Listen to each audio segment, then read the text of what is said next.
Remarkable! Incredible! Unbelievable! Save! And fuck our champions! It doesn't get any better than that.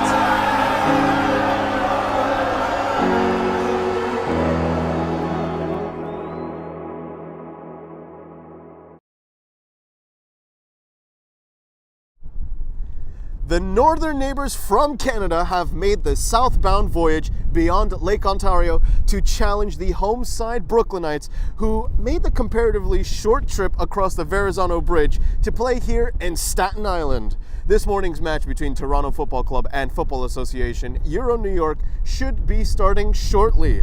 Behind the camera is Marlon Diaz. I am Sean Cabrera, and you are watching MLS Next on Game in Frame. And of course, this broadcast has been brought to you by Salt Athletic. Salt Athletic has made the Aircase, the world's freshest, most advanced cleat bag that blocks smell by using antimicrobial technology that makes for odor-free car rides and houses. Salt Athletic is offering the Game in Frame community an exclusive discount, so scan the QR code on your screen to get 10% off and keep it fresh. As we already have both starting 11s, I believe, huddling amongst themselves. For FA Euro New York, the starting 11 will feature Frank Liu in goal. Defending that right flank will be Abdusami Saidaliev. Meanwhile, on the opposite side, guarding that left-hand side, will be Aristotle Zazulin. The center back duo will consist of Matthew Rasiborski and Matias Claudino. Meanwhile, we will have a trio of midfielders starring George Beck, Roman Bobic, and Matthew Schwal. On the left wing, we could find Jason Movsumov. On the right-hand side, we could find Chien Norbu, and lastly at the striker role is Andrew Rusinov.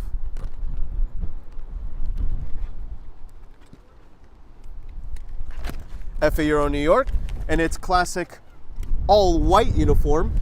Meanwhile, Toronto FC wearing red shorts, gray socks, and a gray top accompanied by red sleeves.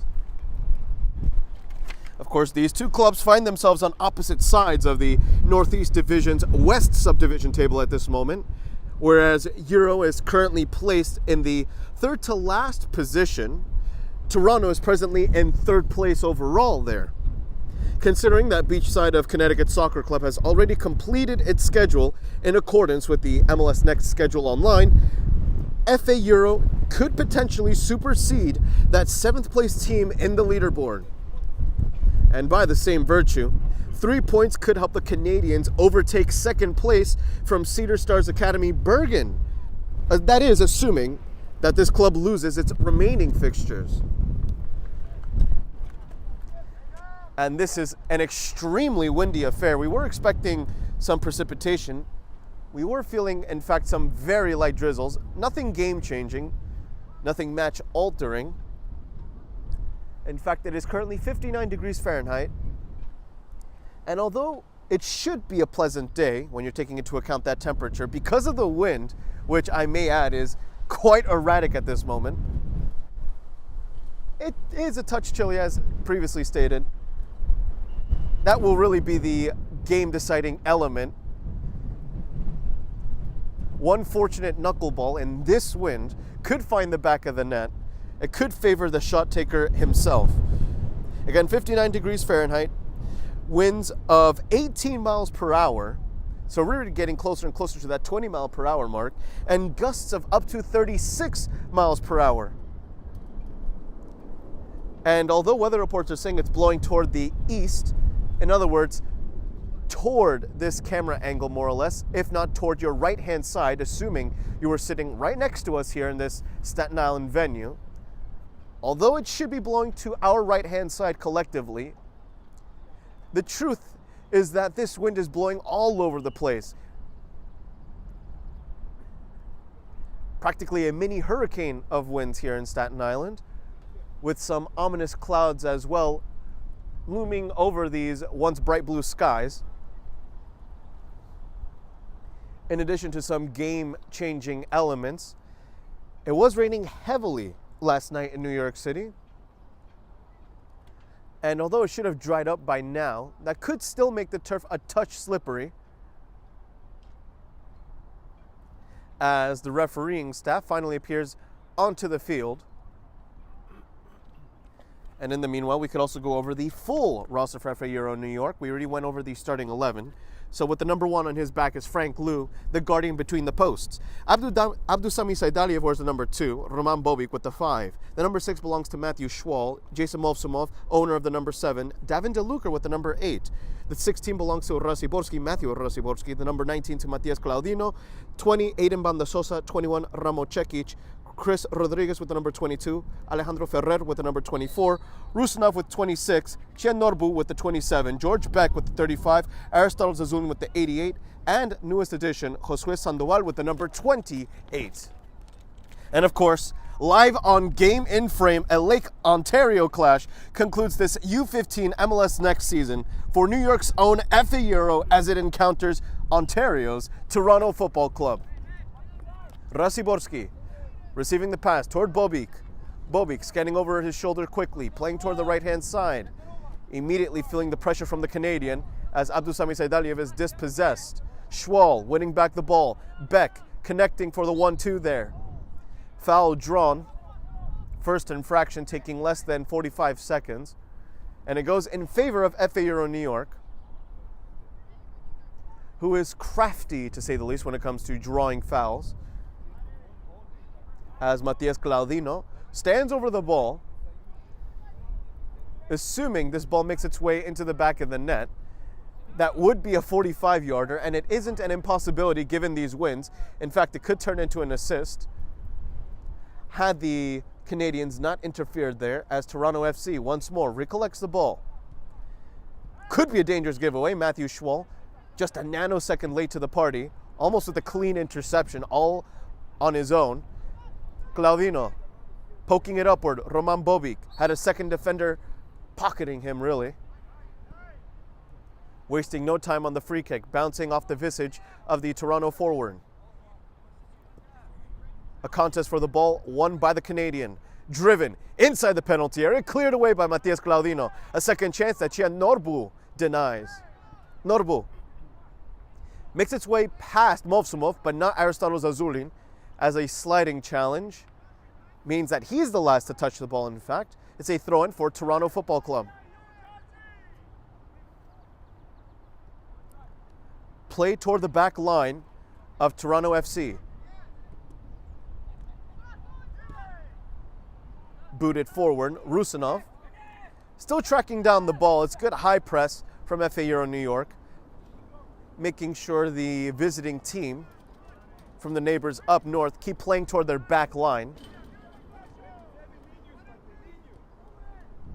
as we are starting to feel the winds here. Not necessarily the gusts.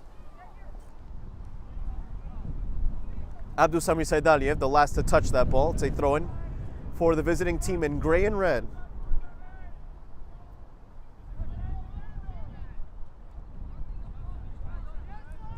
One step over and a half roulette that's immediately stopped by Roman Bobic. It does turn into a pass, however. Abdusami Saidaliev winning the first challenge and ultimately committing the infraction on the second. Did great to really halt the momentum. Just a shame for Abdusami Saidaliev that he committed the infraction afterward. A good draw as well and a good read by the Toronto player,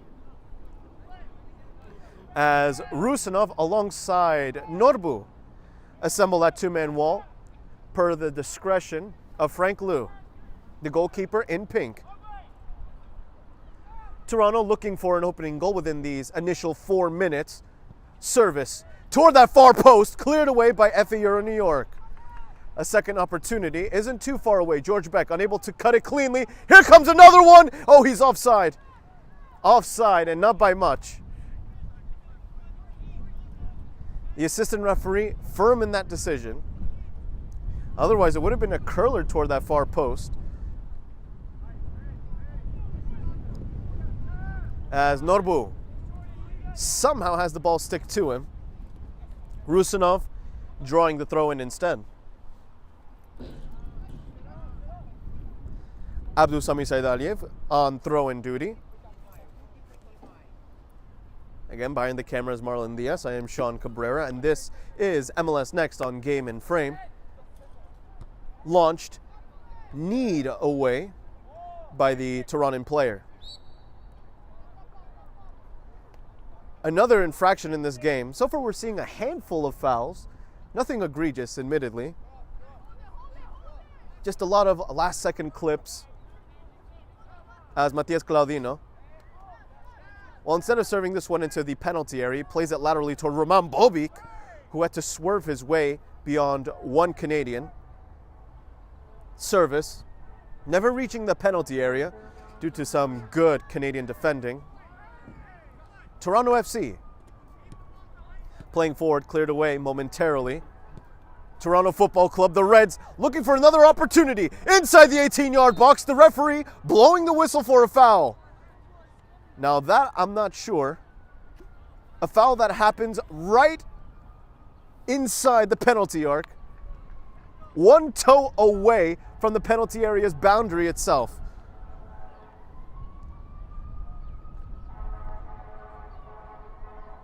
Now the referee did see a Brooklynite clipping the Toronto player. He certainly had a better view than we did from up here. That being said, it almost looked as though he had slipped upon his own 2 feet, or tripped, I should say. Regardless, one cannot say that this momentum isn't deserved for Toronto FC, who with a great counterattack draws the free kick, looking for the goal above the crossbar. Too much power. Not a million miles away, however.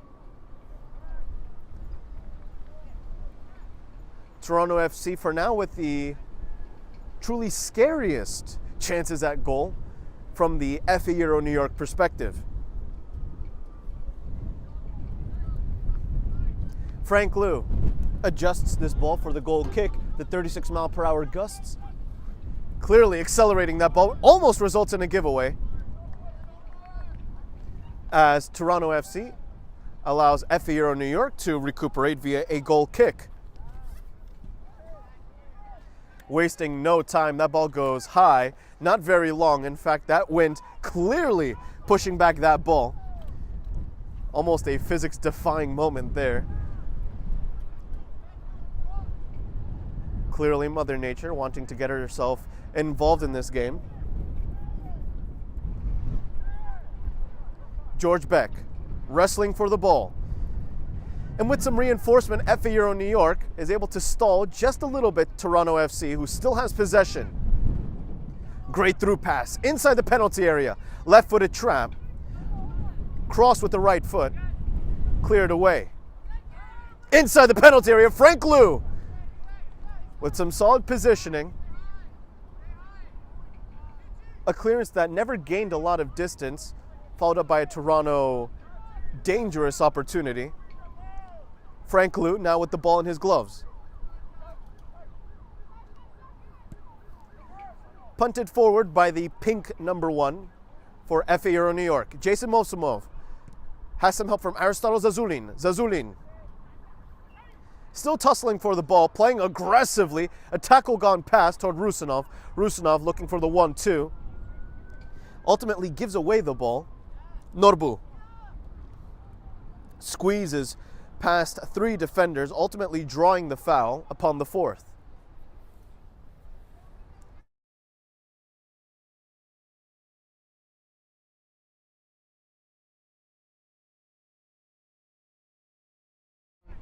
As Matias Claudino with the free kick here. Or I should say Abdusami Saidaliev. We're so used to seeing Matias Claudino on set pieces that it's almost become habitual at this rate, but it was Abdusami Saidaliev who tried feeding it into the opposition's third. Toronto FC now in enemy territory. George Beck having to backtrack as he allows Roman Bobic as well as Rusanov to do their jobs respectively. George Beck unable to intercept it. Toronto FC inside the penalty area, going for a shot. Frank Liu stopping the first, the second going well out of bounds. A great one-handed stretch by Frank Liu at point-blank range. And Toronto FC's front line is relentless. There's a reason why This team is currently in 3rd place according to the MLS Next standings.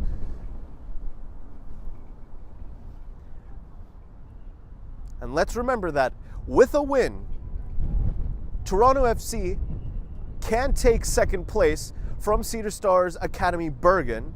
That is assuming that that New Jerseyan team loses its final fixtures.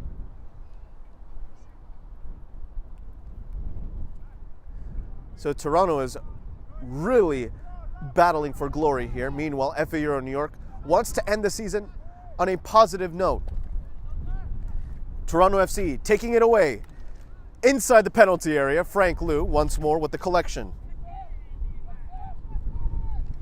FA Euro New York is looking to break into the upper echelon, meanwhile, of the MLS Next table here in this U15 competition. Considering that Beachside of Connecticut Soccer Club has already completed its schedule, FA Euro New York, with a win today, could also take away that 7th place spot from the Connecticut side. A throw-in that results in a very easy interception. That Toronto defender would want it all day. However, FA Euro New York is fortunate enough to win another throw-in. Abdusami Saidaliev has Chen Norbu and Rusinov unable to keep it in play.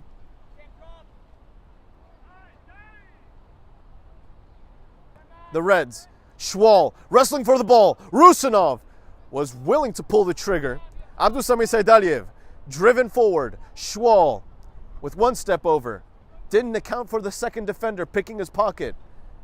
Schwal forcing the lateral pass, but likewise committing the infraction. This is good arbitration so far. Nothing is getting past this refereeing staff today. A promising start to this MLS Next triple header, now that we've made it past the 11th minute mark here in match 1.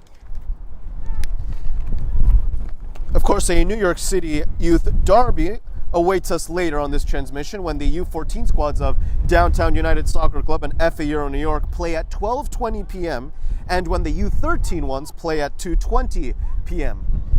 And before we can continue, Toronto FC building up an attack. No foul, or I should say yes, a foul according to the referee. Slightly delayed, willing to see if any advantage would occur. The referee, not a big fan of those quick free kicks, clearly, as Toronto FC can't catch its opponent and wipe by surprise.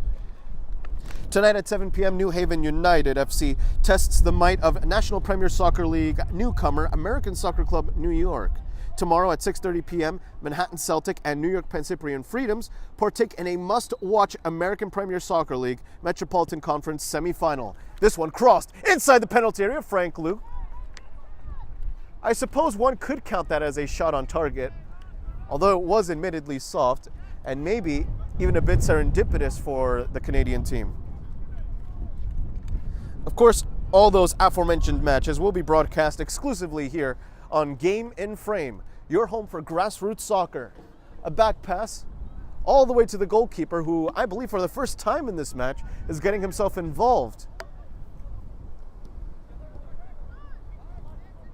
Toronto crossing the halfway line. Bobik outstretching that left foot to stall any progress.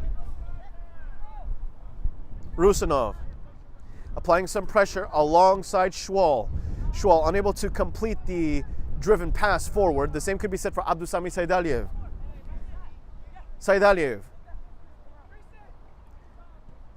winning that game of keep away, clearing it toward the nearest boundary. It's a throw-in for Toronto FC.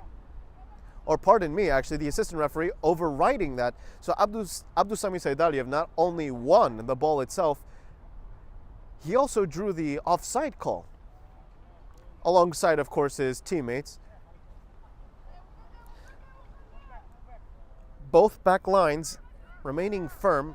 However, it's Toronto FC that has registered its shots, of course. Back-to-back free kicks here for FA Euro New York.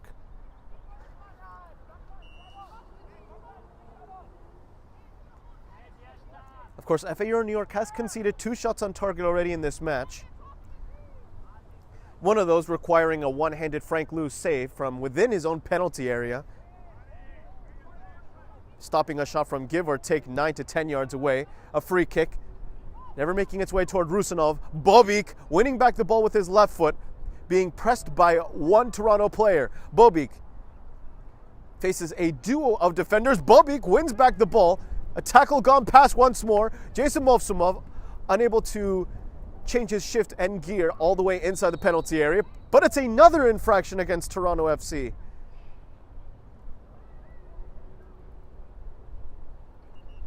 So another free kick for FAU New York.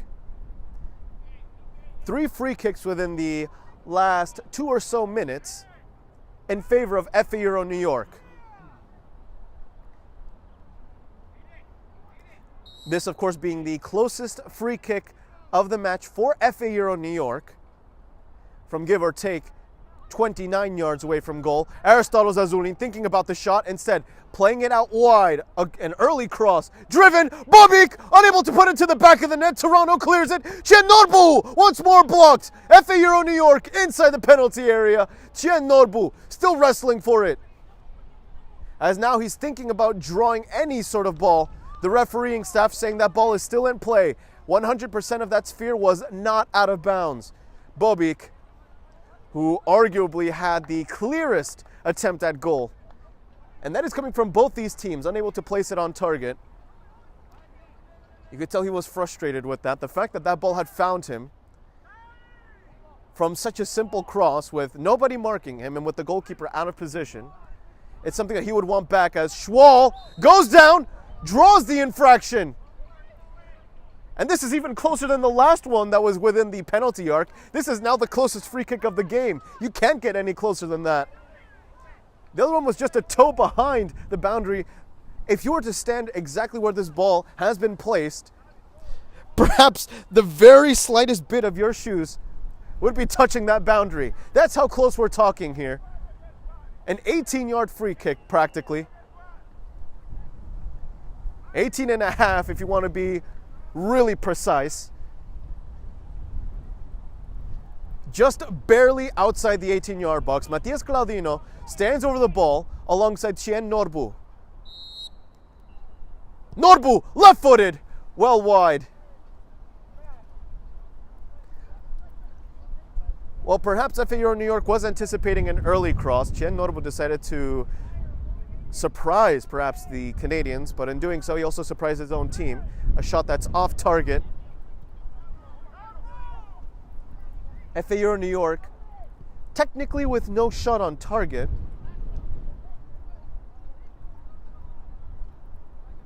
Unless you are going to consider that blocked shot from earlier from a Norbu volley, which in that case FAU New York would have won.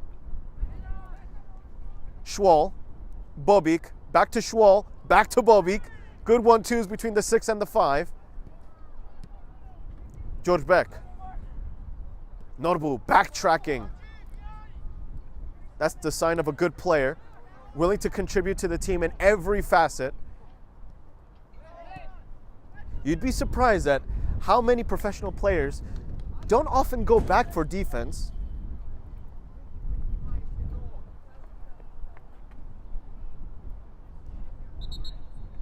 And that's always a problem that managers have to encounter, always have to deal with and fix.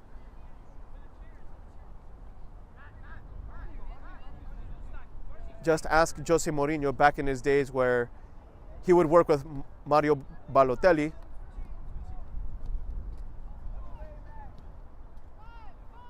Of course, Jose Mourinho himself being an entertainer of sorts and a great storyteller, a solid raconteur, if you want to say. But he was never wrong. It always takes a good player to drive back with the team. It's all about work ethic. Toronto FC with a free kick of its own that's played short and quick.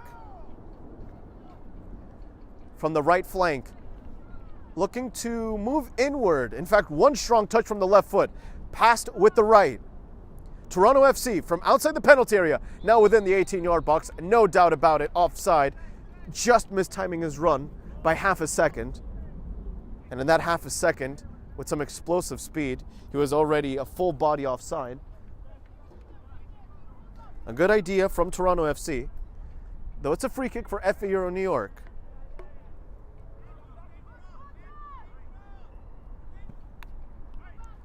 This has clearly been a free kick exhibition at this moment. Free kicks left and right. Although fortunately, they haven't burned, I should say, too many seconds. Bobik wrestled off the ball, though he has help in the form of Rusanov. Once more, Bobik wrestled off the ball. It's hard to beat a triumvirate of Toronto players. A nice curling through pass inside the penalty area. Toronto FC, Frank Liu dashing, cleared away by Matias Claudino. Toronto still on the offense. And now with the free kick. Slightly clumsy from FA Euro New York, giving away that free kick. We've certainly reached the double digits for free kicks in this game. There's hardly any doubt about that. Free kicks left and right. Practically a set-piece boutique here in Staten Island, New York, as Toronto FC with the free kick. Both arms raised. Service toward the far post. Cleared away. Jason Movsimo with the final touch, booting it forward. FA Euro New York. Bobby with some aggressive defending, giving his opponent a taste of his own medicine as Rusanov, unable to cleanly win it. He does backtrack, however. Norbu enacting as a fullback, well offside. Aristotle Zazulin would have been the last member on that line to have kept him onside, assuming he was in that position. Unfortunately for Toronto FC, offside by practically a mile.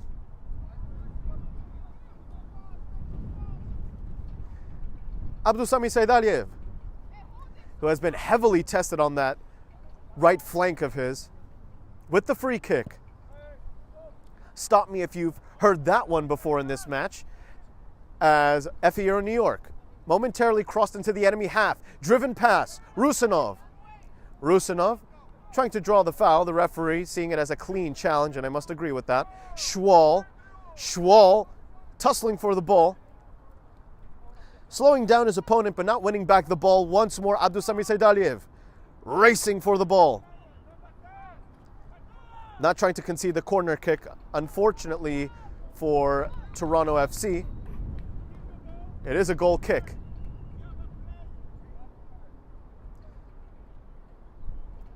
As the referee rushed to share some words with Rusanov. Not sure what might have happened there. Perhaps some early sentiments of dissent. No booking, of course, in this game, may I remind you, as we have made it a little over the halfway mark of this first half.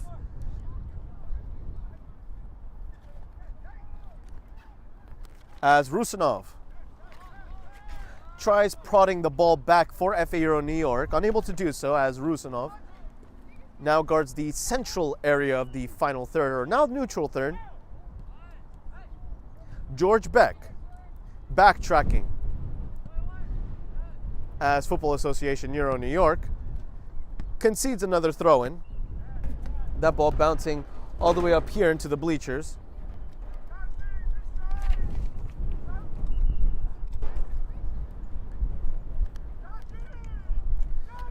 For now, the 4-3-3 formation holding strong for FA Euro New York.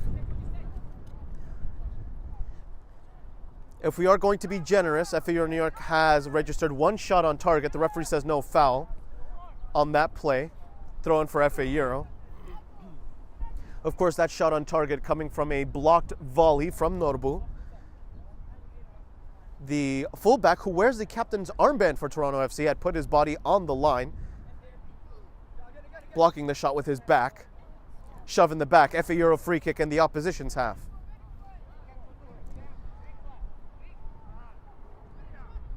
So again, continuing with that point, only one shot on target if we are to be generous with that Norbu volley. Roman Bobic had the best opportunity but was unable to fully get his body behind the ball in the first place as this free kick makes its way into the 18-yard box. As the Toronto defender kept it in play, I don't think that was in his agenda, as Norbu has Abdusami Saidaliev. Abdusami Saidaliev winning back the ball. Quick pass, Bobic, half roulette and turn. Norbu with the full roulette, unable to keep it to himself. George Beck with the sliding tackle that turns into a pass. It's now with Abdusami Saidaliev. Bobic. Luckily for him, the Toronto defender kept it in play again. Norbu with one step over, turns back out wide. Norbu with a driven shoulder into his torso. The referee says no foul, clean charge. George Beck, the nearest player. Now Jason Movsumov on defensive duty. Using his pace, George Beck likewise trying to stall the offense. The left winger for Toronto FC with the left-footed cross. Cleared forward along the ground. Norbu retrieving the pass. And Rusanov, if he can use his pace, could have a dangerous opportunity here. Looking for numbers, instead wins the throw-in.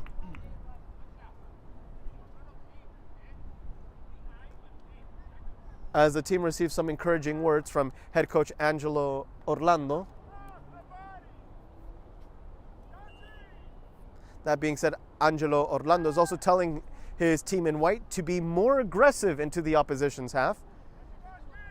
Trying to fight fire with fire here. Toronto FC, of course, doing that throughout this entire first half. FA Euro New York, as time has gone on, has found its rhythm. Throw-in, I believe, improperly taken. His foot beyond the touchline. An elementary mistake that now Toronto FC could capitalize. Norbu. Oh, the referee being very strict in this game. Not even a slight tug can get past this referee. Free kick for Toronto FC. That was, of course, played out laterally and quickly. George Beck playing aggressively high, although he's normally farther back in the field, that is, or on the field, as Aristotle Zazulin. That should be a Frank Liu ball. The netminder scanning for options after picking up this ball.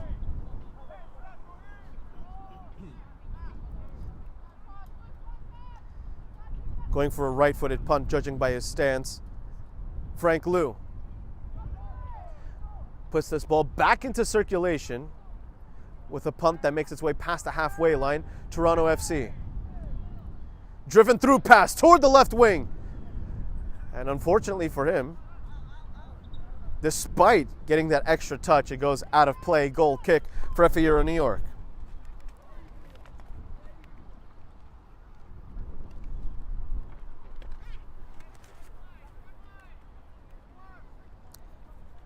Frank Liu with 2 saves in this match.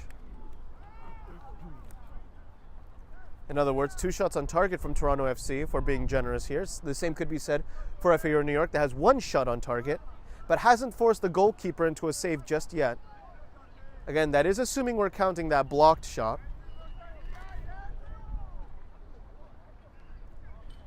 Toronto FC in control of the tempo and of the ball at this moment. FA Euro New York looking to disrupt. Frank Liu with the ball at his feet, thinking about using his gloves.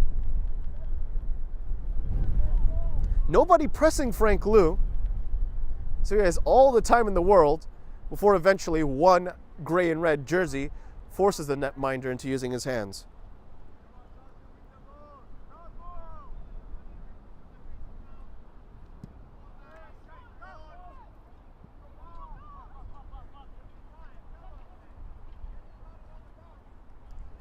As FA Euro New York unable to keep the ball to itself. FA Euro New York really looking for its first official shot on target. Toronto with 2. A roulette turn by the Toronto midfielder. as he's in the final third, looking for a cross with enough space. Driven, Frank Liu. Really a cross-gone shot. It was swerving strongly into that near post. Frank Liu with some firm hands. 3 shots on target.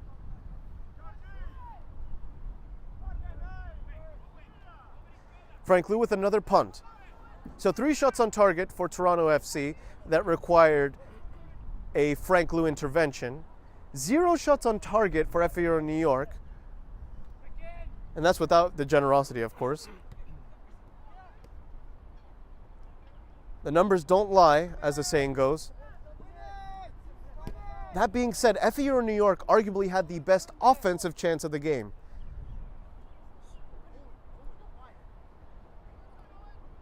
Andrew Rusanov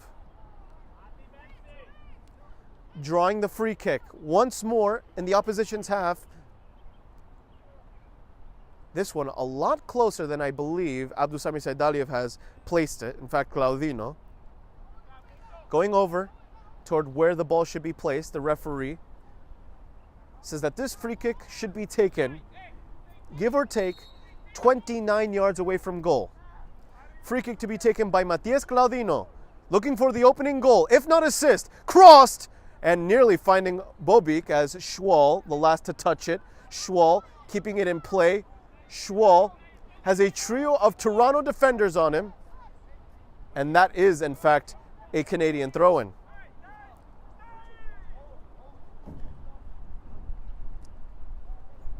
The Reds launching this one toward a nearby defensive midfielder.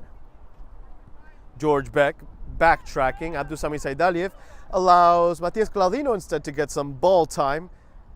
That, of course, isn't via a set piece. Rusanov,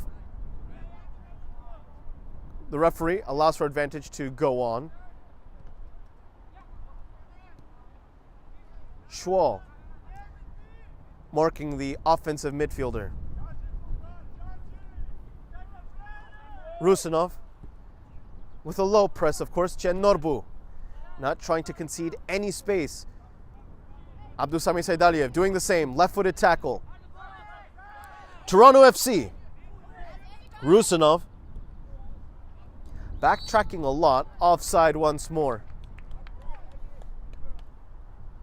I don't believe we have seen an offside call against FA Euro New York. Meanwhile, Toronto FC has its fair share of offside calls against it, which could show 2 things. One, that Toronto has to improve the timing of its runs, let alone passes. Additionally, it could also show that FA Euro New York is presenting a firm rear guard here.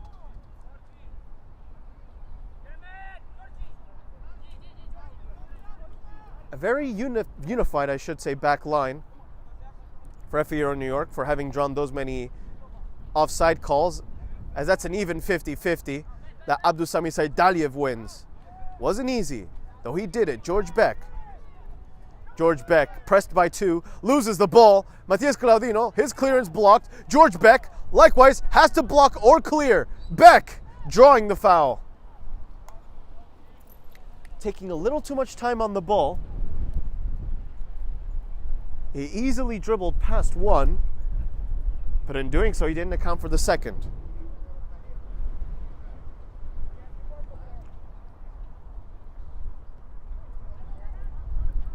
The 36-mile-per-hour gusts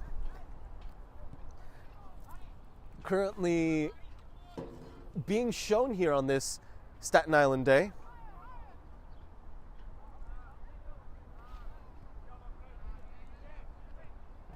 As Movsumov overlaps for Rusanov. Rusanov plays it out wide. The assistant referee has said that ball had gone out of play. This should be a delayed call. It is. The assistant referee was quick to raise the flag to indicate a throw-in for Toronto FC. The referee, the lead one, I should say, took his time, apologized for the delayed call. But at the end, he did make the right decision, so it's good arbitration. Toronto FC, no free kick, says the referee. Bobik. Norbu, goalkeeper, rushing out of his 6-yard box. Was thinking about sweeping for a moment, the netminder in Volt Green. And once more, another offside call against Toronto FC. And if that isn't the fourth, this could be the fifth offside call against Toronto.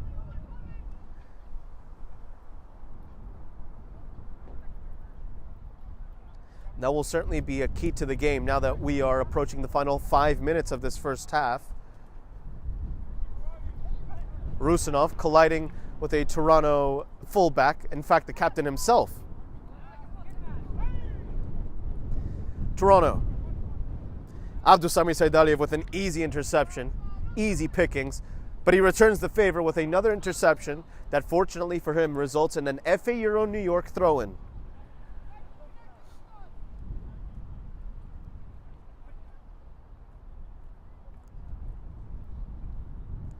Abdusami Saidaliev with a throw-in. Rusanov would be one of the most aggressive options, and he does go for Rusanov, who had won the aerial duel, but ends up giving away the ball via his backwards header. Norbu. Rusanov must make sure he's onside. Norbu. Pressed by one, and that sole defender with a nicely timed challenge. A sliding tackle out of desperation, but also out of class at the same time. Timing it just right despite tackling a bit from behind.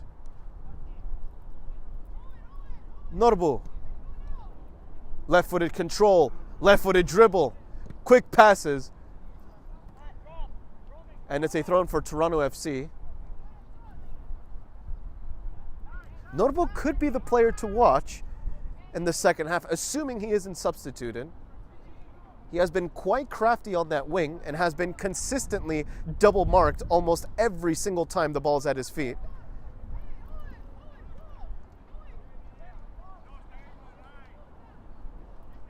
Abdusami Saidaliev. Into the penalty area, Rusanov. George Beck pulls the trigger, and it's very wide. Oh, in fact, that ball is still in play.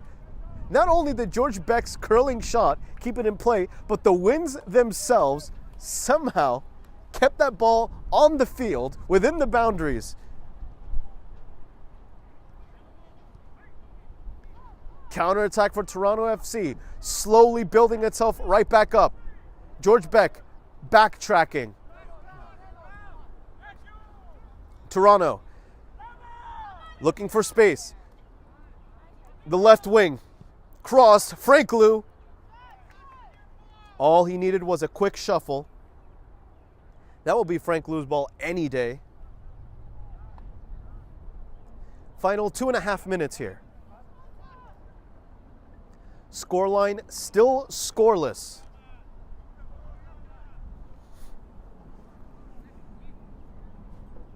Both teams have had their fair chances at goal. That's a punt that veers toward the right-hand side. And Chen Norbu kept his arms to his torso. The referee says no handball. Oh, Norbu has to retreat toward Frank Liu. Trusted with his footwork, clearing it upon his first touch. Toronto picking away at that interception. And Norbu gets tripped up from behind. A clear foul. Final 2 minutes and counting here in this first half. And a goal here would certainly dictate the inertia for the following team, of course. As he's onside, taking his time, and a slow cross makes its way inside the 18-yard box. Goal! Toronto! He took his time, waiting for the FA Euro New York defenders to fall for the bait, eventually driving in that cross. And we were just talking about how a goal within these final minutes of this first half could dictate the rhythm for the second half. And it's Toronto that sees the limelight first. It's 1-0 for the Canadians.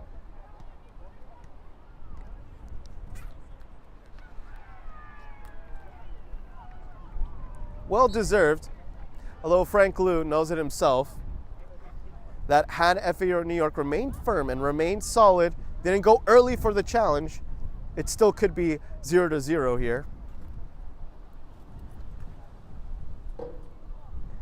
As now FAU New York, who has a knack for giving almost instantaneous responses, tries looking for one in these final moments of the first half, as we are 15 seconds away from the completion of the 40 minutes.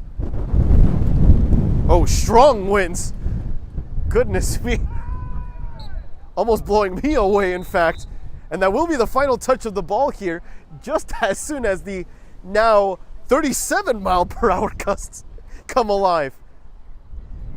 FAU New York will have to look for a response in this second half. Toronto FC just scoring with about a minute left in the first half. It is 1-0 in favor of Toronto FC.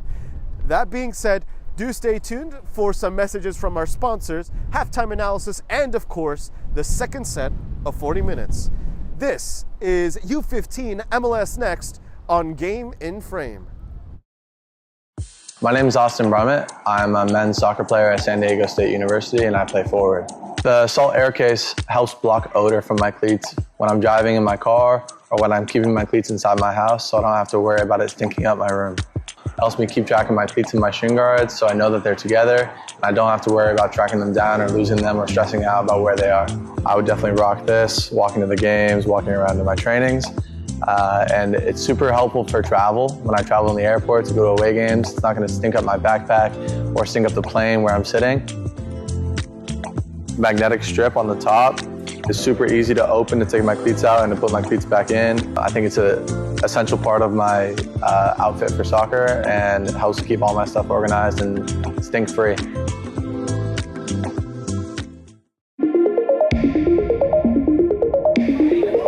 That's a good bit of footwork there by Spalding. It's gone for a spacious shot! It's magnificent by Spalding!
And before we talk about the halftime analysis here in this 1-0 scoreline in favor of Toronto FC versus FAU New York, I would like to remind you that this broadcast has been brought to you by Salt Athletic.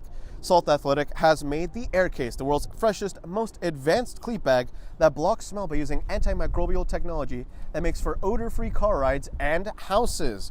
So do make sure, of course, to scan the QR code on your screen to get 10% off, exclusive, of course, to the Game and Frame community here, to keep it fresh. So again, the QR code on your screen to get 10% off. So we look at the scoreline, of course, only one goal separating these two, and it took really a scoring chance, or a score itself, in the final minute of play in this U15 MLS Next match in the first half. Toronto FC found its breakthrough after various chances, after one driven cross, made its way into the 18-yard box, give or take 10 yards away, if not a little bit closer, from Frank Lou's penalty area, or I should say 6-yard box. And of course, Frank Lou himself, hoping that his defender could time the challenge well, of course, was not so happy to see that the defender fell for the bait, and in doing so, that gave the striker just enough space to pull the trigger to bury that goal for the 1-0 advantage. However, for Toronto FC, if it does want to find the win here, the visiting team will surely have to consider timing its runs better. We saw in the first half a myriad of offside calls against the visiting team. About 5 is our approximation. Regardless, 5 offside calls in one half, let alone the first half, is almost absurd. But as we had mentioned earlier, it goes to show two things. One, that FAO New York does have a firm back line that knows how to stay together as a unit. But by the same virtue, it also shows that Toronto FC is continuously aggressive, but maybe too aggressive with this adrenaline. So of course, Toronto FC will not only have to consider timing its passes better, but also its runs. We had seen a couple times how too many passes took too long, or perhaps too many runs were just done ahead of time, maybe due to the adrenaline. Though Toronto FC is in a position that it likes, a 1-0 lead. Meanwhile, for FA Euro New York, despite not registering as many shots or shots on target as its opponent, it has put Toronto FC on the back foot a couple times.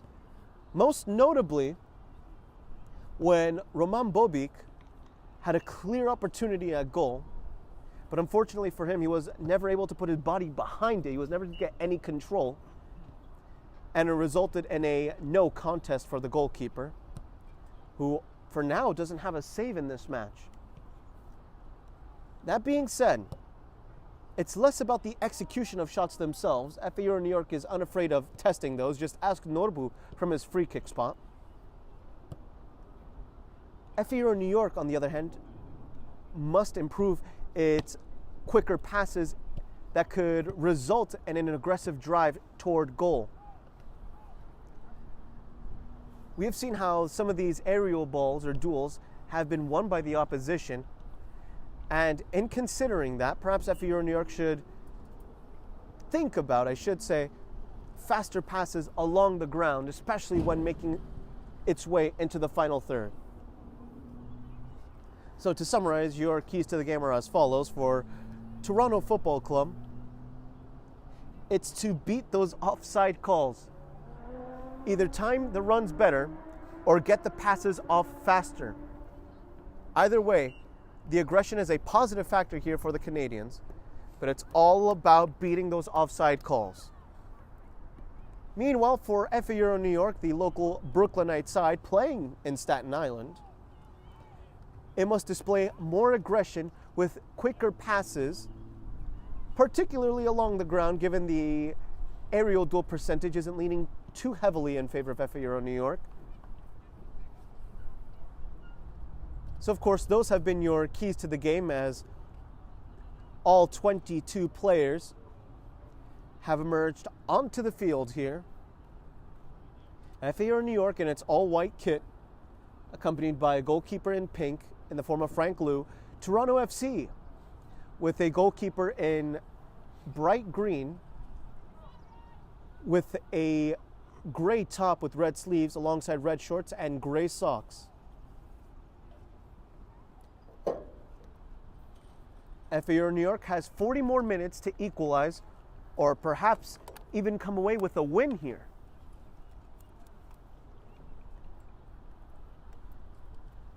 For Toronto, a potential second place finish is on the line in the MLS Next active standings.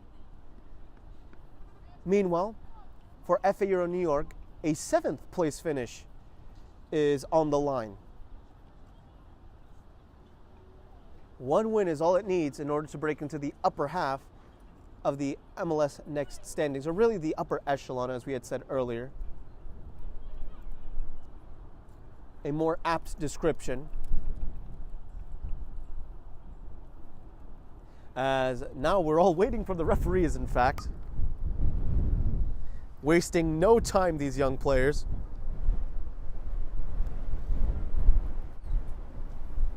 And as we await the refereeing staff to emerge onto the field, it's currently 62 degrees Fahrenheit here in Staten Island.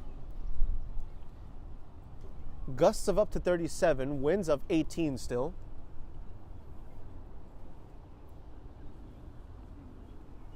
A very windy affair.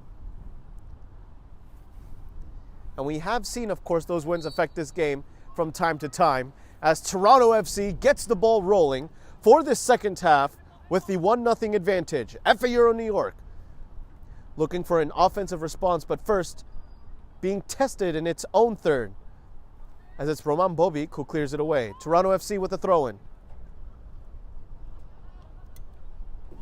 Andrew Rusinov. Quicker passes along the ground, showing exactly what we were talking about. Norbu taking too much time, in fact. Although FA Euro New York is saved by the whistle, it's a throw-in for the team in white.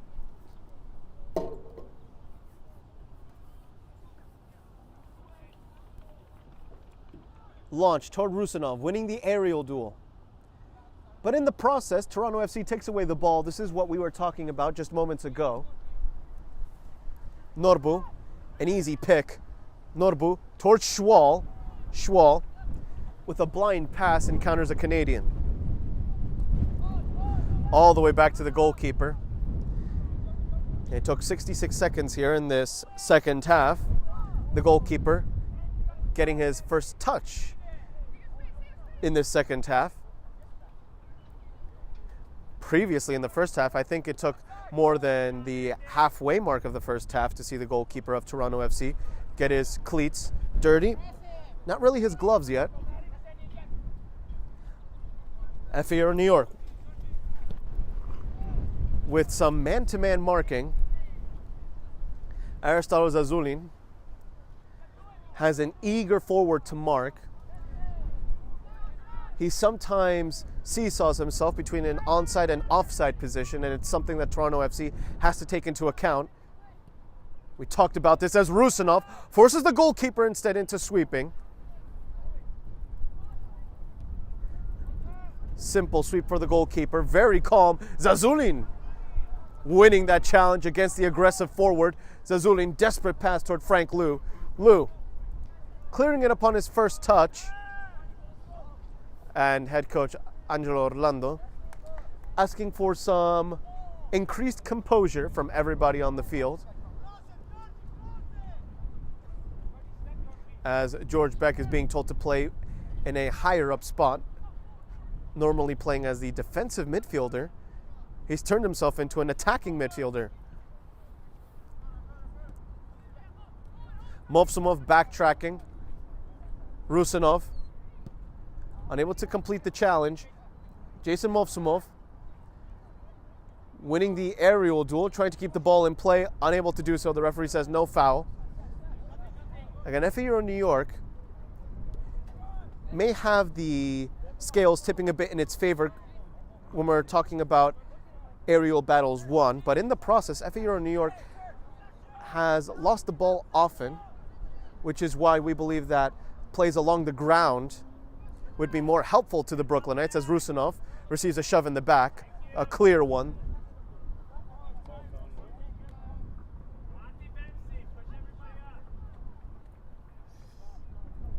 As now FA Euro New York has a free kick. And in fact, that could be another key to the game for FA Euro New York, although in reality it goes for both teams, and it's to draw more infractions, draw more free kicks.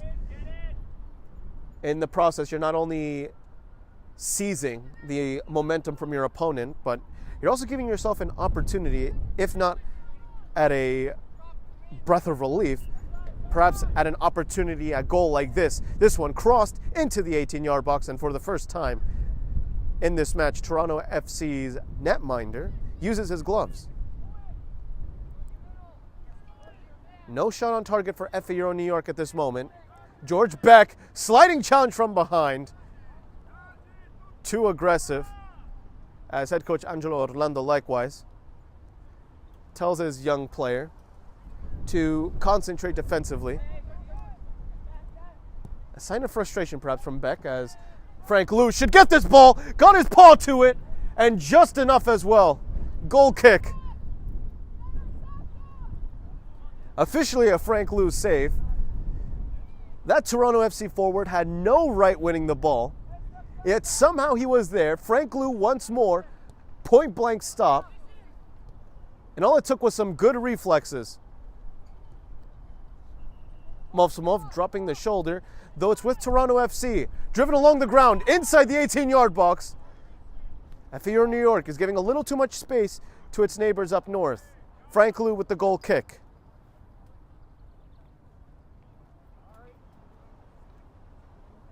Four saves now for the Brooklynite number 1.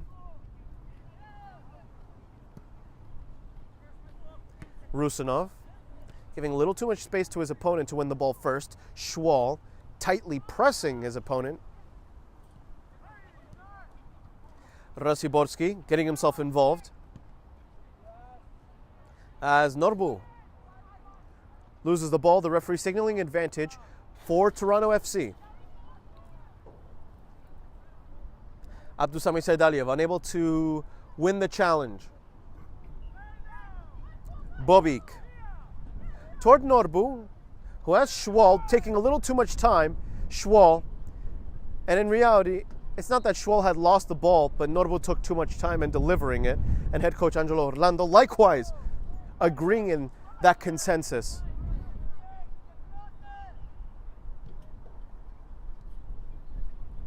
FA New York can't really afford to take its time when the ball is at its feet, especially when you have this opportunity at counterattacks. Quick lob, Rusinov is all alone. He needs some help, of course, if they want an opportunity at goal. Rusinov, with 2 marking him, wins a corner kick. That's the first corner kick of this game. It took 47 minutes for it to occur, but we have our first corner kick in this affair.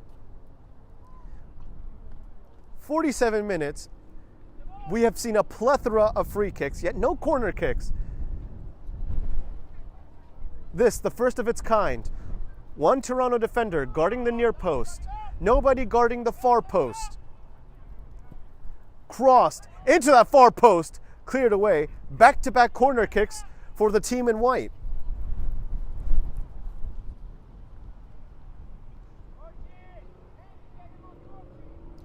Head coach Angelo Orlando telling George Beck to get himself into that far post more aggressively. Once more toward the second post. FA New York, Bobik, goalkeeper saves.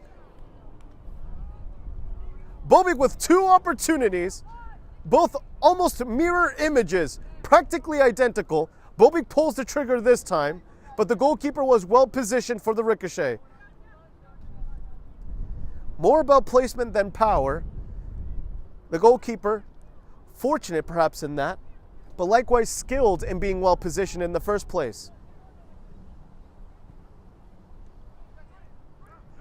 That is FA New York's first official shot on target, requiring a goalkeeper intervention.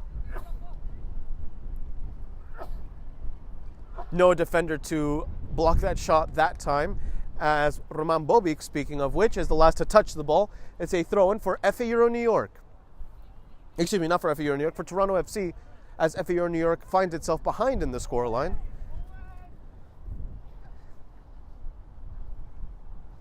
A little over 3 minutes into this not 3 minutes, it should be 8 minutes now into the second half. Let's recall that this MLS Next competition goes up to 80 minutes, not the classic 90 minutes, as Toronto FC, from the right wing, loses the ball. Schwal, omnipresent, as that wind clearly pushes the ball away. When that ball was released from his foot, that looked destined for the far post. But with these aggressive wins, one could clearly see the change in trajectory. It almost looked unnatural.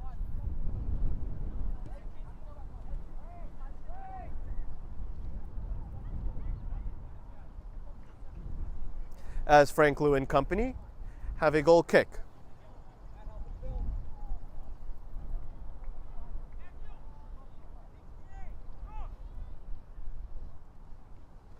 Frank Liu placing the ball centrally in his 6-yard box.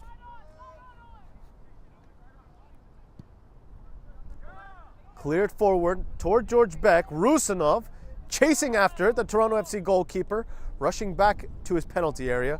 Rusinov winning the throw-in with that press.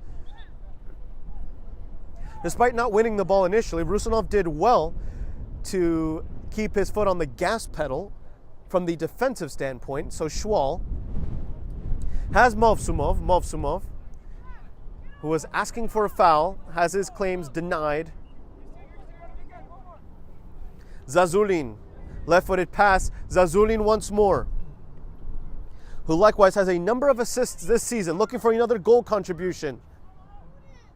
Bobik, who has the only shot on target in this match for FA Euro New York. Claudino. Norbu, switch play as Norbu, using his pace and skill against one defender. A second one coming into play. Norbu taking too much time. A throw-in for FA Euro New York that's taken quickly. And once more, one of these two teams saved by the whistle, albeit for a substitution. In fact, it's a trio of substitutions here for Toronto FC.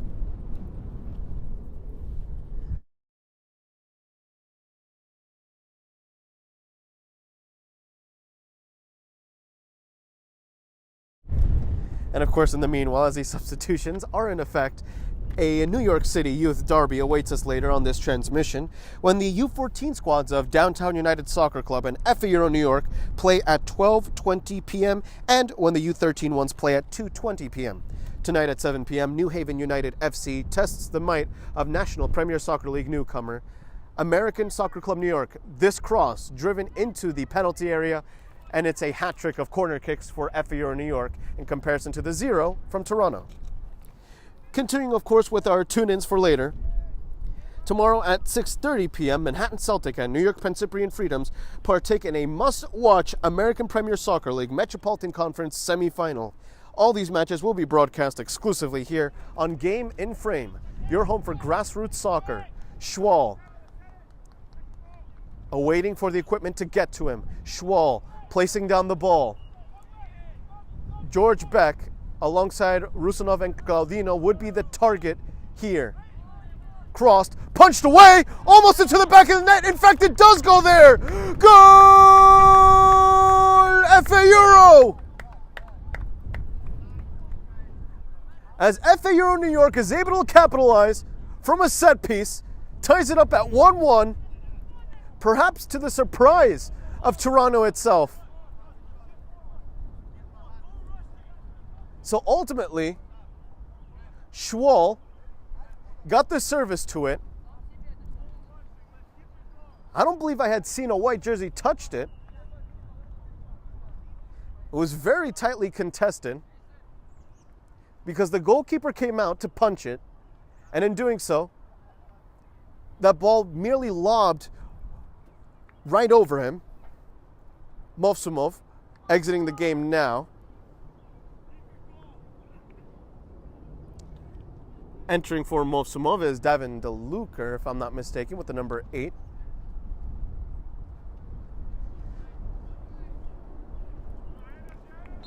Likewise, Ramocekic enters the game.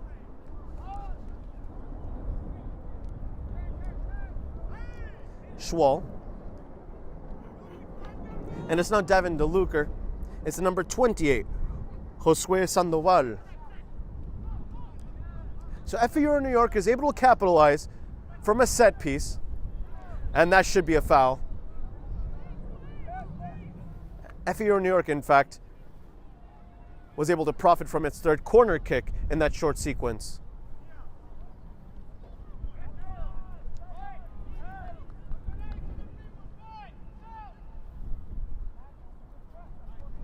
And we had to make sure that it wasn't a phantom goal. It was such a delicate lob. We wanted to account for any optical illusions. Here there are none. A free kick. Matias Claudino looking for an assist. Crossed, way too much power. George Beck using his pace, unable to keep the ball alive.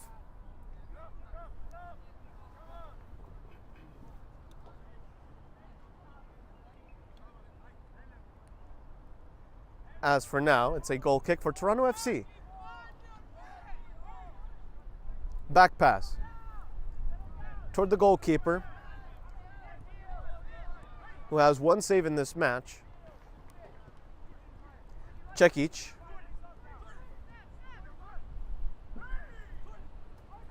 As the Canadian finds that space in the central parts of the field.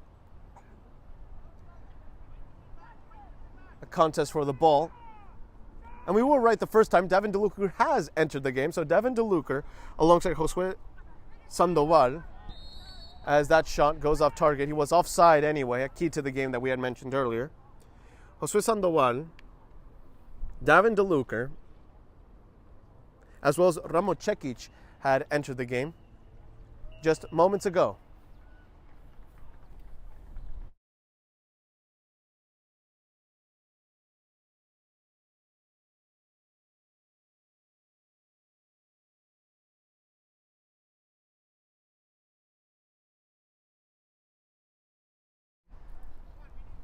As FAR New York will be taking its free kick following that offside call.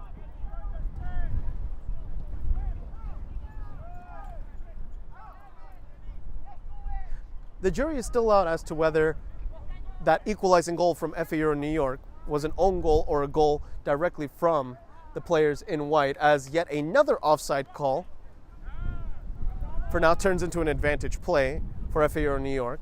Lenient refereeing.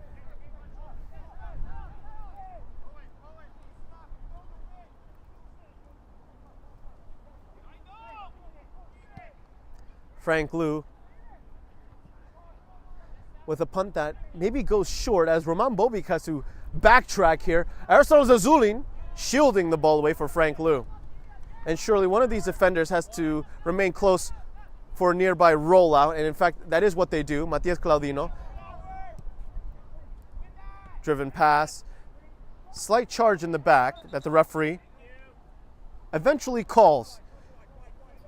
Although he actually called for a handball this time, not for the shove in the back. Regardless, nothing gets past that arbitrator. Schwal burning a couple seconds there as Zazulin. Čekić. Schwal losing the ball. A tackle from behind. He never saw it coming. Driven through pass, Abdulsami Saidaliev trying to win the contest. Frank Liu stopping that cannonball, but not the rebound. Toronto FC finds the 2-1 lead. A lot of power from that initial shot. Frank Liu did his job there, but in parrying it forward, that allowed Toronto FC to capitalize, and FAR New York finds itself behind in the scoreline. Once again, it's 2-1 in favor of Toronto.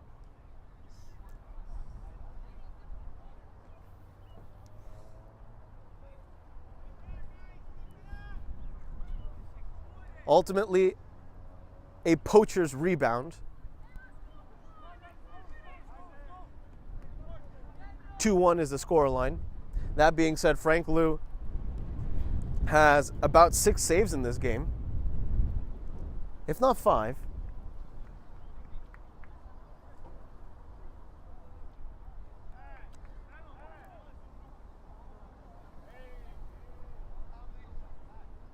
Substitutions in effect for Toronto FC, who have a newfound lead, 2-1.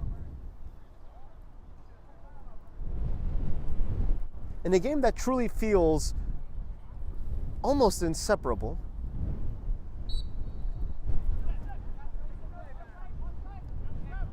George Beck toward Roman Bobic.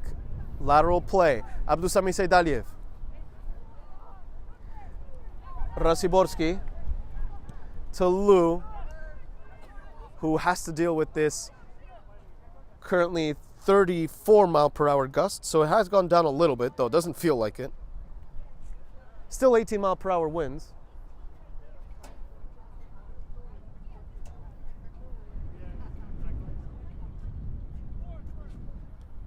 Čekić intercepting. George Beck a little too close for the 1-2. Čekić has his poke interrupted. No high kicking infraction. Claudino pulling back at the right second. Čekić, Claudino, advantage. Čekić was looking for the through pass to Josué Sandoval. Čekić once more winning back the ball. The sub doing his job, and it's an easy save for the goalkeeper.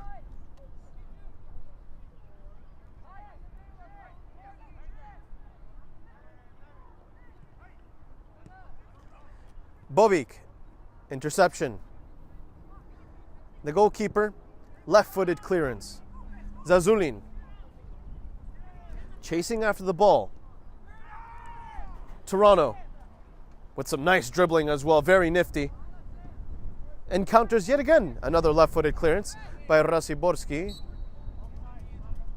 as the FA Euro number 28, Josué Sandoval, was offside.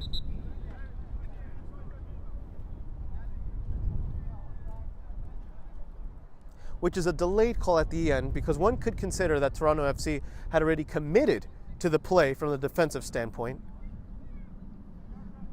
So had anything occurred from that, it should have been clear for FA Euro New York. As Rodriguez enters the game, Bobic exits alongside Beck and Schwal. Bobic and Schwal specifically, playing box-to-box roles today.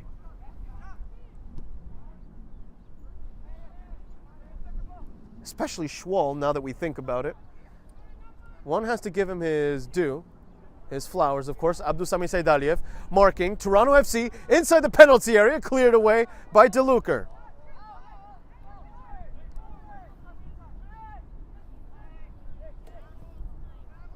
Lateral play.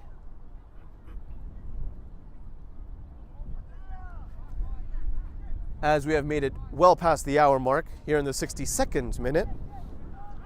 18 minutes remain. Rasiborski, too strong. Sandoval would have been the intended recipient.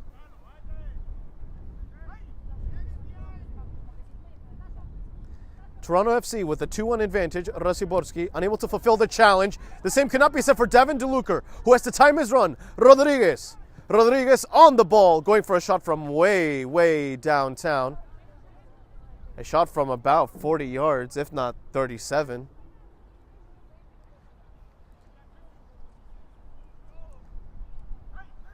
I suppose the third or fourth shot on target from FA Euro New York. As we had mentioned earlier, the jury is still out as to whether that equalizing or once equalizing goal from FA Euro New York was an own goal or a Brooklynite goal. It was hard to tell.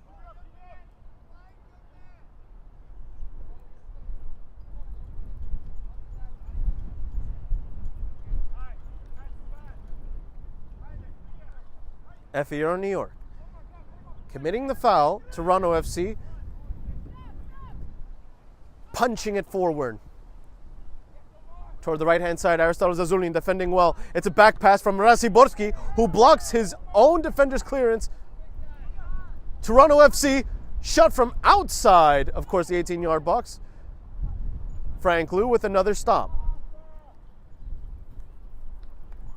Perhaps make that save number 7.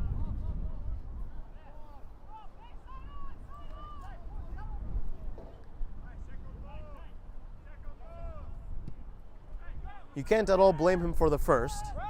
And even for the second, you have to take into account that he had to stop, as we had called it, a cannonball of a shot. And corner kick number 4 occurs for FA Euro New York. Set piece taker Rodriguez on duty.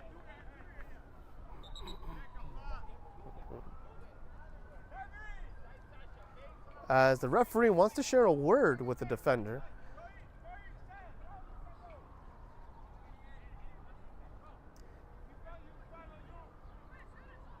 George Beck did have the advantage of stature. He's not here on the field. Rodriguez looking for a new target. Toward that back post, FA Euro New York hitting the side netting. It was Abdusami Saidaliev who had gone airborne. Goal kick, Toronto FC wasting no time despite the 1-goal lead. Rasiborski, aggressive defending, punished for it. I personally saw no problem with it. But I'll take the referee's word. He's had an otherwise perfect day. Claudino, Matias Claudino, a defender now gone striker here. Cekic, entering this game as a substitute, giving away the ball, a little too ambitious. Zazulin. No handball, says the referee. Zazulin stopping the cross.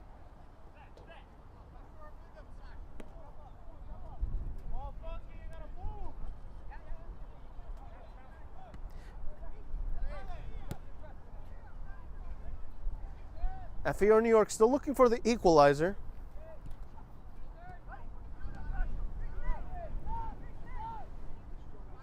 It's all about the build-up, really, for FA New York. The instinct to take the shot itself is right on cue. Sandoval. Back pass to the keeper. Sandoval needs to press the netminder. Force an error.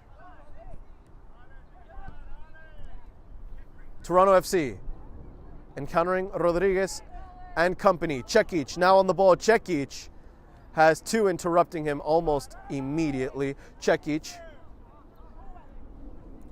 has Alejandro Ferrer to help him out.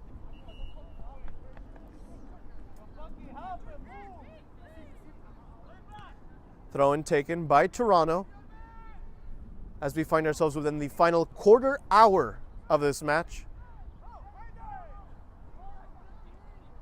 Aiden Banda Sosa, the number 20, extending that right leg to put it out of bounds. Rasiborski, a little more aggressive than usual. Aiden Banda Sosa, more defensive than usual. Rodriguez has Cekic. Someone has to move up for that 1-2 if FA New York wants that equalizer.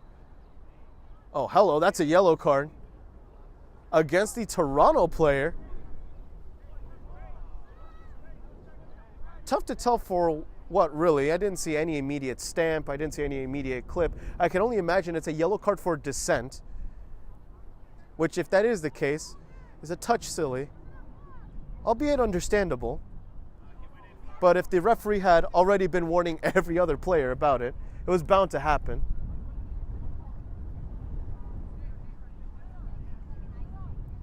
Again, no evident clipping nor stamping. We could only imagine it's for dissent. So the first and so far only yellow card of this game belongs to Toronto. Free kick for FA Euro New York.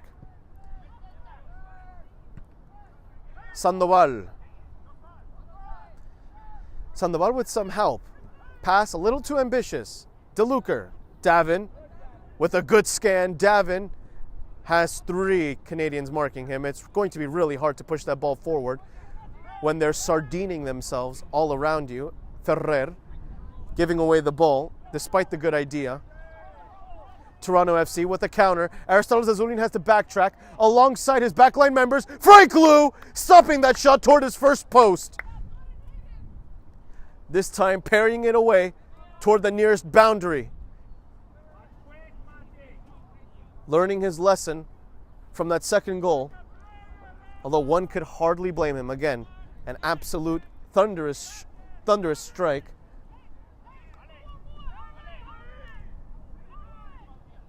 And that resulted in the, for now, game-winning rebound. It's the first corner kick of the game for Toronto. Both arms raised in an X formation, and the wind certainly took that one out of bounds. raising his arms above his head, forming an X. Took about 69 minutes for the first Toronto corner kick to occur. For counting corner kicks, it leans heavily in favor of FA Euro New York. Aristotle Zazulin claiming for the handball and has his request granted. Free kick for FA Euro New York.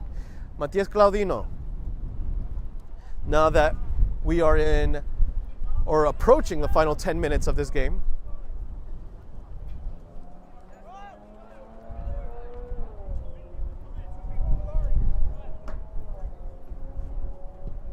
Claudino lobbed Rodriguez, the target, unable to get there. Kicking infraction going against FA Euro.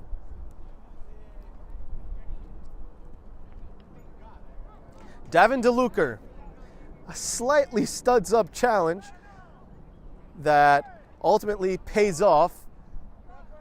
Although now Toronto FC has the ball at its feet, specifically at that of the goalkeeper.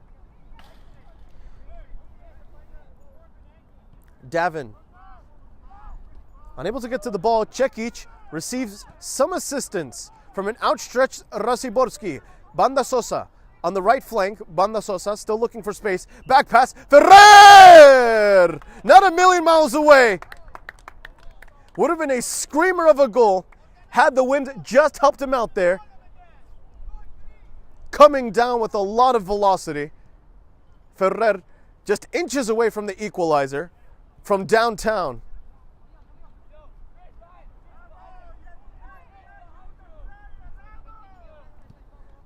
Rodriguez might have just slightly nicked the ball, but it wasn't enough. Early cross. Rasiborski winning the duel. Had to do it from behind as well. Well, one must say that FA Euro New York, despite this concession of 2 goals, has otherwise been defensively solid. Frank Liu has had an impressive day. The back line has had a relatively impressive day as well. In fact, everybody has been doing their roles quite well. Catapulted by Frank Liu. It's just one of those days in which you encounter a team that's playing just as well as you. Zazulin, as Davin's clearance is blocked. Claudino has Frank Liu. Frank Liu being pressed by now 2 Toronto jerseys. Calm pass toward Aristotle Zazulin. Solid pass from the goalkeeper in such tight traffic as Sandoval lets the ball go.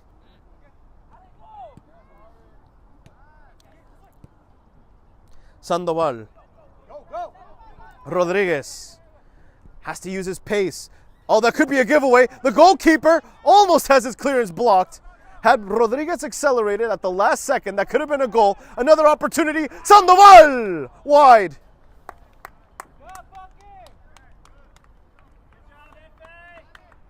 Two dangerous opportunities against Toronto FC.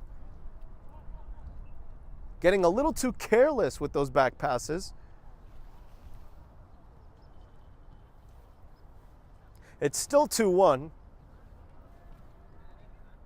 Though again, that doesn't mean one should be so lackadaisical when possession is in your favor, especially when you're going to back pass it all the way to your goalkeeper with nobody nearby him to help him out. Speaking of which, FA Euro New York, takeaway, going for a shot toward the near post. The goalkeeper with a touch. A two-handed parry. Aiden Banda Sosa pulling the trigger and now taking the corner kick. In the final 6.5 minute stretch, Toronto FC not wanting to concede. Euro, near post, header, loose ball, still put into play. The Brooklynites looking for that equalizer inside the 18-yard box. Chaos, Gaudino, save! With just a little more power, that would have been the equalizer. The goalkeeper, fast to get down. And with good hands as well. No slips. Putting it at his feet. pushing it forward, nobody pressing him. It's a vulnerable net as that ball goes coast to coast. Frank Liu can't burn too much time here. Aristotle Zazulin would be available for the throw, assuming Frank Liu can direct it that way. Instead, it's a powerful punt, helped out by the wind. Cekic. Could be a giveaway if Ferrer can get there. Instead, Toronto FC taking advantage of that granted space. The left flank, all for Toronto. Abdusami Saidaliev marking. Toronto inside the penalty area. It is Abdusami Saidaliev with the final touch. Corner kick for Toronto. Corner kick number 2. That is for the Canadians. FAO New York has just about triple the number of that, if not close to quadruple. As Rasiborski, alongside Aristotle Zazulin, guard that near post. Nobody toward that far post except Rodriguez served toward that back post. Never posed any threat to FAO New York. Toronto FC now with this dribble inside the penalty area. Driven cross, cleared up top. Claudino with the last touch, according to the assistant referee, indicating a throw-in for Toronto. The Reds in possession. Back-to-back throw-ins for the Reds. Final 4 minutes here. One substitution for FAO New York.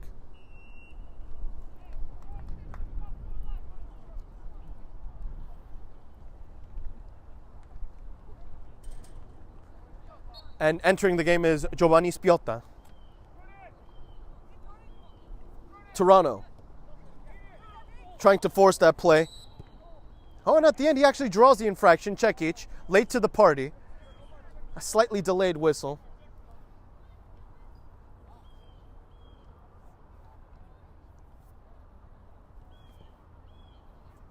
So it's a free kick from what should be, give or take, 25 yards away from goal, as the captain for Toronto FC still down on the ground. And time is of the utmost essence here, or utmost importance likewise. Again, we are in the final 4-minute territory. Make that 3 minutes, as we're just seconds away from that. One would think that we would have at least 1 minute of stoppage time.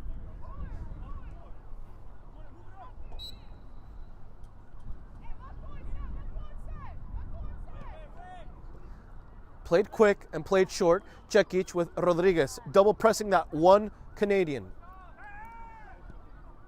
Left-footed lob. That's a dangerous clearance, as he's offside anyway.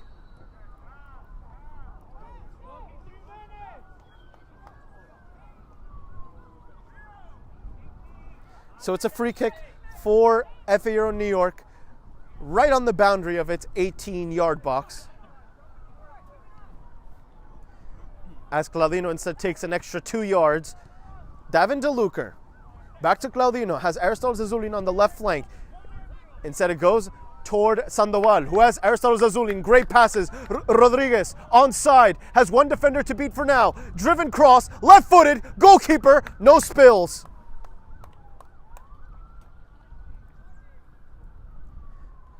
This is the build-up play that FAO New York has been needing for so long.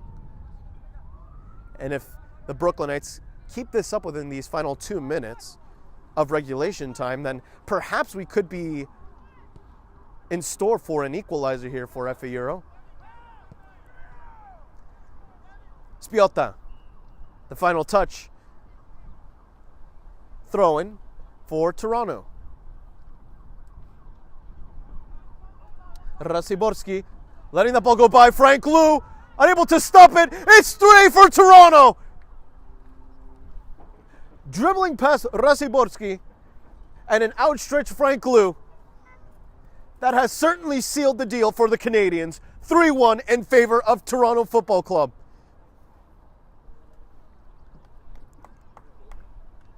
A well-timed breakaway accompanied by some nifty footwork.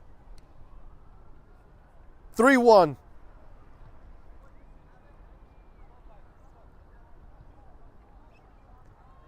And in a way, the result is almost a little unfair for FA Euro New York, that at times in this match kept its opponent on the back foot.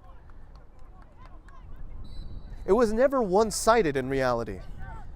It took 39 minutes, in other words, it took until the final minute of regulation time in the first half for there to be an opening goal in which Toronto had scored. Likewise, FA Euro New York equalized it thanks to a corner kick that might have been an own goal, as Cekic is on the ball. The goalkeeper can collect that one any day. However, with a pressing Sandoval, the center back must win it first. As we are now in stoppage time,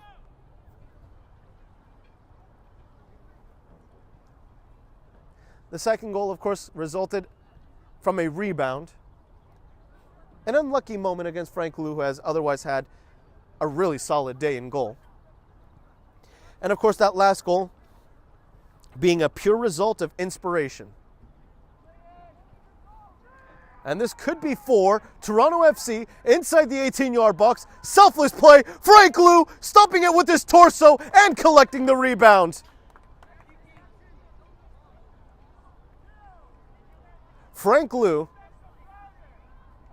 with a magnificent day in reality.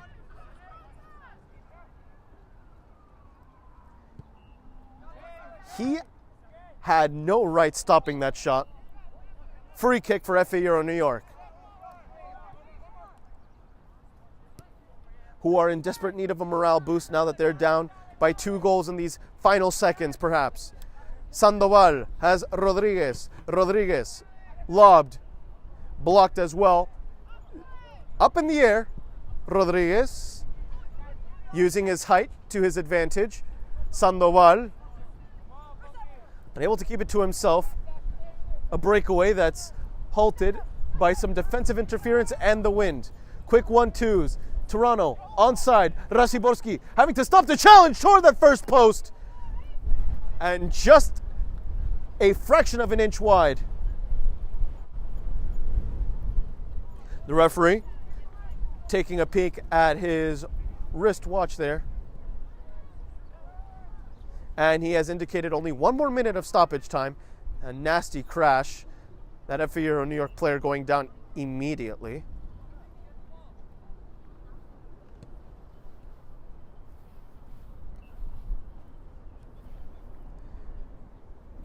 It was an innocent collision.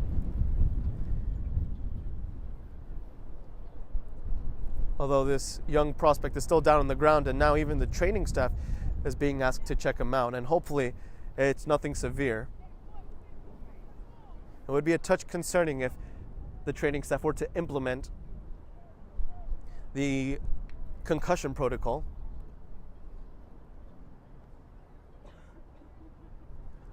Hard to confirm at this moment who that could be, although it's Aiden Banda Sosa, as he gets right back up on his own 2 feet, the number 20, who will likely be escorted off the field. In fact, he is. Drop ball. FA Euro New York, Ferrer. With Spiota. Spiota has Sandoval. Sandoval slipping in the process of his marking. It's all about keep away now for Toronto. And of course, with that Aiden Banda Sosa stop, surely 1 more minute of play will be added, unless the referee deems it otherwise. He has the whistle in his mouth. Rodriguez, final opportunity perhaps at goal. Rodriguez in the final third.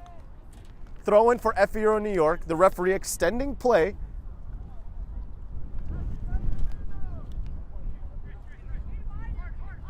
Looking for an additional silver lining in the form of a goal. Aristotle Zazulin. I should say winning the free kick. Despite some complaints from Toronto FC, the referee firm in his decision. And again, I must give the arbitrator his flowers. In fact, all the arbitration staff. This is as close to a perfect MLS Next Day as I have seen. As one could see, I suppose, from a referee. No complaints. Cekic has Rodriguez. Faces a two-man wall. Cekic trying to surprise the near post of the goalkeeper. And that will be the final touch of the ball in this MLS Next regular season for FA Euro New York. It's a well-fought victory for Toronto Football Club with this 3-1 result. Toronto FC scoring the first goal in the final minute of regulation time in the first half. All thanks to really a bait and switch of sorts after the striker fooled the FA Euro defender into a tackle. And all he had to do was just blast it home from just outside the 6-yard box.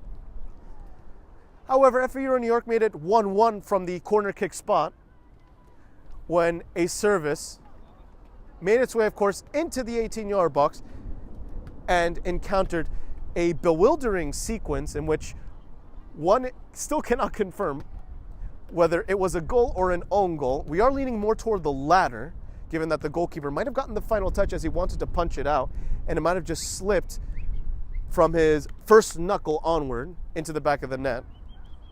Regardless, FA Euro New York made it 1-1 there. Meanwhile, the visiting team made it 2-1 when Frank Liu was forced into parrying a thunderous shot from outside his 18-yard box, but in doing so, he parried it forward and it allowed for a rebound goal for the Canadians. However, Toronto FC sealed the deal practically in stoppage time to make it a 3-1 scoreline when the left winger decided to take on two members of the FA Euro New York team, specifically Rasiborski and Frank Liu himself, out dribbling both of them and finding his way into the back of the net. And despite this 3-1 result, FA Euro New York fought valiantly. The scoreline doesn't really indicate how close this game truly was, especially as time went on. Again, it was 0-0 for a good chunk. But at the end, Toronto FC gets the victory. FA Euro New York should hold its head up high, knowing that it went down swinging, especially in this manner to conclude its U15 MLS Next regular season according to the schedules. So again, it's a 3-1 win for Toronto here from Staten Island. However, do stay tuned for the second match here in this MLS Next triple header. Of course, coming up next, the U14 squads of Downtown United Soccer Club and FA Euro New York go head-to-head. I have been Sean Cabrera. Behind the camera has been Marlon Diaz. And remember, stay tuned for, of course, more MLS Next action on Game in Frame. My name is Austin Brummett. I'm a men's soccer player at San Diego State University, and I play forward. The salt air case helps block odor from my cleats when I'm driving in my car or when I'm keeping my cleats inside my house, so I don't have to worry about it stinking up my room. It helps me keep track of my cleats and my shin guards so I know that they're together, and I don't have to worry about tracking them down or losing them or stressing out about where they are. I would definitely rock this, walking to the games, walking around to my trainings. And it's super helpful for travel. When I travel in the airport to go to away games, it's not going to stink up my backpack or stink up the plane where I'm sitting. Magnetic strip on the top is super easy to open to take my cleats out and to put my cleats back in. I think it's an essential part of my outfit for soccer, and it helps keep all my stuff organized and stink-free.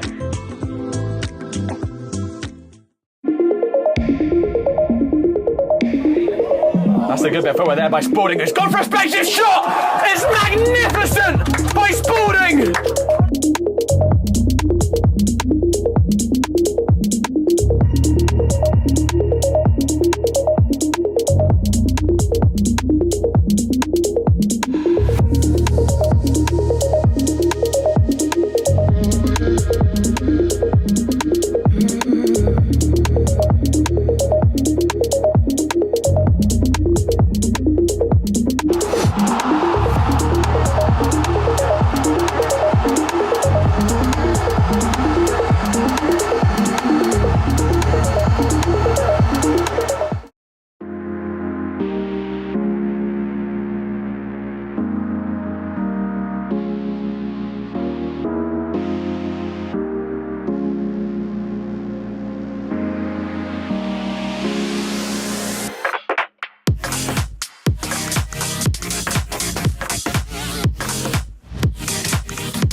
Lower Manhattan itself, represented by Downtown United Soccer Club, challenges the borough of Brooklyn, represented by Football Association Euro New York, in this Staten Island venue. This interborough high noon showdown should be starting shortly. Behind the camera is Marlon Diaz. I am Sean Cabrera, and this is U14 MLS Next on Game in Frame. And of course, this broadcast has been brought to you by Salt Athletic. Salt Athletic has made the Aircase, the world's freshest, most advanced cleat bag that blocks smell by using antimicrobial technology that makes for odor-free car rides and houses. Of course, Salt Athletic is offering the Game in Frame community an exclusive discount, so scan the QR code on your screen to get 10% off and keep it fresh. And in the meanwhile, we could also talk about the confirmed roster for now for FA Euro New York's U14 squad. In fact, we could even go over the starting 11. So in goal, we find the number 1 himself in blue, Sean Applebaum. Defending the left-hand side with the number 40 on his back is Liam Dobson. Meanwhile, defending the opposite flank today is Jacob Mancia Ortiz, who dons the number 30. In between those two defenders, we'll see two center backs, of course, Matthew Shapoval with the number 27 guarding the right-hand side, and Kai Fleming on the left-hand side with the number 34. In front of him will be a trio of midfielders. First, with the center defensive midfielder, we find Ilnurbek Hakimov. Meanwhile, the left center midfielder will be Sava Anchabadze. By the way, those two players with the 10 and 11 respectively. And lastly, the right center midfielder will be Kartik Sataye, which is interesting to see. Notably, he's been deployed as a defender, though to see him as a midfielder today will certainly be a treat. Likewise, on the right wing, we do find the number 24, Siler Wilson. On the opposite wing, we'll find Jeremy Frias with the number 32. And lastly, playing the 9 role with the 9 on his back is Sasha Demidov-Menshikov. From there, we can also confirm some of the players on the bench today. With the number 3 is Meg Gralick, the number 4 is Matteo Convertini, the number 6, Henry Madsen, the number 17, Maddox Mandrescu. Additionally, we are seeing the appearance here, or I should say debut in MLS Next, of Johnny Goldinger, the number 77 for today.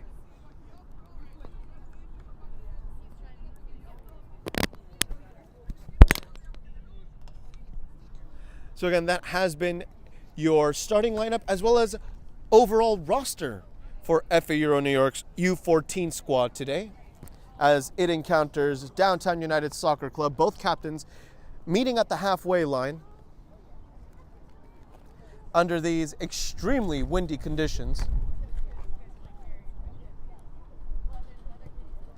Currently 64 degrees Fahrenheit, make that 65 degrees Fahrenheit.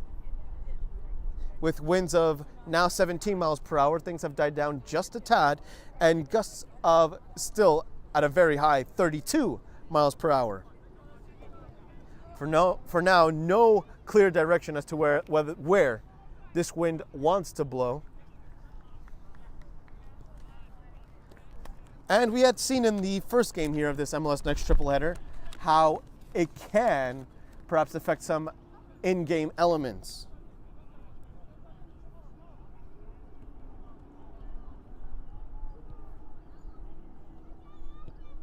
As the referee blows the whistle, no more warm-up.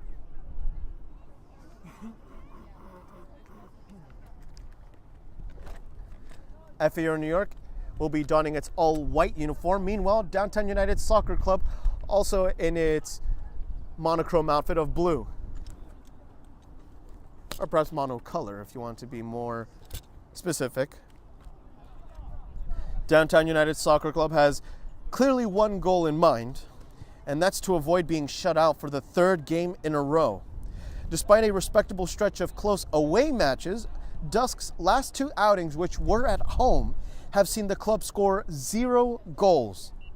In the polar opposite situation is Football Association Euro New York, who as the visiting team has scored 6 goals in its 2 most recent matches. Euro, who is labeled as the home team today, must set its tempo early in this match if it wants to finish this season with 3 straight matches in which the team scores at least 3 goals in each. Again, looking for the third straight game with a tally of at least 3 goals to its name. So the final warm-ups are being instituted here.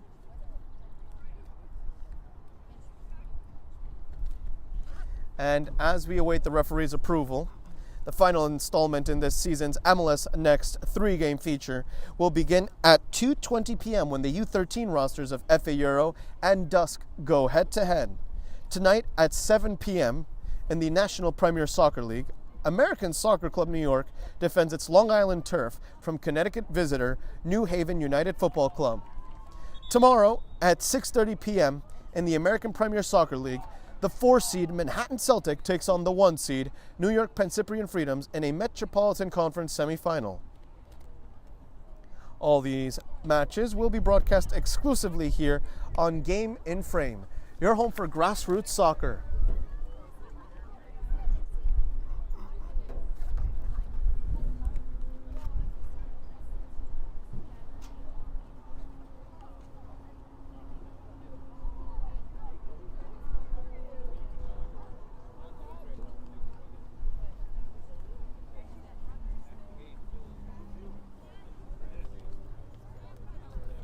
As both starting 11s finally emerge onto the field.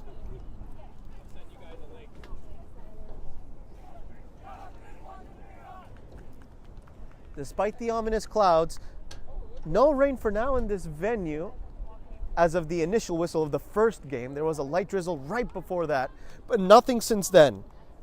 Just pure, unforgiving winds.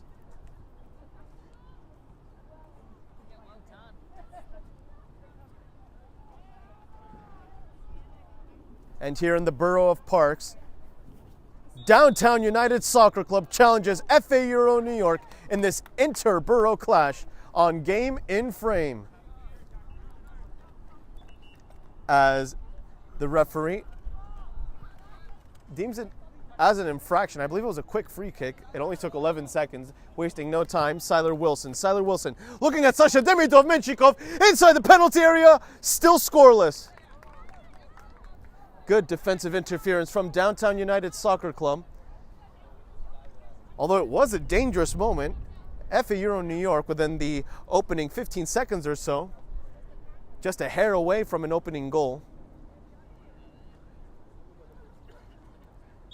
A fortunate block from DUSC results only in a corner kick. Likewise, it only took less than 30 seconds for the first corner kick to even happen. So perhaps a favorable start on paper, that is, for FA Euro New York. This set piece to be taken by Ilnurbek Hakimov. One-armed raised toward that second post. Cleared away by a blue jersey.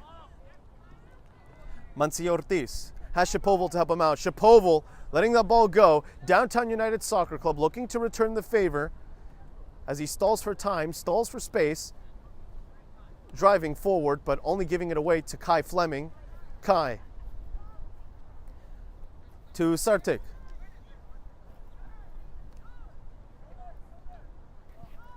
Played across to Mansi Ortiz from Ilnurbek Hakimov. Mansi Ortiz, who we've also seen normally as a right winger, deployed today as a right back.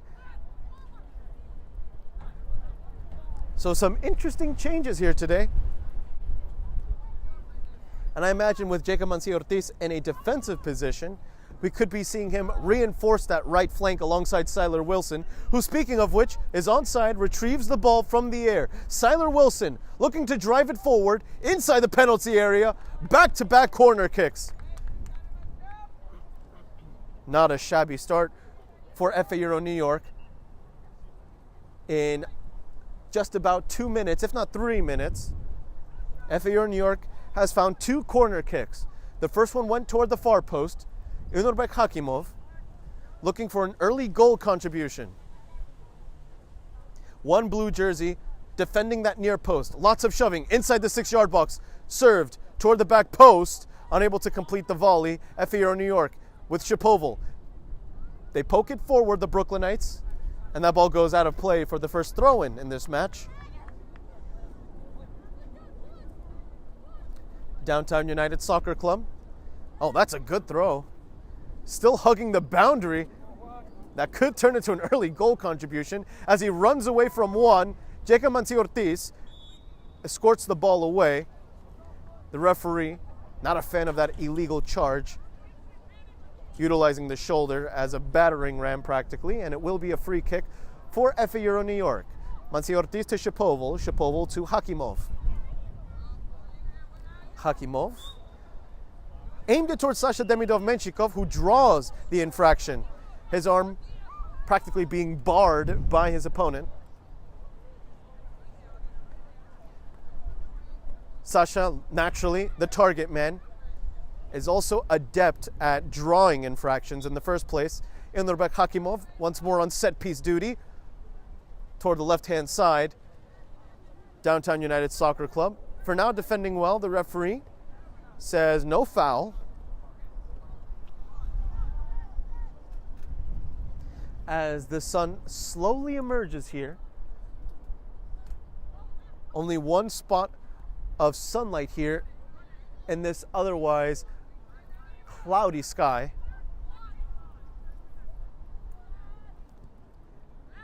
It does feel more refreshing than anything else. As it's played toward the left-hand side, Dobson has Kai Fleming. Ilnurbek Hakimov would have been the nearest option. Instead, Shapoval now on ball duty. Shapoval. Back to Hakimov. Hakimov to Siler Wilson.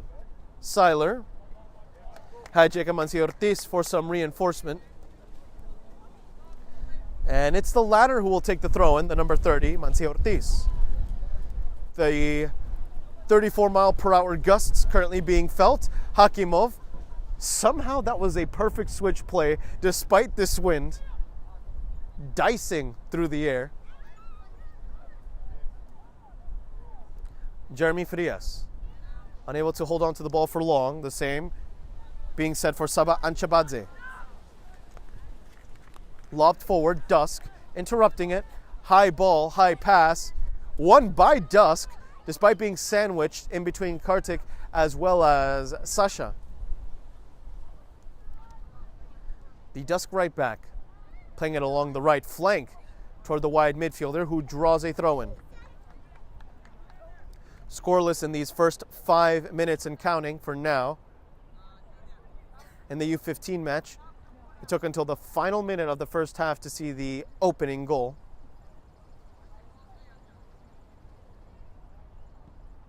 Kai Fleming clearing it toward the nearest boundary.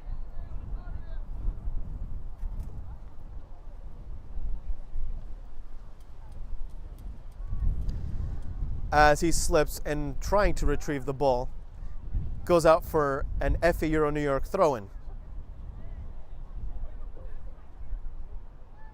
Jeremy Frias. Frias dribbles away from two, passing it toward an available Saban Chabadze, still with Frias. Frias through pass, Sasha onside, but the pass was too strong anyway. Downtown United Soccer Club. Now looking for a through pass of its own. That's interrupted by Liam Dobson.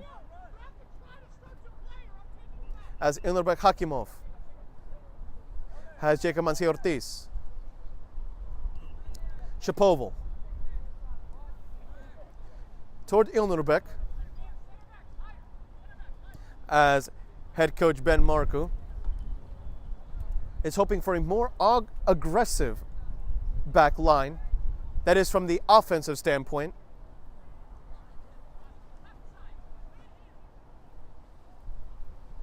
Ilnurbek, the number 10. Lobbing it toward the left wing. Jeremy Frias with one good touch, trying to beat the follow-up defender. Although it's a good recovery from the initial fullback, it's still with FA Euro New York on the edge of the penalty area. Served into the 18-yard box. It was a good service from Saban Chabadze. Unfortunately for him, nobody was there to capitalize on what could have been a free goal. Back to Kai Fleming. Lob toward the right-hand side. Jacob Mancio-Ortiz waiting alongside Siler Wilson. So we are seeing a much more aggressive fullback deployment here from Liam Dobson and Jacob Mancio-Ortiz. Frias.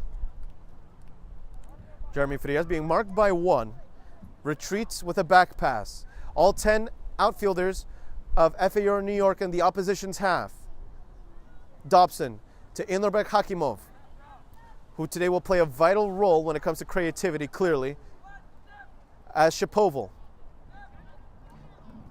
plays it toward his left-hand side, toward Kai Fleming. Kai Fleming. Saba Anchabadze, his dribble interrupted. Good defending by Downtown United Soccer Club. Shapoval returning the favor. For now, FA Euro New York leading in possession. Oftentimes this season, we've seen FA Euro New York with some off-the-ball tactics. Although so far in these initial, now 10 minutes, now that we've passed the 9th minute officially, it's been an FA Euro on-the-ball game. Ilnurek Hakimov not going for the shot, instead placing this one towards Sasha Demidov-Menshikov, who uses his physicality to keep the ball in play. Kai Fleming, dangerous pass, but it does pay off for now. Sasha Demidov-Menshikov, back pass, not on the same page as Jeremy Frias. And Shapoval has to defend this breakaway. He's alone. The two collide, both still racing for the ball. It's an even race that Shapoval ultimately wins. It's a throw-in for Downtown United Soccer Club in the final third. Dangerous moment for FA Euro New York, though it's a good recovery from the number 27 Shapoval.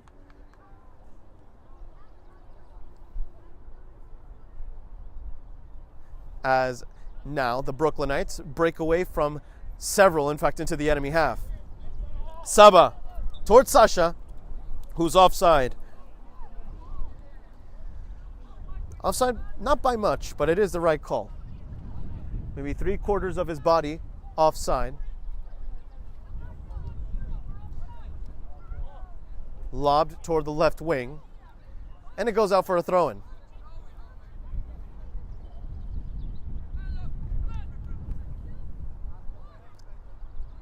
FA Euro New York offensively playing dominantly.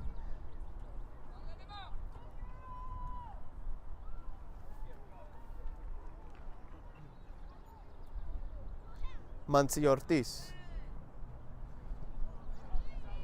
As that's a throw-in that goes out of bounds. I'm not sure if that was the throw-in technique itself that caused it to go out of bounds immediately afterward or the wind. It could have been a mixture of both. And this ball goes out of play. The first corner kick for Downtown United Soccer Club.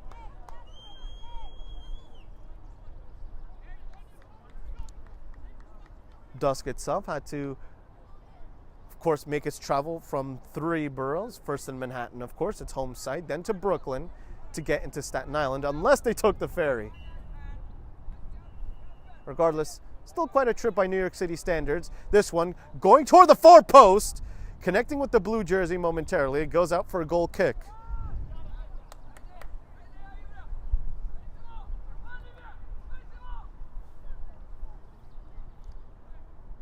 Applebaum with a short goal kick toward Kai Fleming, back to Dobson. Dobson gives the ball back to Kai Fleming, who trusts Shapoval. Shapoval being told by head coach Ben Marco alongside his teammates to take up more space, considering that DUSC is opting for the low press zonal marking.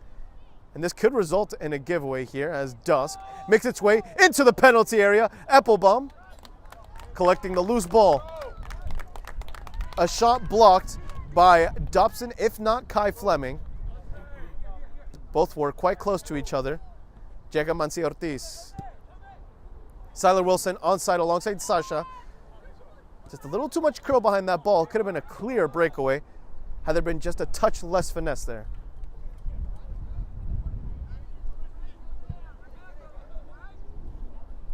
Mancio-Ortiz towards Shapoval. Back to Mansi Ortiz, who with a calm pass to Ilnurek Hakimov, and likewise with some off-the-ball dribbling, wins it. Kai Fleming. Kai. Kartik. Not too much ball time. Sasha Demidov-Menchikov, right place, right time. Another clearance. DUSC conceding the throw-in.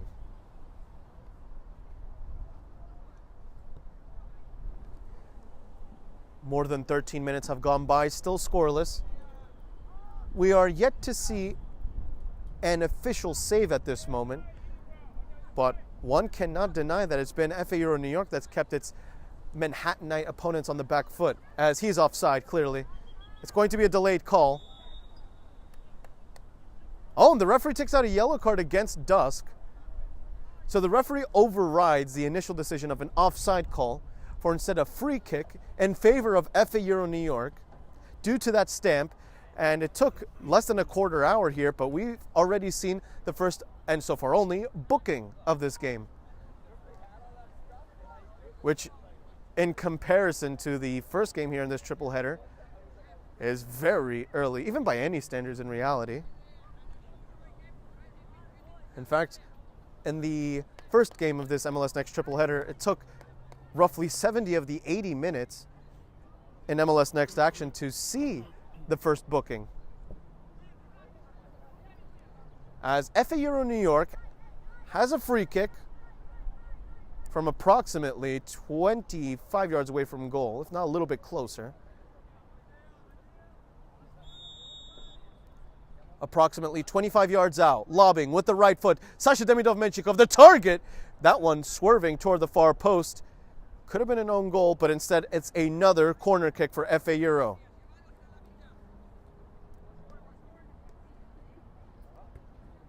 Who, if I'm not mistaken, already has a triplet of corner kicks.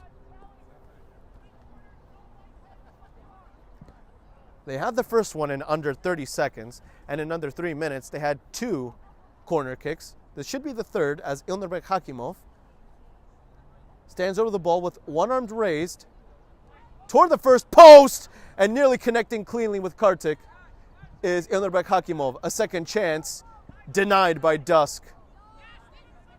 Kai Fleming being pressed immediately. Back pass to Shapoval. Shapoval has a wide open Liam Dobson. Shapoval instead roaming before playing laterally to Kai. As Kartik drops back and acting as a new center back, playing his normal position, Kartik, playing today as a midfielder, helping out, passing towards Shapoval. Shapoval being pressed by one. Jacob Mansi Ortiz, referee blowing the whistle. A foul against Shapoval. Or more accurately said, drawn by Shapoval, not necessarily against him. I should say the foul was committed against him, not by him. It's Ilnurek Hakimov with the set piece from almost 39 yards away from goal. Well defended by DUSC. Jacob Mansi Ortiz halting the first play, dribbling away from 2. And he has some reinforcement in the form of Matteo Convertini. Oh no, pardon me, that's Liam Dobson.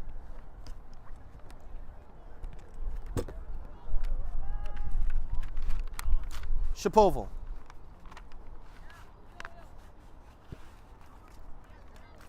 The ball skating across toward Kai Fleming, now forward with the forward, Sasha Demidov-Menchikov, who wasn't on the same page as Jeremy Frias. That's going to be an important element so far in these early moments of the game as we approach the halfway mark of the first half.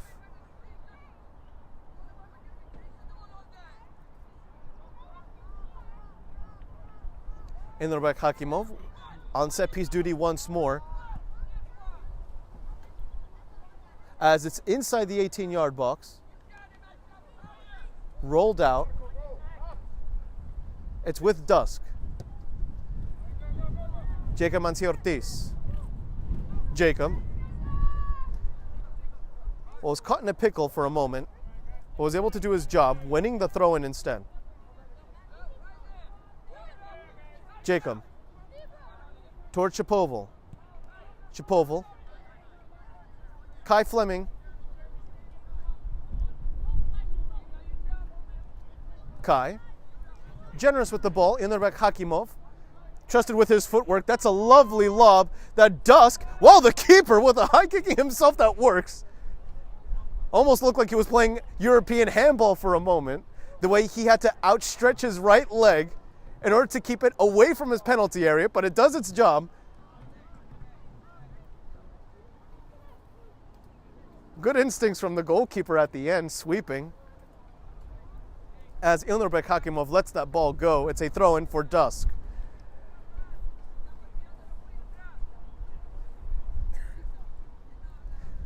Officially not a save for the goalkeeper, but certainly a highlight-worthy play.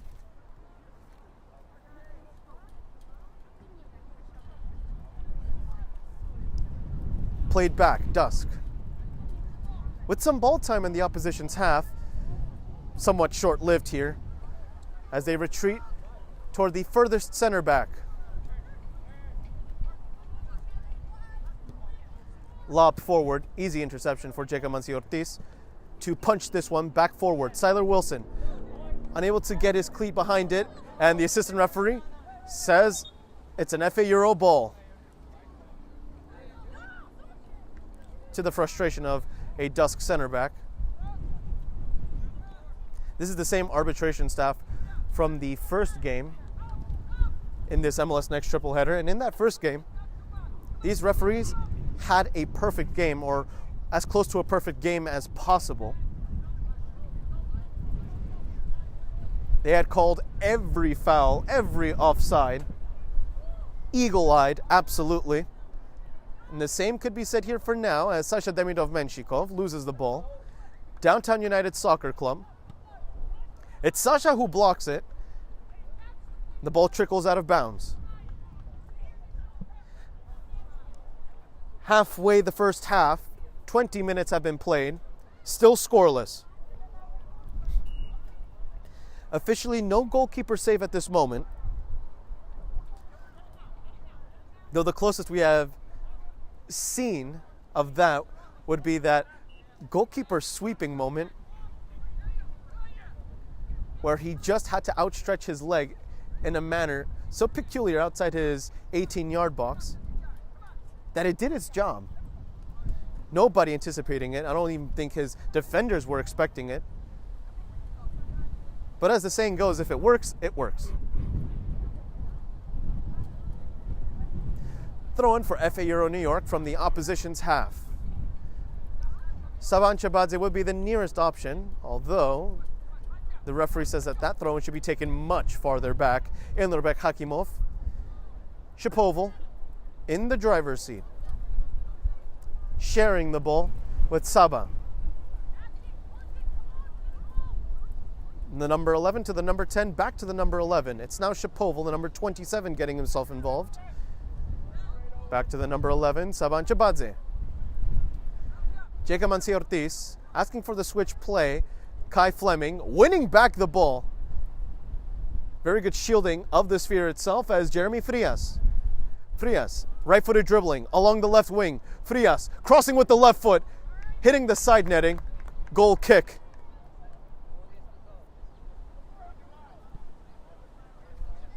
And a goal kick played quickly and maybe a little too quickly. It's a giveaway. Kartik dribbled past one, losing the ball to the second defender, Jacob Ortiz. Currently being grappled. The referee was ready to blow the whistle for a foul. The referee allows play to go on instead. Siler Wilson was onside anyway, and the goalkeeper once more forced into sweeping from outside his penalty area. A gutsy goalkeeper, clearly.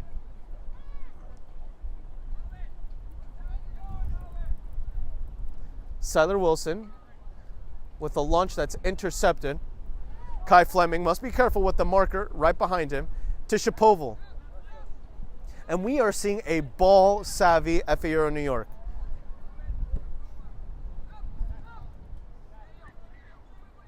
It's been a little bit of a while since we've last seen an FA Euro match, let alone the first half, in which FA Euro has held dominantly the possession in this game. And yet here we are, Jacob Ortiz trying to win back the ball. Ortiz chasing down his marker, getting the final touch. DUSC inside the penalty area. A no-nonsense clearance from Kai Fleming, helping out Shapoval.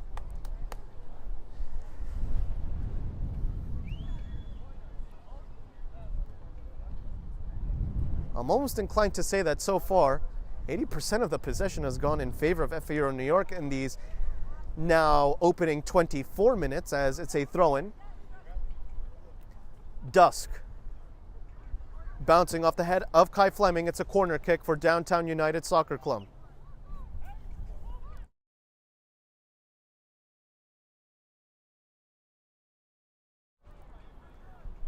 DUSC now with the corner kick, and it should be an inward swinger judging by his stance. One armed raised. Shapoval blocking out one inside the 6-yard box. Served toward the first post. Defended easily by FA Euro New York, albeit at the concession of another straight corner kick.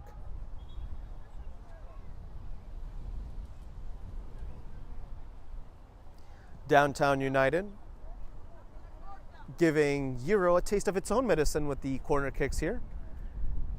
Equipment change.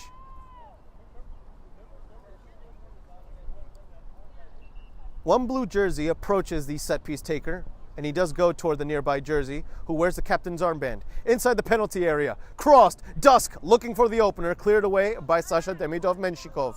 Jeremy Frias. And Downtown United Soccer Club, instead of opting to play it back to the keeper or to any other center back, opts to clear it toward the nearest boundary, so it's a throw-in for FA Euro New York.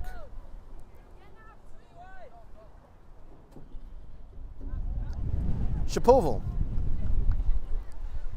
dribbling against these winds toward Ilnurbek Hakimov.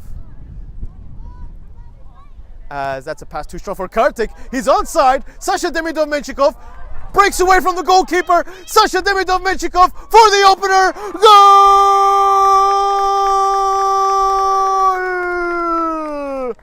Sasha Demidov-Menshikov capitalizing on that tackle gone pass from Kartik Sataye. It's 1-0 for FA Euro New York. The number 9 doing his job, escaping not only from the back line but also from the netminder himself. 1-0 is the scoreline for FA Euro New York.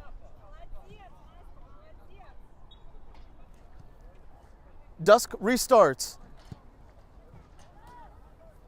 And Downtown United Soccer Club must find that fire as this first half progresses.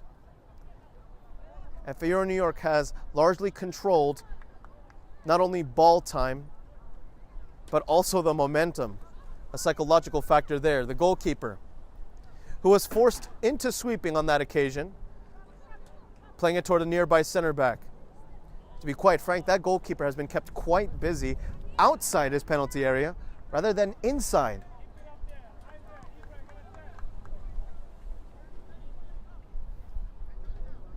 On that gamble, he didn't hit the jackpot, but you do have to applaud him for his bravery, especially at this age. Which also goes to show what one expects of the modern day goalkeeper. Placing an emphasis on sweeping as well as ball savviness. Which, in my opinion, the latter, not to say that it's overrated, but the only problem is that sometimes, especially modern day pundits, sometimes prioritize on-the-ball abilities rather than the most important feature of a goalkeeper, which is shot stopping. Just an interesting note at the end. As Sasha Demidov-Menshikov is looking to punish DUSC for the second time, looking for another goal contribution. He dribbles out wide, playing it toward Dobson. Dobson to Ilnurbek Hakimov, the number 10. Ilnurbek Hakimov lining up for the shot, and it's an easy save for the goalkeeper. His first official save in this match.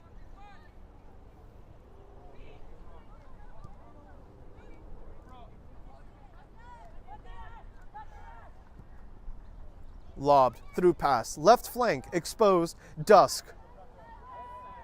Seiler Wilson dropping back. Seiler draws instead the foul. Earns his team a free kick. Good defending from Seiler. He had no right dropping back all the way there, given his offensive role, yet he did his job, and he's showing his work ethic. Not to mention defensive skill in a way, shielding not only the ball away from his opponent, but also drawing the free kick.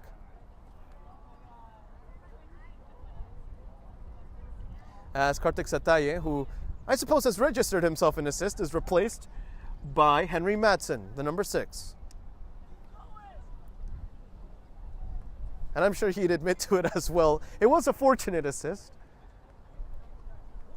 He meant to poke the ball away, but in doing so, he poked the ball forward. And in all one smooth motion, Sasha Demidov-Menchikov broke away from the defenders and goalkeeper for the 1-0 advantage right now.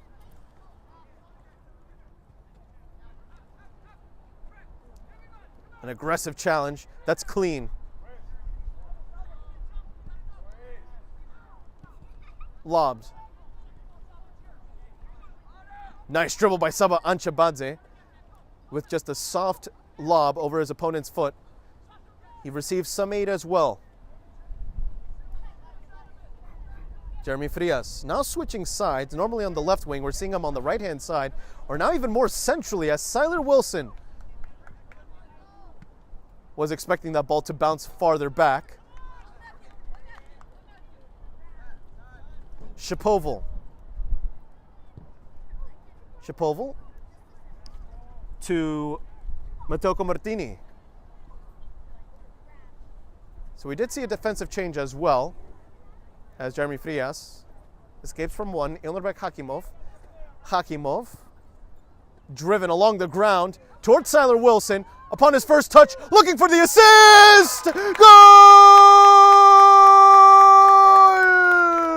Jeremy Frias doubling the lead. Seiler Wilson, first touch assist. Picture perfect. FA Euro New York with, for now, a well-deserved 2-0 lead at this half-hour mark.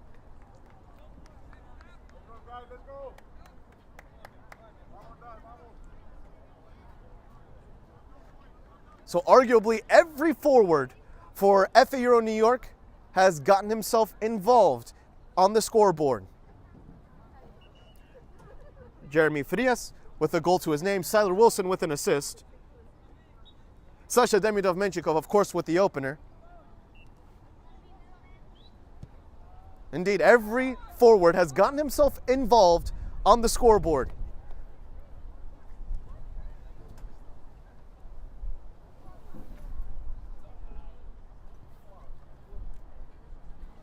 I'm sure head coach Ben Marcoux for now is happy with this performance.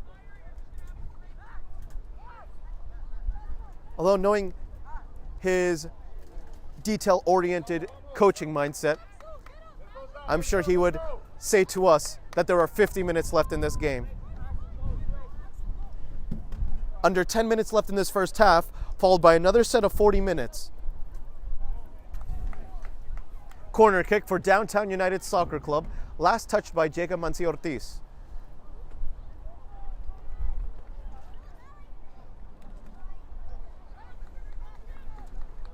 Downtown United Soccer Club, praying that these wins help them out in this match.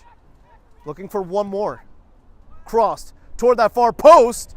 Eppelbaum was kept shuffling, and at the end it's a goal kick.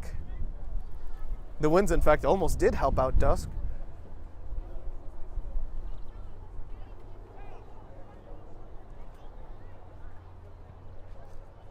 DUSC will certainly have to rely on the counter-attacking game.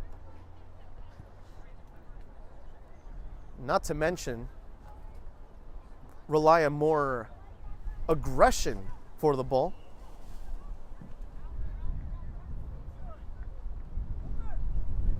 It feels a little bit chillier here now that the sun is gone. Still 65 degrees Fahrenheit, however. With gusts of up to 30 miles per hour, the gusts slowly dying down but still a game-changing factor. We had to start this triple header with 36 mile per hour gusts. The winds, however, remain the same at 18. Seesawing between 17 and 18 miles per hour.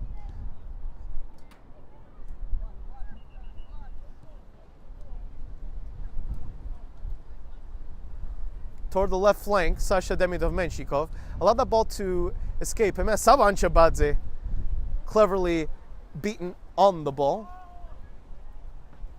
The goalkeeper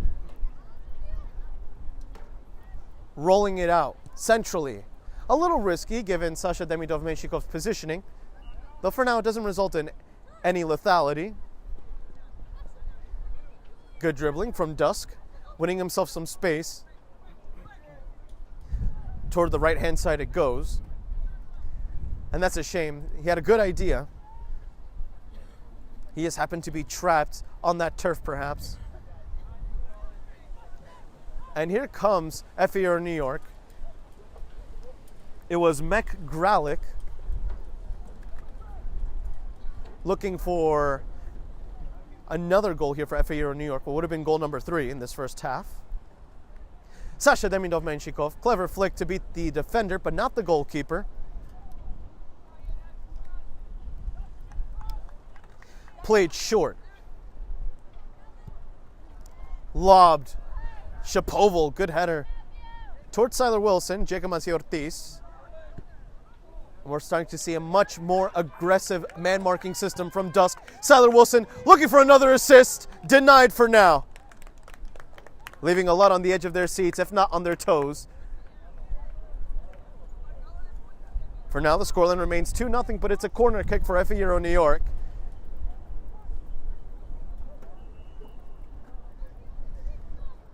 Had Siler connected with a white jersey cleanly, it would have been his second assist. Inurbek Hakimov. Hakimov, short lob toward the first post, now toward the back post. FAR New York, Jeremy Frias, unable to complete his brace for now. DUSC. Well, according to the refereeing staff, there was an infraction against Euro. So play restarts from the free kick spot within the 18-yard box. We are within the final 5 minutes of this first half. 4.5 minutes to be precise. That is without stoppage time. Not that we should be seeing much. I'd say at most a minute. But even then, I think that would be gratuitous. The ball has been kept in play nonstop, particularly by FAR New York. Inurbek Hakimov to Saba Anchebadze. Saba toward Mek. Mek dispossessed. DUSC. Saba returning the favor, turning that sliding tackle into a pass for Mateo Convertini. Jeremy Frias on the left wing. Frias beats one using his pace. Frias, left-footed cross, impeded by DUSC. The Lower Manhattan representatives with a desperate clearance that Shapoval can recover. Saba Anchebadze scanning before back passing. Back to Saba. Slithering his way past two before following that up with a back pass. Inurbek Hakimov, who's playing a deep playmaking role. Almost akin to Modric, if I were to be quite honest here. Lob forward. Foul against Saba Anchebadze. Again, it is quite interesting to see Inurbek Hakimov, who is normally an attacking midfielder, at least on paper he's labeled as such, playing such a, well, he is playing today, I should say, as a defensive midfielder, but normally we do see him deployed more offensively. But today in the holding midfielder role, well, he has been quite successful, dictating the tempo, absolutely.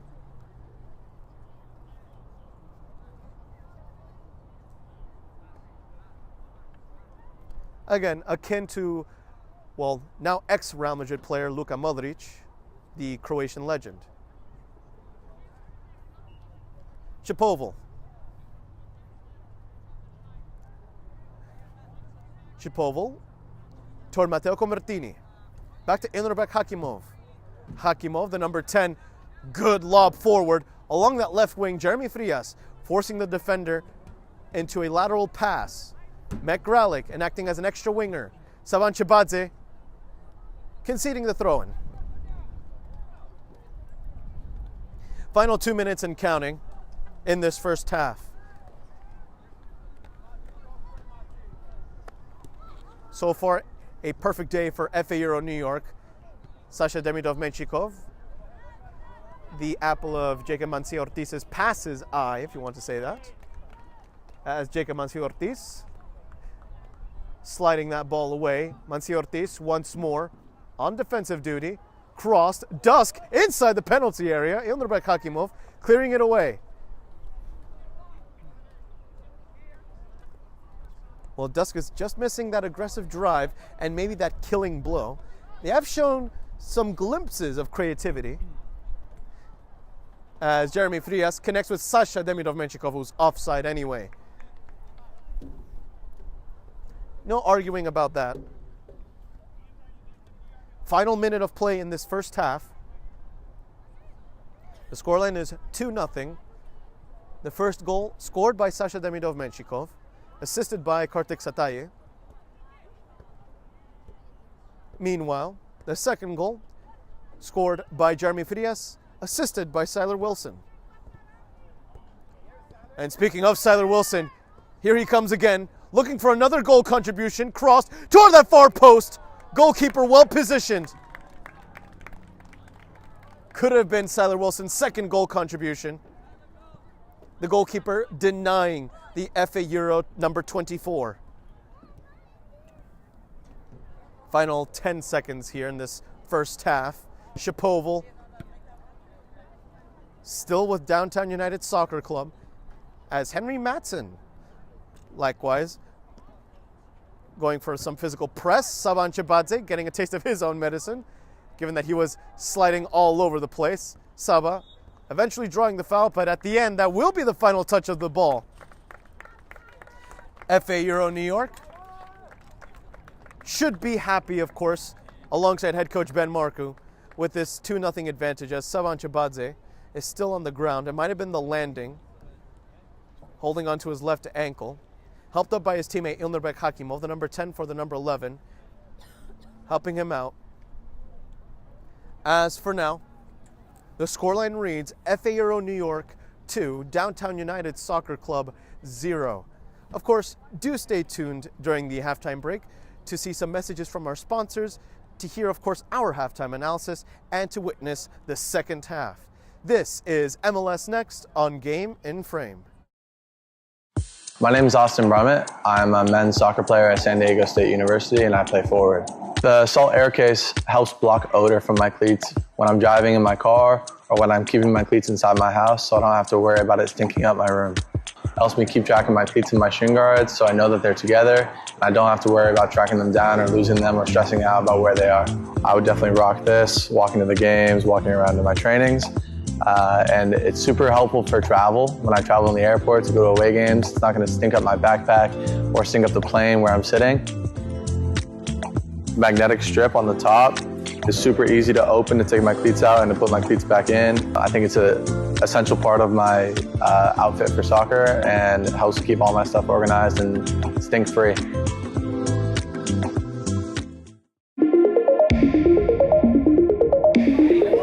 That's a good bit of footwork there by Spalding. It's gone for a spaceship shot! It's magnificent by Spalding!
as the second half is going to start shortly here.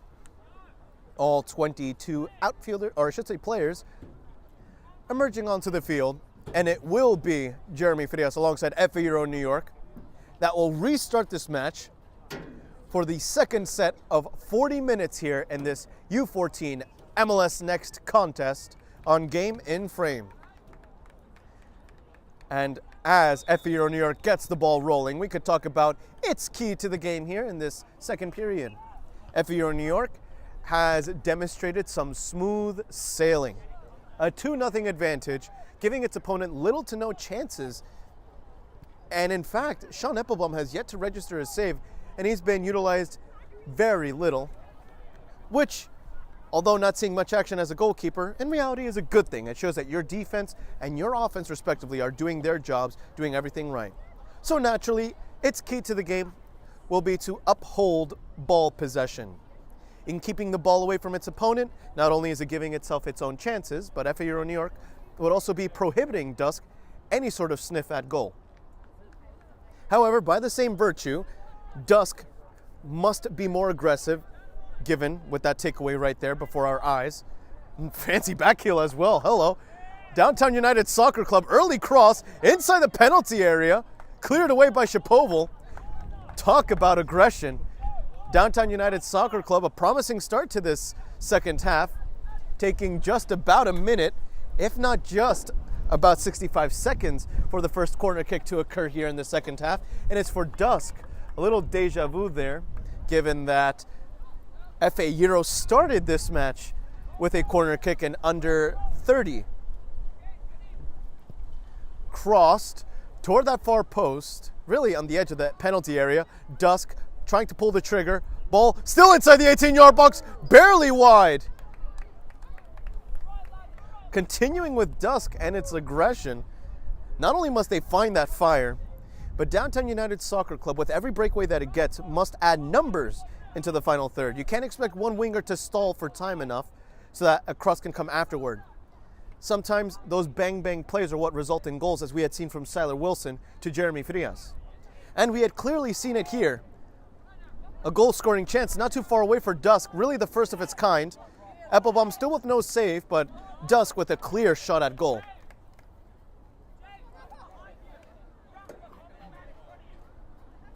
Throw in for FA Euro New York.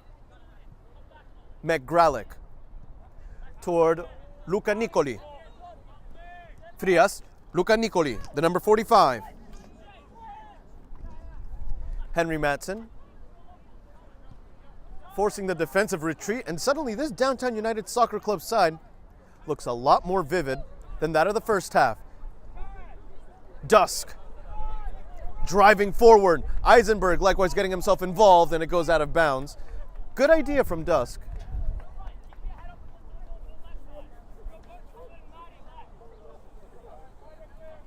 McGralick on throw-in duty.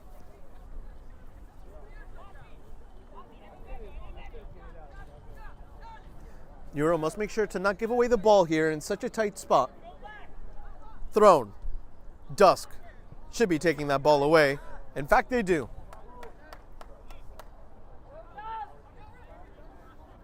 Throw in for FA Euro New York. Weirdly enough, it is 66 degrees Fahrenheit here, so on paper it should be warmer, but with the wind, there is quite a bit of chills. It feels colder than that.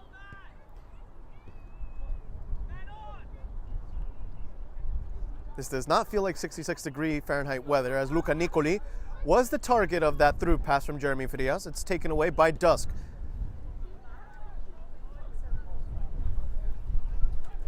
The players in blue looking for a response, down 2-0. Although displaying some promising soccer here to start off this second half.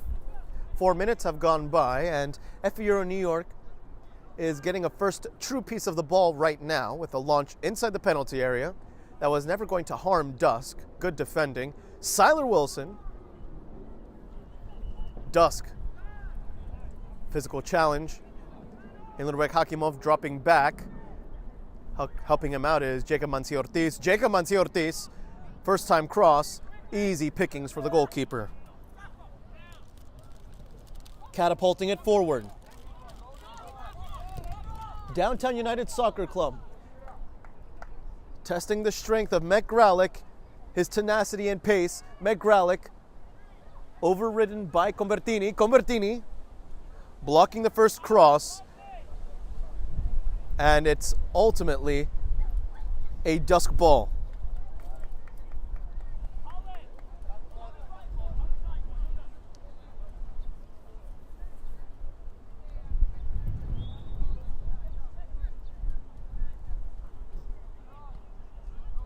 Thrown. Nicoli. Clearing it toward Jeremy Frias. Frias has Eisenberg to help him out. Eisenberg has Met Gralick. Met Gralick forced into an uncomfortable spot. Nicoli, great control from that young prospect. His jersey tug, the referee signaling advantage. Another DUSC ball.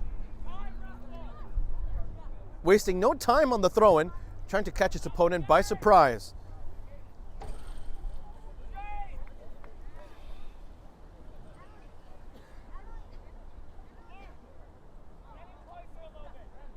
Downtown United Soccer Club. Inside the penalty area.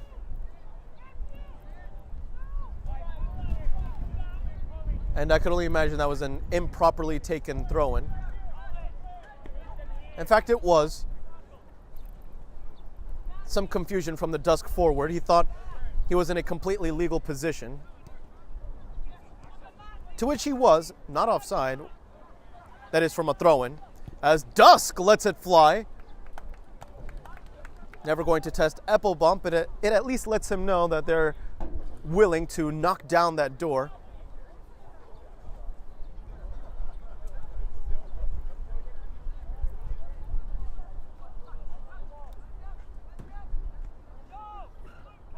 Eppelbaum. With the goal kick. That makes its way toward Madsen. And long gone for now are the days of zonal marking from Downtown United Soccer Club. This is some personal man-to-man marking from the all-blue side. Who takes away the ball and with the roulette turn, keeps possession. 8 minutes have gone by. Still the same score from the first half. 2-0 in favor of FA Euro New York. Shapoval clearing it away. Throw-in for the away side.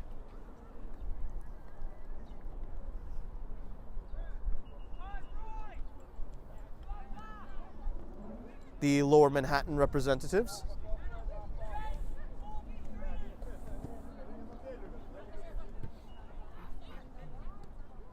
We was ready to test Met Gralick, but instead it's Luca Nicoli that aims to take away the ball with Henry Madsen. Luca Nicoli blocking the initial clearance, a block that could have turned into an assist had that center back not rushed back in time.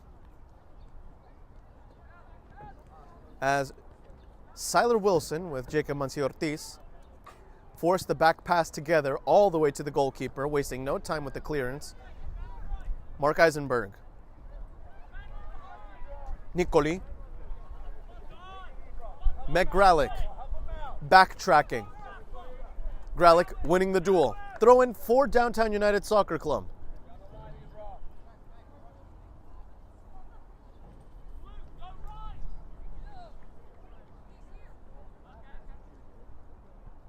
Throw in taken by DUSC. The follow-up chance, Shapoval should clearly defend it. Shapoval goes down.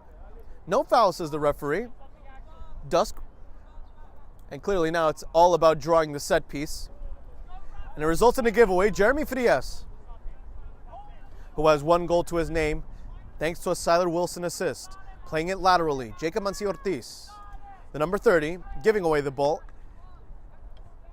Setting his sights for Siler Wilson, who on that second opportunity lets the ball hop over him. As head coach Ben Marcoux is telling his players to play farther up in the field, showing a relentless back line. Throw in for DUSC. And what a polar opposite second half we are currently witnessing here. DUSC for now controlling the rhythm and ball time. FA Euro New York in the first half, the clear masters of that in the initial 40 minutes. And for now, it's an FA Euro New York goal kick.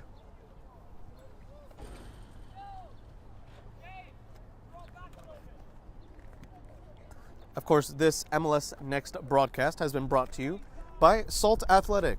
Salt Athletic has made the Air Case the world's freshest, most advanced cleat bag that blocks smell by using antimicrobial technology that makes for odor-free car rides and houses. Salt Athletic is offering the Game and Frame community an exclusive discount, so scan the QR code on your screen to get 10% off and keep it fresh with the Air Case. Siler Wilson wrestling for the ball, DUSC winning the tussle, not winning the war, however. FA Euro New York keeping the ball alive, driven cross. A second one, deflection, says the assistant referee. And it's an FA Euro New York ball.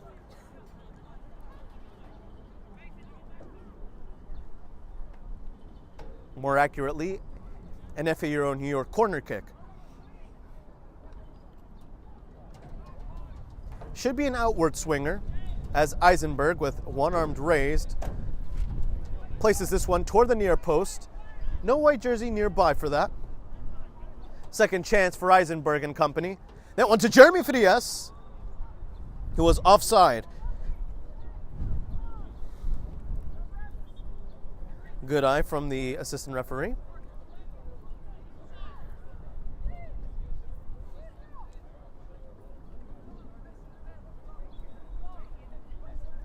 As the goalkeeper plays the free kick toward his left-hand side. And I think I felt a very, very slight drizzle here. At least one that's starting to begin. Hopefully that's not the case. We were supposed to expect some precipitation here in New York City. But for now, no follow-up drizzle occurred. Lobbed. DUSC. The front line unable to withhold the ball.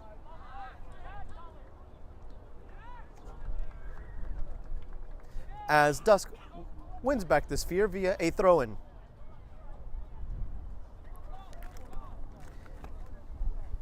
Of course, the final installment in this season's MLS Next 3-game feature will begin at 2:20 p.m. when the U13 rosters of FA Euro and DUSC go head-to-head. Tonight at 7 p.m. in the National Premier Soccer League, American Soccer Club New York defends its Long Island turf from Connecticut visitor New Haven United Football Club. Tomorrow at 6:30 p.m. in the American Premier Soccer League, the 4-seed Manhattan Celtic takes on the 1-seed New York Penn Cyprian Freedoms in a Metropolitan Conference semifinal. All these matches will be broadcast exclusively here on Game in Frame, your home for grassroots soccer. Downtown United Soccer Club, dancing inside the penalty area, clear shot at goal, Sean Applebaum with his first save. DUSC, follow-up chance, volley, Sean Applebaum denies. Beautiful chances, fantastic saves. Overall, a great MLS Next sequence. Applebaum had no right getting to that ball. The first shot powerfully struck toward the bottom corner of his near post. The second one, of course, in that double save sequence, a result of a volley that when you see struck with that much power, often ends up crashing the net. Applebaum with 2 good saves and he feels fired up. 55th minute here. 25 minutes remain.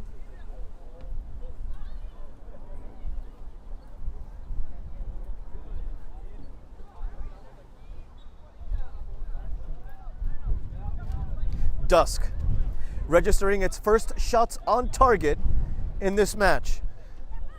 It took roughly 54 minutes for it to occur, but better late than never. DUSC Again, 2 shots on target officially.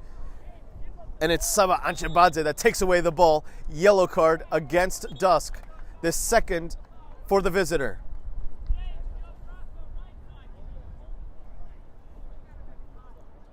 Luca Nicoli drawing the foul.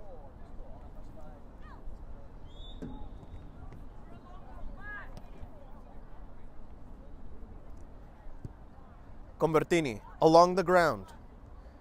Jacob Ortiz. Siler Wilson, first touch, first pass. Luca Nicoli.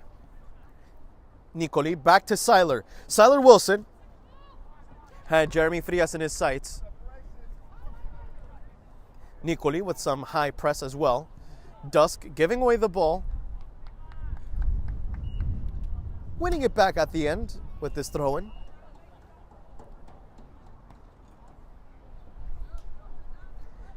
Still 2-0 here.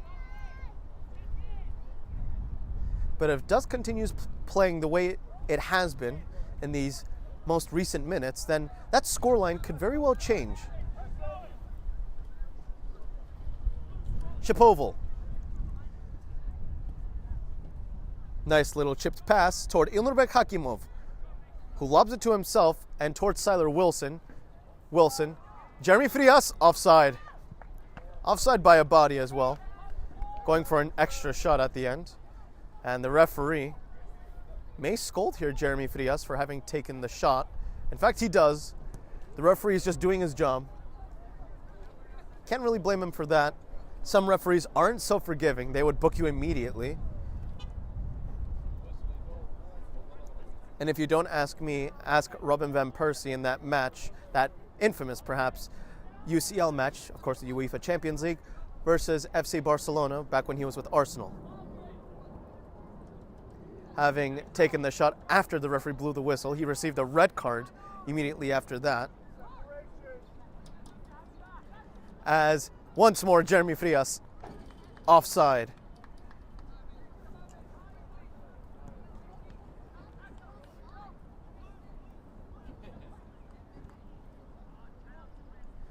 DUSC in charge of the ball. 17 minutes of this second half have been played.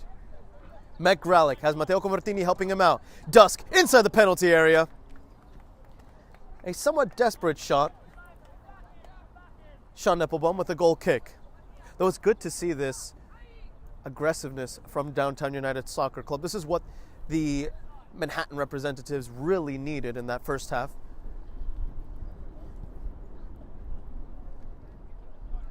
Frias, quick lob. Siler Wilson. Oh, he could win the ball there instead.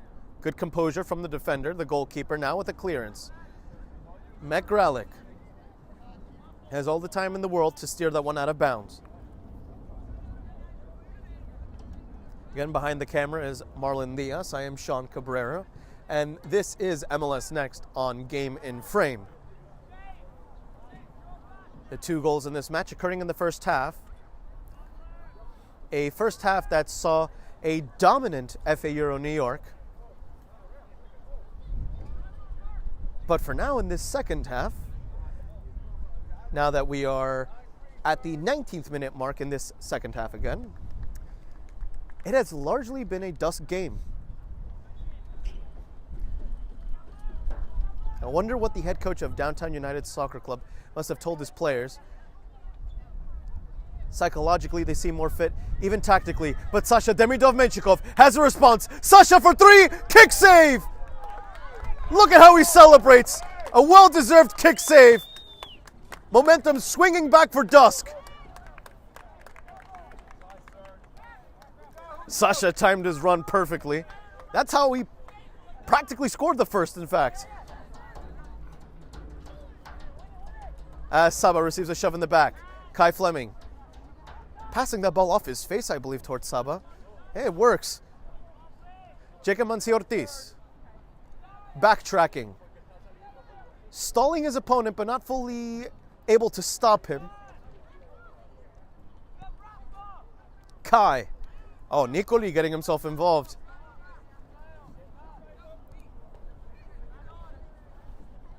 Dispossessed. Downtown United Soccer Club as well with the advantage from the referee. And Eppelbaum can collapse on the ball.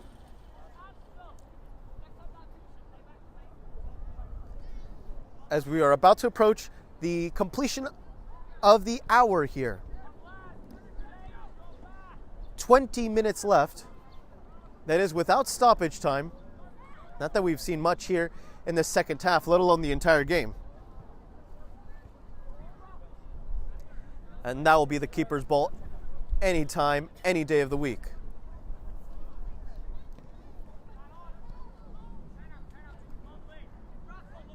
DUSC. With Saban Chibadze playing farther up. He was labeled as a center midfielder for today, though right now he's almost playing as a winger. Saba, a chopping motion. Kai Fleming keeping it in bounds. Kai Fleming with the final touch as they throw in for DUSC.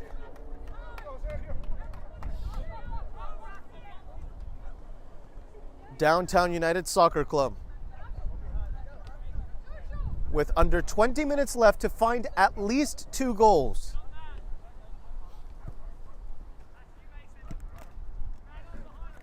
Of course, first things first when it comes to your priorities and your objectives, Downtown United Soccer Club is looking to avoid being shut out for the 3rd match consecutively. Weirdly enough, DUSC, in its recent away matches, not its most recent overall matches, but in its most recent away matches, has always kept the contest close and even has a solid record. However, in its 2 most recent matches, which were at home, the Manhattanites were shut out. Meanwhile, FA Euro New York is just 1 goal away from accomplishing its goal, as there's a yellow card. Oh, it's hard to tell against whom. It wasn't very that clear if it was against Kai Fleming or the DUSC player. Something tells me, though, that it's against Kai Fleming. So it's the first booking, presumably, against FA Euro New York. Continuing with FA Euro New York's objective today, it's to find the net 3 times today for the 3rd time in a row. In other words, its last 2 matches have seen FA Euro New York score at least 3 goals apiece.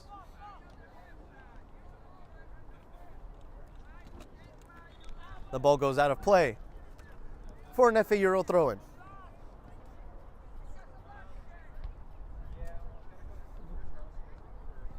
Poked forward. Sasha Demidov-Menshikov, onside, looking for an assist towards Saban Chibadze. Redirecting that ball with his head over the bar, but he's always a present danger, especially now on that left wing. Saba. Letting that ball trickle by. Matteo Convertini with Matt Gralick, miscommunication. And it's a free kick. The referee seeing it as a studs-up challenge.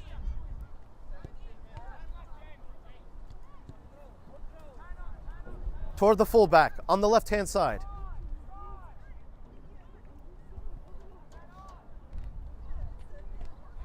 As Jeremy Frias, unable to fully tackle the ball away, wins it back with a throw-in instead. Frias, early cross. Sasha, good proactive goalkeeping. Saw it all the way through.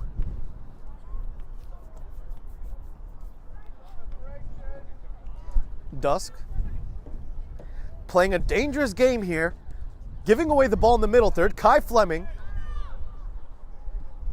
was almost able to take it away completely. DUSC hustling play, keeps it in play. Good pass. DUSC on the edge of the penalty area. No nonsense clearance. That's Shapoval doing his job.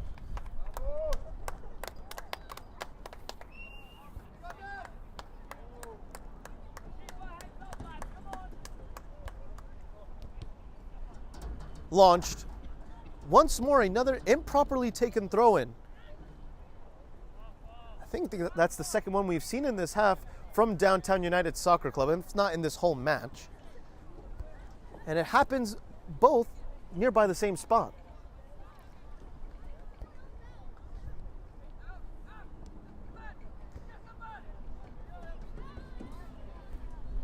Mekralik with a throw-in backwards toward Convertini. Saban Chebadze. Ilnorbek to Sasha.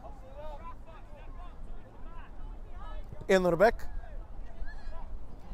Ilnorbek, despite getting tackled from behind, was able to move forward for a moment. Mekralik. Mek, left-footed push. His arm dragged, a booking. 3 confirmed bookings, at least, for Downtown United Soccer Club.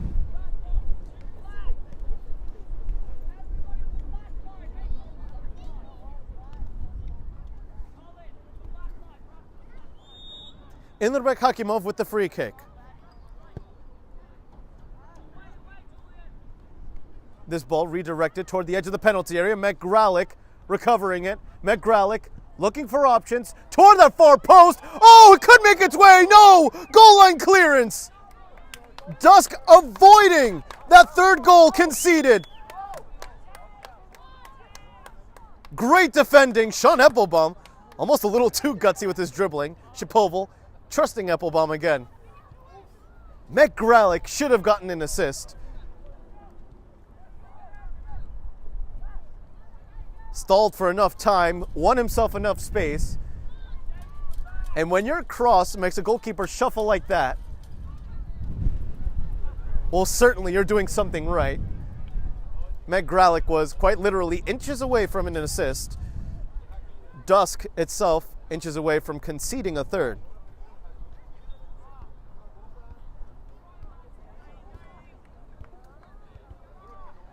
It would have been a respectable header too. Sasha Demidov-Menshikov. Frias had an overlapping Nikoli, the two not on the same page.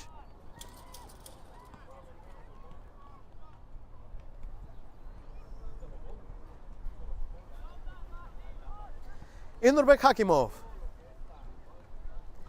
Back out wide, it's Hakimov, lobbing it forward. Sasha would have been onside. Jeremy Frias pushing this one forward. The goalkeeper sweeping, and this time Sasha Demidov-Menshikov can't punish him. We're at the 68th minute. 12 minutes remain. Saba. Back to Saba it goes from Ilnorbek. Anchebadze out wide. Looking for crossing options. Beats the first marker. Crossing at Saba! Almost finding that header. That's the second time Saba has found the space to utilize his head. Unfortunately for him, no third goal for FA Euro New York for now. But they're inching closer. Oh, hello, Saba. No touch nutmeg, Saba. Oh, with a little bit too much class now. Results in an interception. Maybe a little too confident with his flair. Matteo Convertini steps over the ball to guide it out of bounds.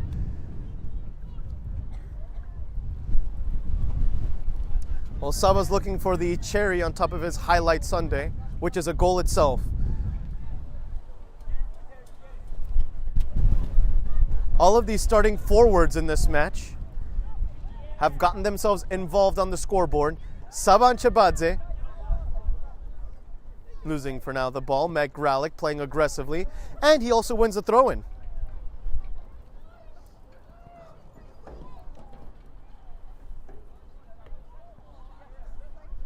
Mek has Kai Fleming. Goes for the more assertive option in the form of Sasha. Demidov-Menshikov muscling off one defender. Demidov-Menshikov. Ilnorbek Hakimov with Mekralik. Ilnorbek. Well, I was hoping that Mek would have been in a much farther up position. It's a throw-in for DUSC. approaching the final 10 minutes here.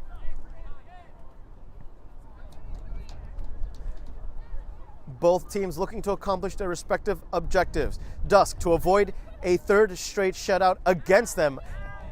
Kai Fleming with what could have been a high kicking infraction waved away by the referee. DUSC steering away from 2, DUSC drawing the infraction. Continuing, of course, with the objectives, DUSC is to avoid a third straight clean sheet against them. For FA Euro New York is to find a third straight game with at least 3 goals to its name. 8 goals scored across 3 games so far. Not too bad from FA Euro New York. Downtown United Soccer Club encountering, for now, a 2 Brooklynite wall, unless Saba Anchabaze wants to join. So for now, it will be a 2 Brooklynite wall. Downtown United Soccer Club, from about 29 yards away from goal, lobs it. Headed effort inside the penalty area. Applebaum not needed until now. Collecting the ricochet.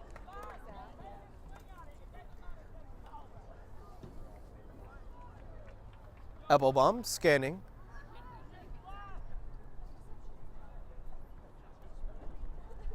Punting it away with his right foot. That has some height and distance to it as well, as that's a free kick for FA Euro. And the referee quick to scold the player for having committed that foul, instituting some order. Unafraid to book as well, these players. We are within the final 9 minutes here. Free kick, give or take 41 yards away from goal. Sasha, a goalkeeper, got a paw to it. And for now, DUSC clears it. Well, I'm one to give the goalkeeper the benefit of the doubt. I'd label that as a save. DUSC. Oh, that should be a yellow card. His jersey dragged, held back, and he might have gotten away there with a booking.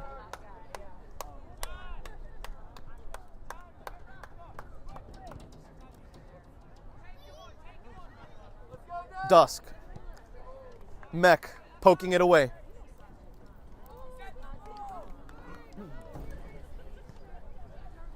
Final 8 minutes and counting.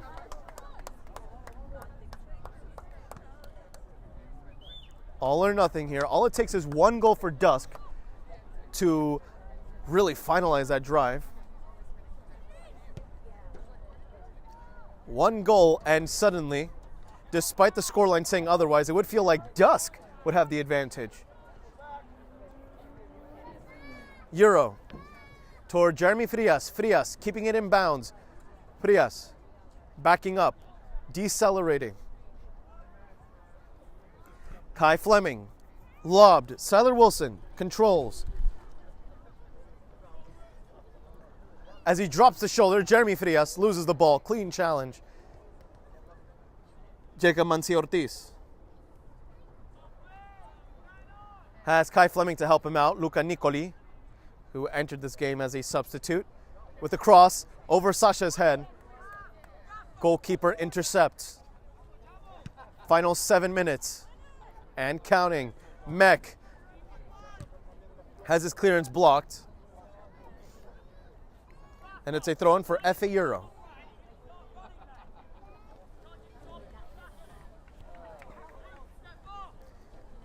Euro. Kai Fleming, driven forward. Shapoval doing his job. Convertini poking it as well towards Saba. Saba receives a shove in the back. The referee says no foul. Saba nutmegs his man again. Oh, Saba's just having fun at this rate. Second nutmeg of this match. It's a free kick for FA Euro New York. Ilnurbek Hakimov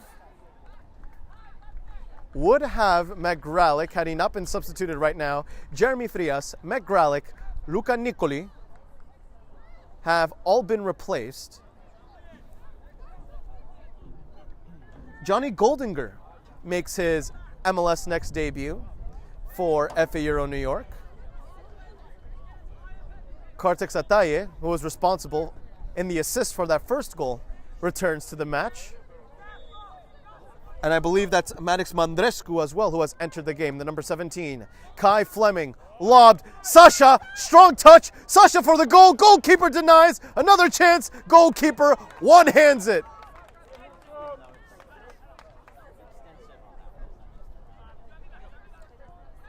Arguably a double save. The goalkeeper, calm lob, that ultimately nobody can get. Final 5 minutes. Ilnorbek toward Convertini. Along the ground it goes. Kartik toward Kai Fleming. Kai. Back to Kartik. Kai. Johnny. Unable to get to the ball first. Downtown United Soccer Club. Shapoval must defend. Shapoval still caught in that race. Holding on to the jersey, if not shorts, of his opponent. Shapoval goes down in the books. A blink and you miss it moment, but it's the right call from the referee. It's a yellow card against Shapoval. Come on, DUSC! Come on, DUSC! Yellow card against FA Euro New York, against Shapoval. It will be a free kick from about 19 yards away from goal. Get that rebound, get it in! Come on, DUSC! Sean Eppelbaum, hungry for that clean sheet. Come on, Blue! Come on, DUSC! Downtown United Soccer Club looking to avoid a shutout against them. Eppelbaum tested from 19 yards. Eppelbaum saves, spill, DUSC! Oh, it's cleared by Kai Fleming! Still 2-0. DUSC was inches away from a 2-1 scoreline. And Eppelbaum, despite that great first save, has Kai Fleming to thank.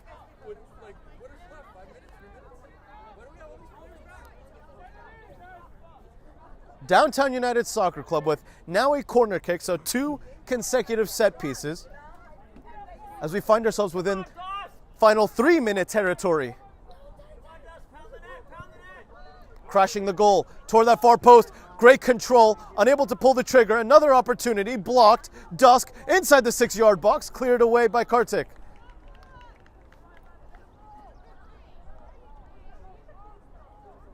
As the referee shares a word with Convertini. Nothing severe from what it looks like, just to make sure that the player's all right. Might have bounced off his face from what it looks like. Final 2.5 minutes. 150 seconds remain. Launched, Shapoval. Kartik defending the aerial duel. Sasha Demidov-Menchikov. Saban Chibadze escapes from one, receives the advantage from the referee, and that's a ball for the goalkeeper. Kartik. Well, he had a tackle gone assist. He was looking for a tackle gone goal. Wasn't going to occur that time. As Kai Fleming lets that ball go. It's a yellow card against Downtown United Soccer Club. Unlike the first game in this triple header, which only saw 1 yellow card the entire time, we have seen a shower of yellow cards here, mostly against Downtown United Soccer Club, as Convertini has his pass blocked. It's Kai Fleming who will take the throw-in. Final 90 seconds. And we'll see how much stoppage time the referee would like to aggregate. Saban able to control. He has Sasha to help him out. Ilnorbek. Lobbed. It's Kartik Sataye. Jacob Mansi Ortiz. That should be the goalkeeper's ball unless Maddox Mandrescu wants to test him inside his 18-yard box. As the goalkeeper shouts at his players to go toward that right-hand side. That dagger-like punt making its way. Well, it was approaching the final third in reality, but it's still a DUSC ball. The referee taking a peek at his watch. As we are within the final minute of play, final 45 seconds, in fact, excluding stoppage, assuming there is any. Kai Fleming, who had that heroic goal line clearance.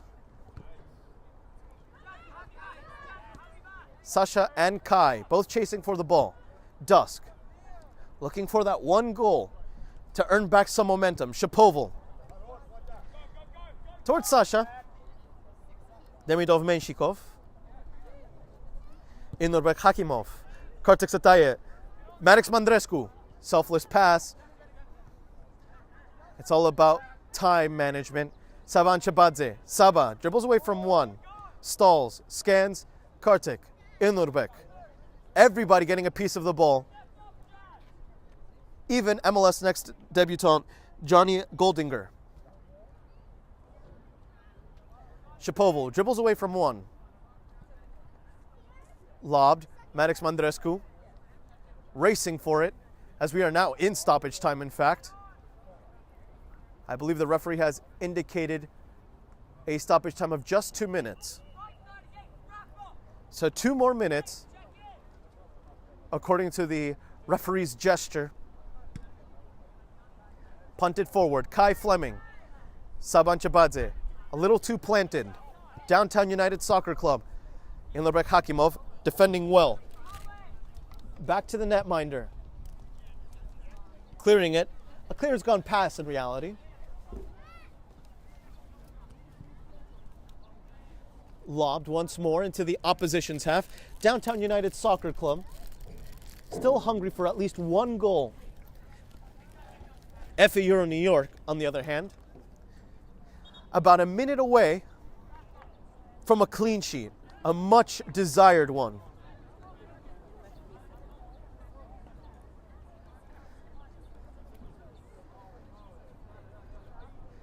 DUSC, loose ball inside the penalty area, or almost inside the penalty area. Shapoval just denied him.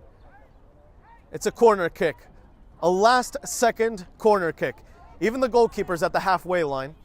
Let's go! Come on, DUSC! Of the 10 outfielders, 8 of them are inside the penalty area, especially toward that near post. Crossed toward the back post at the end. And it's a throw-in for FA Euro. Final 5 seconds of these 2 minutes of stoppage time. The referee taking a peek at his watch. This throw-in for FA Euro New York, making its way toward Johnny Goldinger. Inurbek Hakimov with the clearance and with the final touch of the ball in this U14 MLS Next contest.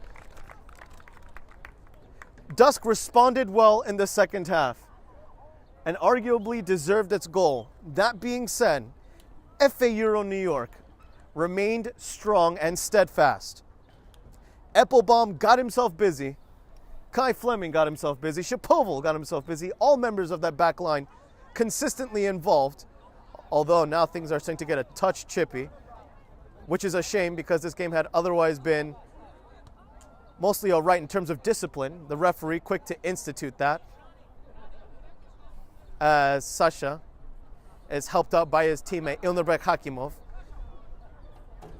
Regardless, FA Euro New York leaves today from Staten Island with a well-deserved victory, but not just any ordinary victory, it's a clean sheet victory. Something that Eppelbaum and company have been looking for consistently, and it goes to show that the offensive drive in that first half really did carry FA Euro New York, as its defensive mettle was tested in the second set of 40 minutes. So again, the opener was scored by Sasha Demidov-Menshikov after having broken away from the back line and the goalkeeper, thanks to a tackle gone assist from Kartik Sataye. Also in that first half, later on, the second goal was scored by Jeremy Frias after having been assisted by Siler Wilson upon his first touch. Afterward, no goals, but a shower of yellow cards, and likewise a shower of goalkeeper saves. From kick saves to astounding volley stops. This game ends 2-0 for FA Euro New York, but do stay tuned for some post-match action. This is MLS Next on Game in Frame. My name is Austin Brummett. I'm a men's soccer player at San Diego State University and I play forward. The salt air case helps block odor from my cleats when I'm driving in my car or when I'm keeping my cleats inside my house, so I don't have to worry about it stinking up my room. It helps me keep track of my cleats and my shin guards so I know that they're together and I don't have to worry about tracking them down or losing them or stressing out about where they are. I would definitely rock this, walking to the games, walking around to my trainings. And it's super helpful for travel. When I travel in the airport to go to away games, it's not going to stink up my backpack or stink up the plane where I'm sitting. Magnetic strip on the top is super easy to open to take my cleats out and to put my cleats back in. I think it's an essential part of my outfit for soccer, and it helps keep all my stuff organized and stink-free.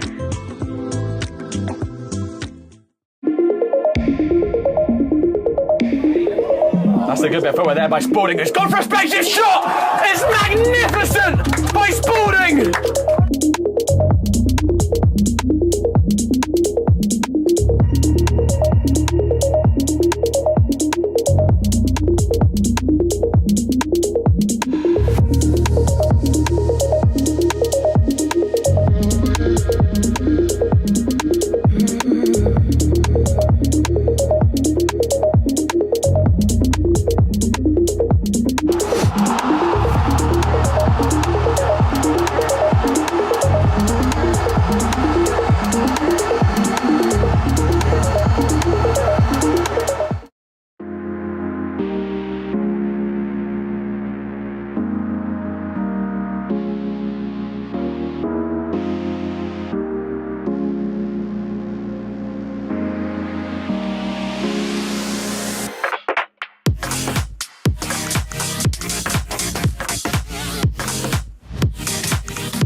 My name is Austin Brummett. I'm a men's soccer player at San Diego State University, and I play forward. The Salt Air Case helps block odor from my cleats when I'm driving in my car or when I'm keeping my cleats inside my house, so I don't have to worry about it stinking up my room. It helps me keep track of my cleats and my shin guards, so I know that they're together, and I don't have to worry about tracking them down or losing them or stressing out about where they are. I would definitely rock this, walking to the games, walking around to my trainings. And it's super helpful for travel. When I travel in the airport to go to away games, it's not going to stink up my backpack or stink up the plane where I'm sitting. Magnetic strip on the top is super easy to open to take my cleats out and to put my cleats back in. I think it's an essential part of my outfit for soccer, and keep all my stuff organized and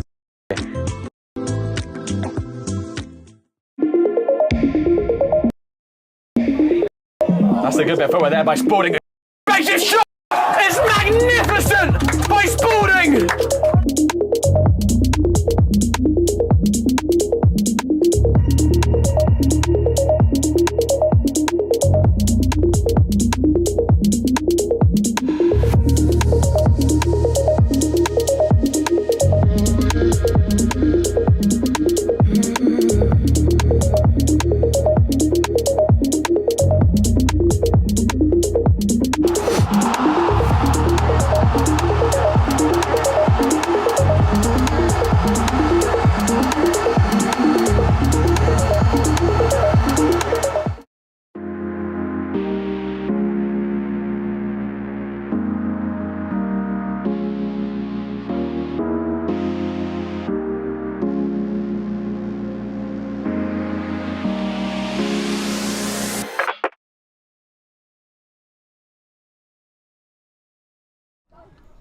So we're live here in Staten Island. Alongside me first is Ilnurbek Hakimov, the number 10 for FA Euro today. Ilnurbek, you were practically the heartbeat for FA Euro New York when it came to possession in the middle third and often transitioning from the defensive third to the final third. So what was it like to play such a vital role today? Yeah, we had we watched their games before, and we had to know what their game plan was. They had a mid block mostly, so our plan was to overload one side and then just create crosses, and that's how we got the second goal. So I was curious as well with head coach Marku, of course, mostly shouting orders not only at you but also all your players, but because you are in charge again of always all those transition plays, what were the exact words that he was telling you? Just get the second ball, create chances, feed your wingers, and just get the ball in the box. Because we have good wingers who are very good at crossing, like Siler and Jeremy. They created the chances for us today and won us the game. And clearly you had done your job well. You had done exactly that, constantly feeding your wingers. And Ilnurbek, congratulations on the victory. Thank you so much.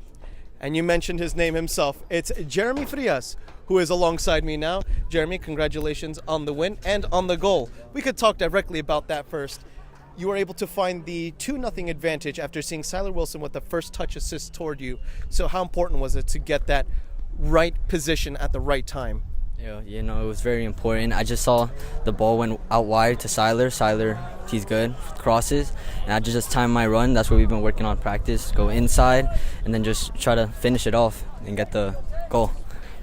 Now, as a forward, we did see a change in tactics from Downtown United Soccer Club. Although they were more man marking, or I should say zonal marking in the first half, suddenly it was man-to-man marking in the second half. You as a forward, how did you adapt to that? Once I saw that, I just started trying to take the 1v1s, and then once I took the 1v1, we had space to attack and then get chances from that. And clearly it did pay off again, 2-0 the final result. Jeremy, congratulations on the win and on the goal. Thank you. And last, but certainly not least, it's the man who got himself heavily involved in that second half. It's Sean Eppelbaum, the netminder for FA Euro New York. First, 2-0 result. How does it feel to end the season with a clean sheet?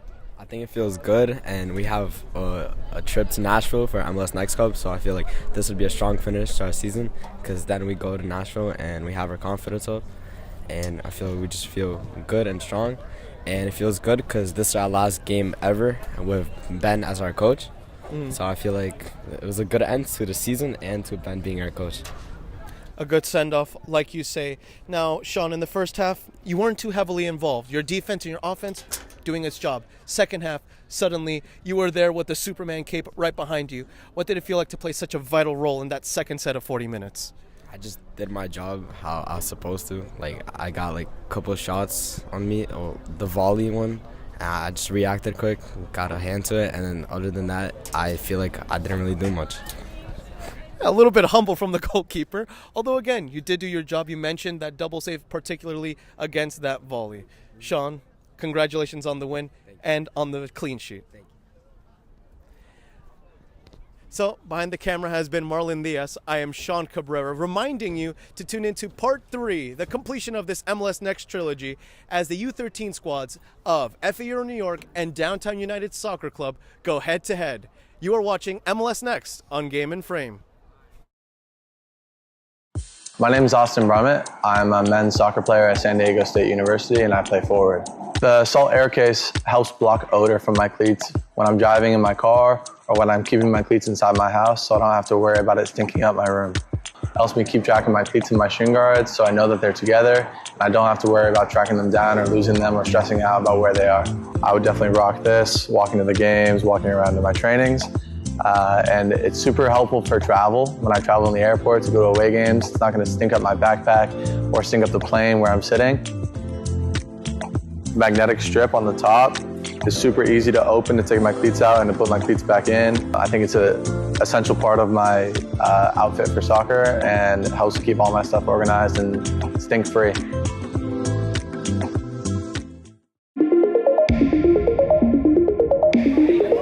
That's a good bit of footwork there by Spalding. It's gone for a spaceship shot! It's magnificent by Spalding!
Unbreakable! Incredible! Unbelievable! Save! And fuck our champions! Good up, Pepe! Goal! It doesn't get any better than that!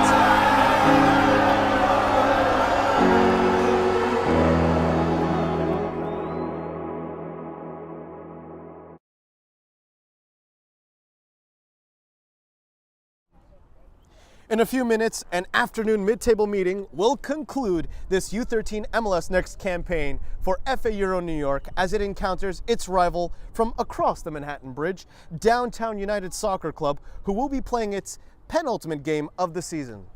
Behind the camera is Marlon Diaz. I am Sean Cabrera, and this is MLS Next on Game in Frame. And of course, this broadcast has been brought to you by Salt Athletic. Salt Athletic has made the Air Case, the world's freshest, most advanced cleat bag that blocks smell by using antimicrobial technology that makes for odor-free car rides and houses. Salt Athletic is offering the Game in Frame community an exclusive discount. So scan the QR code on your screen to get 10% off and keep it fresh with the Air Case.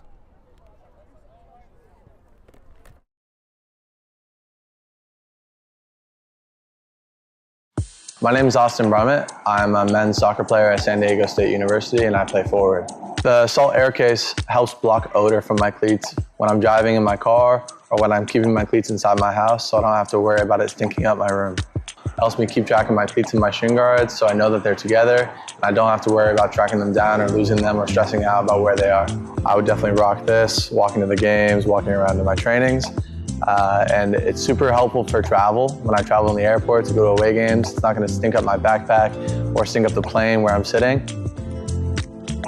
Magnetic strip on the top is super easy to open to take my cleats out and to put my cleats back in. I think it's an essential part of my outfit for soccer and helps keep all my stuff organized and stink-free.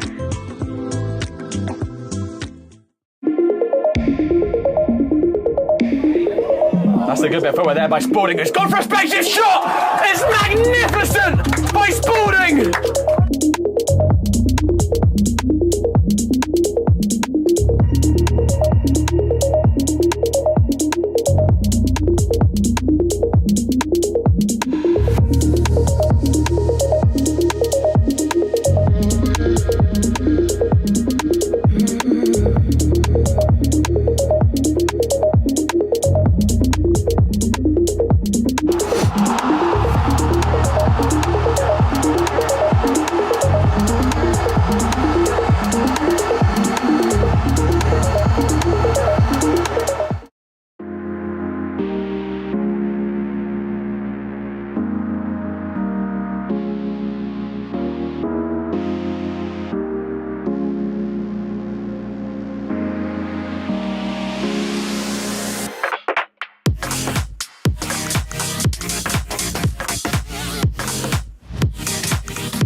There is no doubt that Downtown United Soccer Club, who will be sporting its all-blue uniform, has a knack for one-sided affairs lately. Across its last 4 fixtures, the club has either scored at least 3 goals or conceded the same number of goals. DUSC lost to Oakwood SC 3-0, then beat FC Westchester 4-0. and then followed up that performance with a 3-1 win versus Beachside of Connecticut SC, only to then suffer a 4-0 defeat to Metropolitan Oval Academy. Football Association of course, Euro New York, contrarily has endured an even share of draws and losses across its 8 most recent matches. Of course, 0 wins, 4 losses, 4 ties. The Brooklynites, of course, are driven to end their season with their first win since March 15th. FA Euro New York will be in its all-white uniform, and as the players here do get ready, and the arbitration staff as well, we can go over the roster for FA Euro New York, starting first, of course, with the starting lineup. In goal, we do find David Sheehan, the number 1, as these goals will be moved farther back. Interesting to see that, especially on a U13 pitch. Don't get to often see that, but everything is in order otherwise. Good teamwork there as well, and coordination by these U13 prospects. So David Sheehan, the goalkeeper in red, the number 1 for FA Euro New York, will be the guardian between the sticks. Guarding his left-hand side in a 3-5-2 formation will be Pietro Ventura, the left center back. The right center back will be Chris Reddy with the number 12. Pietro Ventura likewise with the number 5. Playing as the central defender all around is David Rubin with the number 11 etched onto his jersey. In that 3-5-2 formation, which can be divided into a 3-3-2-2 formation if you want to think of it that way, we'll see the central defensive midfielder role being fulfilled by the number 13, Caleb Lambert. To his right-hand side, likewise defending, will be the number 29, Leon Shaborovsky. And to the left-hand side, defending likewise, that part of the field of the middle third will be Festus Howard with the number 7. The right winger, or I should say right midfielder, judging by this formation, will also accompany the strikers of Fishman and Pucheta with the number 23 and 33 respectively. The duo of midfielders is Mark Eisenberg with the number 19 and Jake Schwartzman with the number 99. So that's the 3-5-2 formation with the top 2 strikers being Axel Pucheta and Joshua Fishman. We will be expecting appearances as well from Roman Kellerman, Beckett Harris, Abel Mirapol, Oliver Vasquez, and Logan Guignard.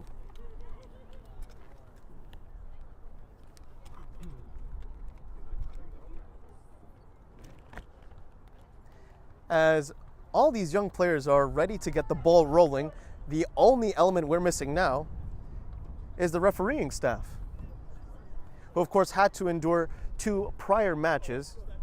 Stamina being put to the test here for the refereeing staff, who I may add have had collectively a perfect day, I believe, from an arbitration standpoint.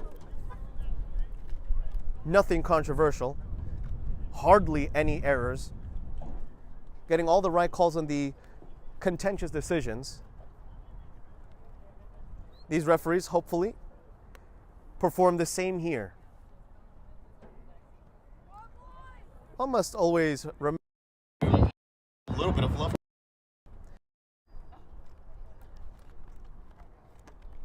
As they get themselves ready, FA Euro New York once more in its all-white kit. David Sheehan wearing an all-red uniform. Meanwhile, Downtown United Soccer Club in an all-blue uniform, accompanied by white details. And the Manhattanite goalkeeper will be wearing an all-violet outfit.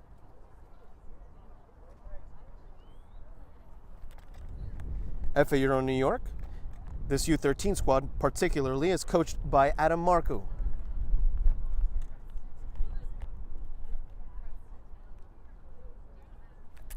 Meanwhile, the conditions have gotten a lot nicer here. No more of those ominous clouds, at least at the moment. 67 degrees Fahrenheit. Currently quite sunny, albeit with some clouds.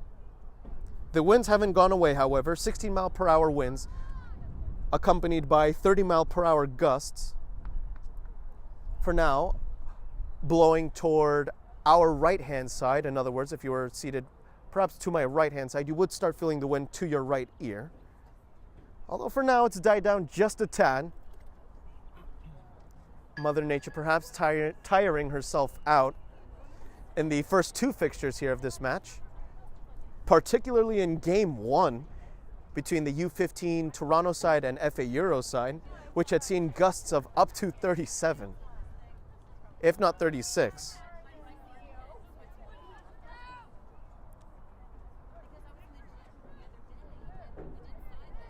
The refereeing staff still convening.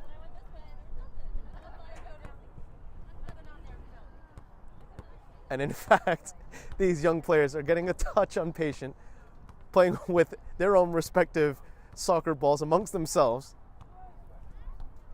Warming up in the meanwhile. Trying to keep fresh any motion.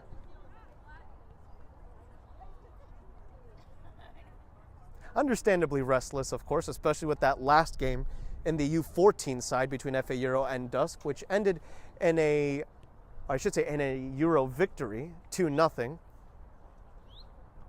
Despite a dominant Euro first half, the second half saw an excellent display from DUSC.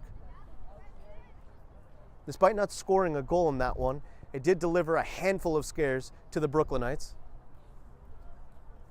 Not only required some miraculous saves from Sean Eppelbaum, but it also resulted in a goal line clearance from Kai Fleming.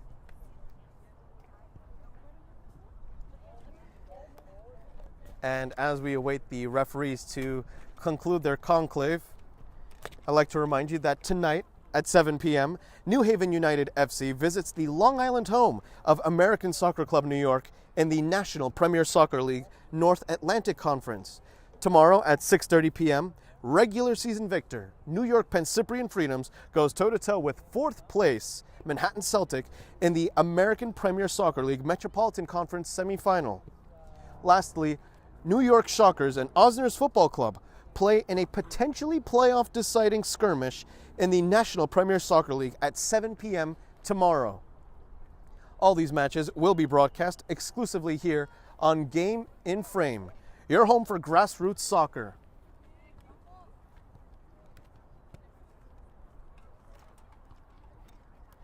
As the lead referee, currently sharing some words with head coach Adam Marku alongside his training staff.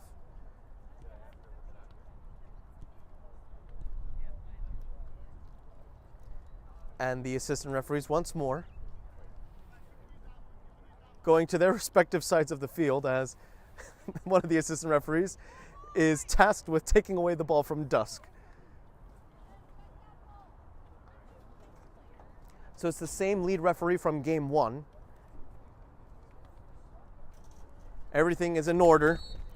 And Euro as well as DUSC meet one last time in U13 MLS Next League play live on Game in Frame. And less than 10 seconds into this match, already a handball foul called against Downtown United Soccer Club. David Sheehan should be taking this free kick.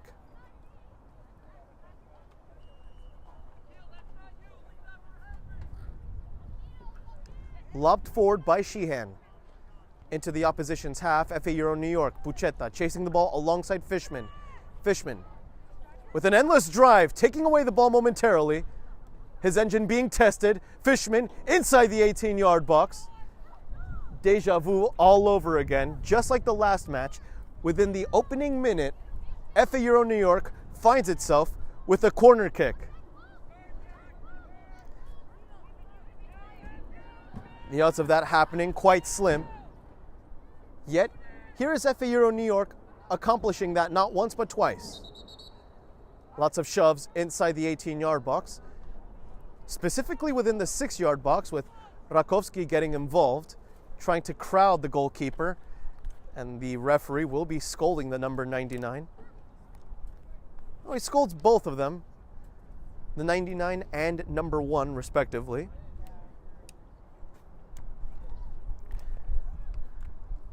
And pardon me, the 99 is actually Schwartzman. Rakowski is the number 98. So Schwartzman gets a warning from the referee.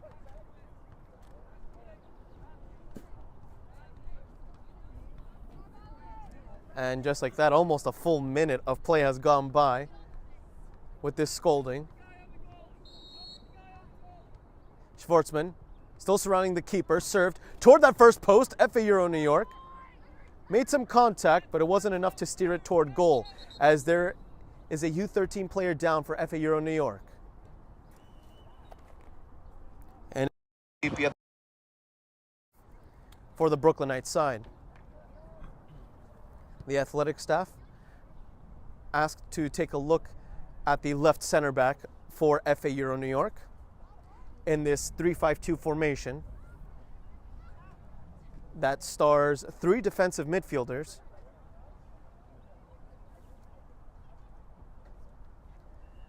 Ventura went down on the ground immediately upon landing, although he's helped up right back up onto his own.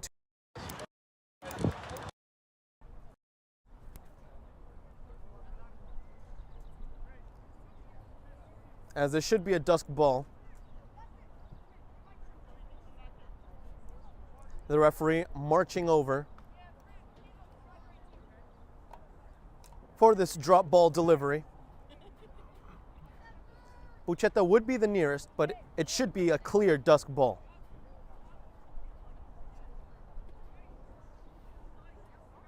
As Pietro Ventura, currently behind the touchline for now, awaiting the approval. Eisenberg, relying on Schwartzman. That should be Festus Howard's ball any day. The goalkeeper now getting himself involved, using his gloves for the first time in this match.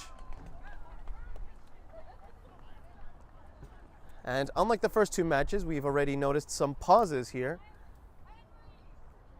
The previous 2 had been practically back and forth affairs,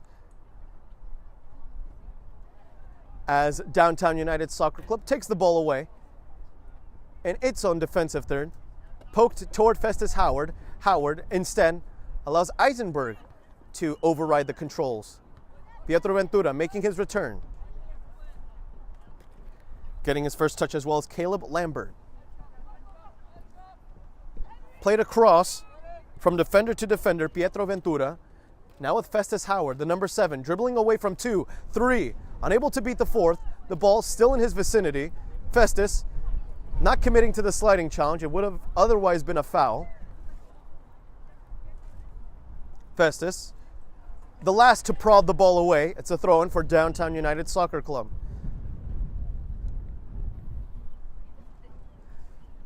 We've approached the 5th minute mark, of course. Still scoreless, no early surprises so far.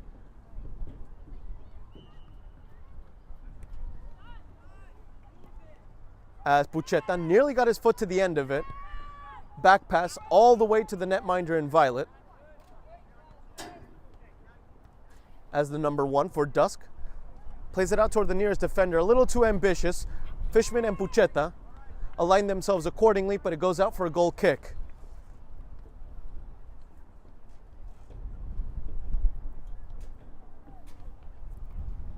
For now, a relatively calm start, unlike the prior 2 games in this MLS Next triple header. Downtown United Soccer Club in the middle third. It's Caleb Lambert that got a foot to it. Ultimately, it's a lobbed back pass toward Pietro Ventura. Pietro has David Sheehan, who has a lot of space and time to think about this follow-up. Sheehan toward Pietro. Pietro Ventura has Caleb Lambert instead. Forward toward Pucheta. Pucheta pushes it forward. Fishman overrides. Fishman inside the 18-yard box. Saved by the goalkeeper. Fishman rebounds. Goal! FA Euro New York.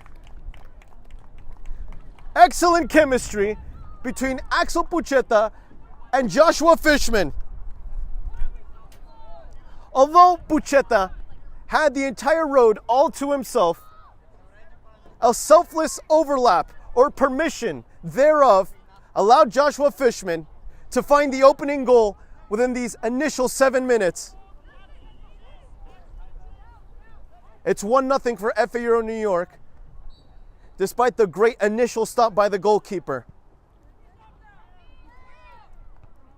It's just one of those occasions in which the follow-up results in a rebound. The goalkeeper can do nothing more than that. He did his job.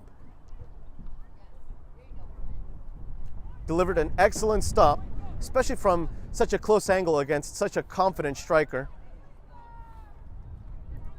Goalkeeper did his job. The follow-up just merely favored Fishman as DUSC looks for a response inside the penalty area. Crossed. Oh, it makes its way to the back of the net.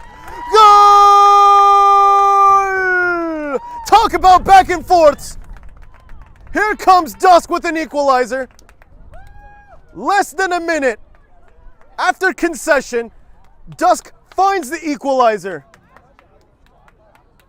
All about placement behind that shot. Using the far post as a form of reinforcement. It's 1-1.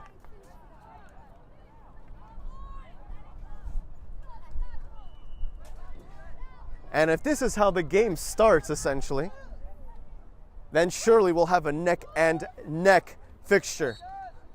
1-1. Caleb Lambert receives the pass.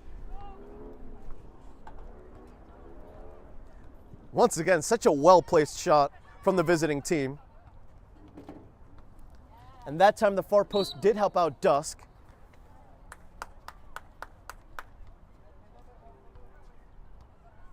As this should be a free kick for Downtown United Soccer Club from give or take 15 yards away from the halfway line.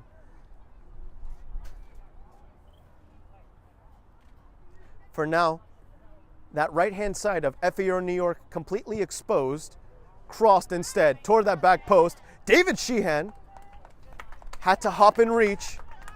There was an uncomfortable bounce of the ball off the turf.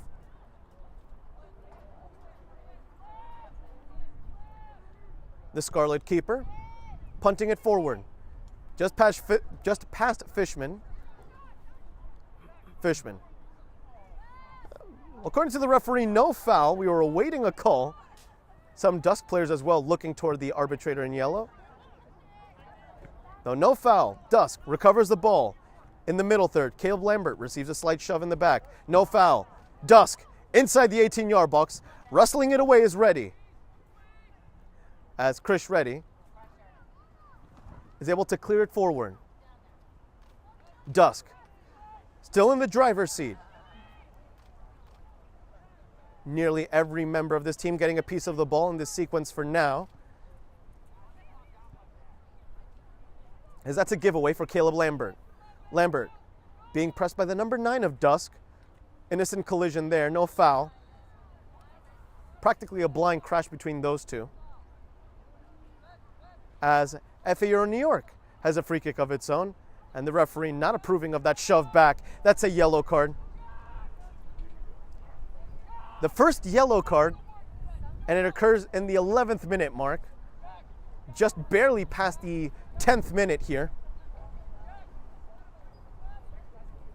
And it's not for dissent, but instead for gamesmanship, having rolled the ball farther back after the free kick and after it had been placed. A little harsh from the referee, perhaps. An incorrect or unjustifiable decision? Not necessarily. This referee has been stern but correct throughout the entire triple header. As Schwartzman relies on Mark Eisenberg, Downtown United Soccer Club, instead trying to take it away, trying to deliver it into the opposition's goal. Bucheta being tightly pressed by 3. Some aggressive man-to-man defending from Downtown United Soccer Club that for now is paying off. 2 goals within the opening 8 minutes. The first goal being scored in the 7th minute, give or take, by FAO New York with a Bucheta assist and a Fishman finish. And less than 60 seconds later, Downtown United Soccer Club found the back of the net using the far post. It was a good shot from within the penalty area from a wide angle as Downtown United Soccer Club once more with a corner kick. Served toward that first post. Easy defending for Leon Shabarovsky. Once more inside the penalty area, FA Euro New York forced into a clearance. Oh, he could take it away here. That ball's still in play. A delayed whistle. A breath of hope for FA Euro New York. Now squashed. Meanwhile, an audible sigh of relief for DUSC. Just when it looked like Joshua Fishman had the breakaway for what could have been the second goal, the referee's whistle does save DUSC. Caleb Lambert winning the aerial duel. DUSC committing the foul against Eisenberg. Free kick, played quickly. Fishman would have likely been offside anyway. Festus Howard not there to the ball first. DUSC to Pietro Ventura it goes. Pietro Ventura almost had the ball taken away from him as Chris Reddy delivers a backwards diagonal pass toward David Sheehan. Sheehan, lateral play back to Reddy. Reddy to Ventura. Ventura gives it away. No midfielder in the proper position for Ventura's pass. Caleb Lambert has Joshua Fishman do his job instead. FA Euro New York, not anticipating the goalkeeper, sweeping well beyond his penalty area. It's ultimately good goalkeeping and good defending. Out. David Rubin keeps it in play. Rubin, Caleb Lambert, who has somebody marking him, picks his pocket. Penalty! Penalty against FA Euro New York. That's what happens when one doesn't scan quickly. DUSC, or that DUSC striker, had picked Lambert's pocket, and at the end, Caleb's late standing tackle results in a penalty. David Sheehan must now rely on mind games as well as his own guessing ability to stop this shot. Downtown United Soccer Club looking to take the lead for the first time in this MLS Next triple header. Sheehan, oh, he guessed it right! He was feeling confident with the chip. Sheehan never fell for it. He stopped it and caught it. Sheehan keeps it an equal game at 1-1. Downtown United Soccer Club. Caleb Lambert, aggressive marking, a double sliding challenge. And I must say that DUSC striker is a trooper for getting right back up immediately after having been sandwiched by two defenders in white. Oh, he gives him a taste of his own medicine as well. Returning the favor. Downtown United Soccer Club from the left flank. Looking to drive this one toward the far post. Great delivery, great idea. No blue jersey nearby. DUSC from beyond the penalty area commits a handball infraction. Free kick for FA Euro New York.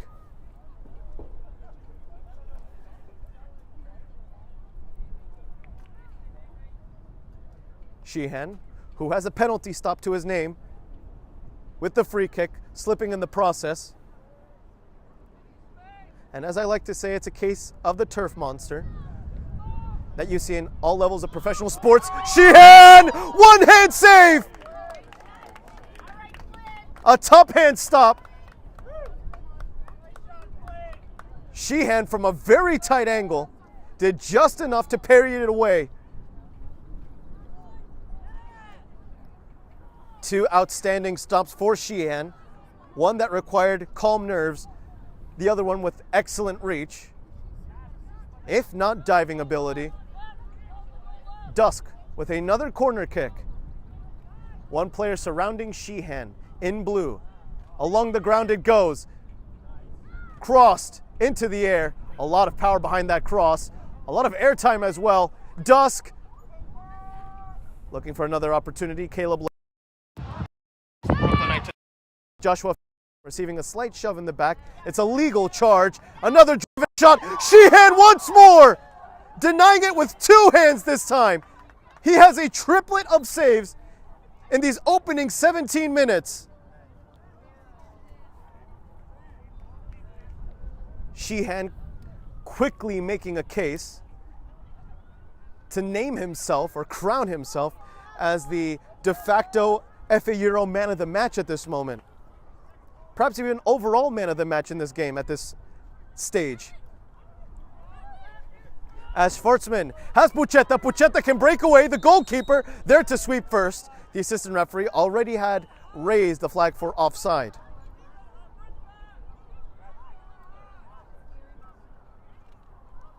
Substitutions in effect. Joshua Fishman, goal scorer so far for FA Euro, being replaced as we shortly confirm who has entered the game. It's Oliver Vasquez, number 79.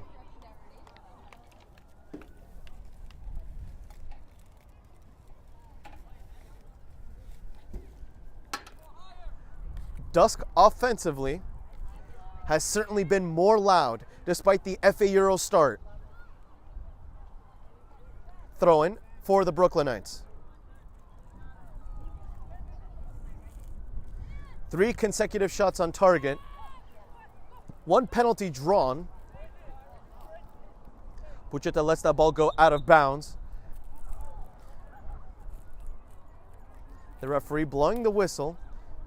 He had seen a shove in the back, warning as well the players to avoid committing such actions. Pucheta caught in a game of keep away. Festus Howard looking to contribute defensively. Pietro Ventura playing aggressively high for a center back in a 3-5-2 formation. It's Pietro Ventura that likewise halts any progress for the opposition. Pietro Ventura still marking very closely that number 9 for DUSC. Caleb Lambert. Schwartzman now going out wide with Shabarovsky. Eisenberg winning back the ball first. Pietro Ventura to Shabarovsky, bouncing off his foot last. It's a DUSC throw-in.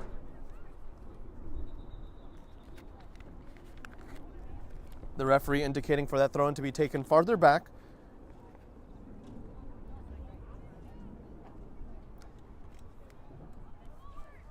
So again, Downtown United Soccer Club has recently had a habit of either conceding or scoring 3 goals in its 4 most recent matches. Free kick for FA Euro New York. Meanwhile, the Brooklynites have had a habit of keeping games extraordinarily close, but close with no cigar in reality, since they're still looking for their first victory since March 15th. 4 losses and 4 draws since then. But all with a similar rhythm of keeping the game close. Here comes Schwartzman, goalkeeper, rushing to the rescue. Punted forward. A sidewinder in reality. Caleb Lambert extending that left foot, unable to complete the tackle. Great dribbling from DUSC. Good vision as well. Only followed up with some solid defending from Mark Eisenberg. Ruthless in that standing challenge. Eisenberg, strong touch forward using his thigh. Shabarovsky to Pucheta, unable to complete his touch. Lambert.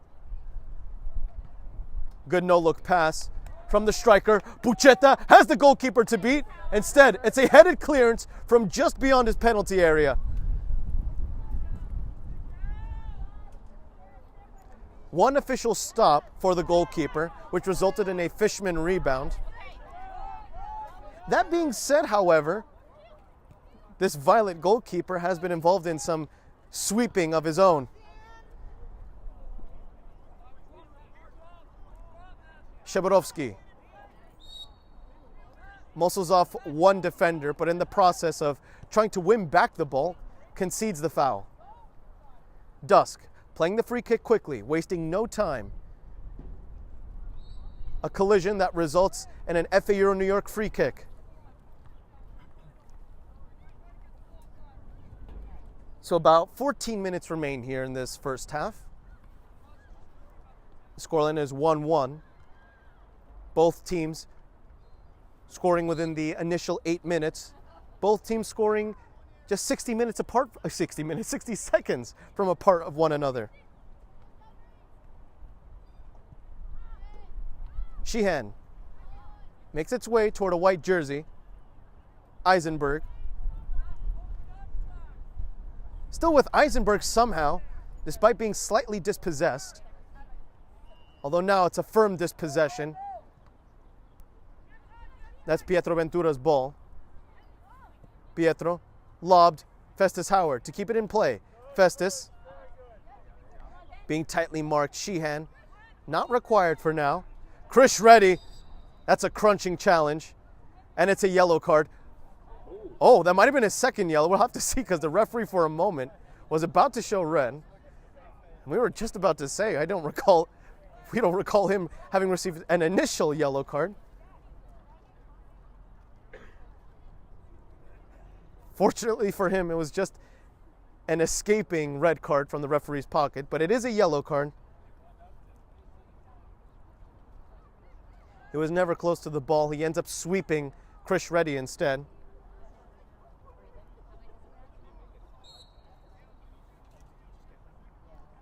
That's 2 yellow cards against DUSC. Sheehan almost driving that lob.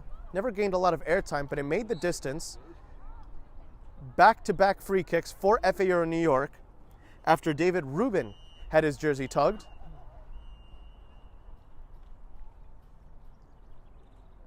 Within the final 12-minute stretch here in this first half.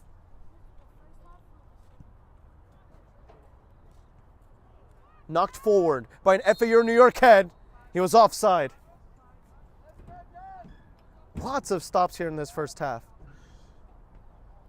Exactly the polar opposite of the first 2 games that saw a fluid game all throughout. Hardly any pauses.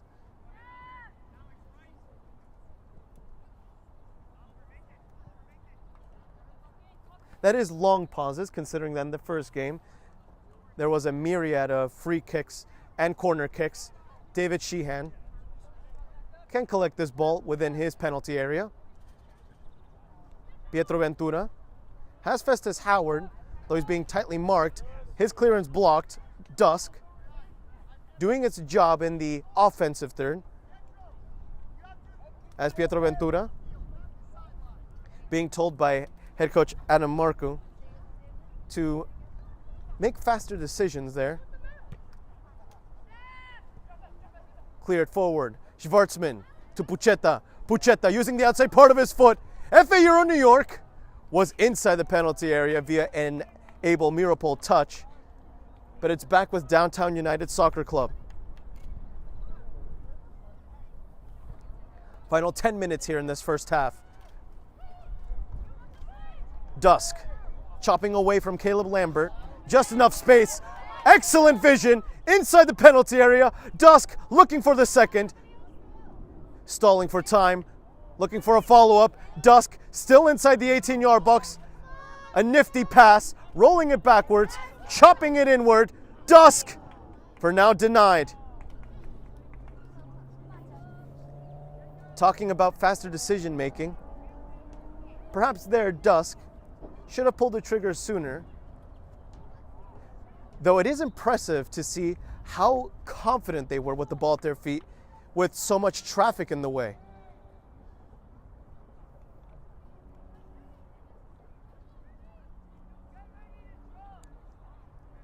As Sheehan marches toward the ball for this free kick.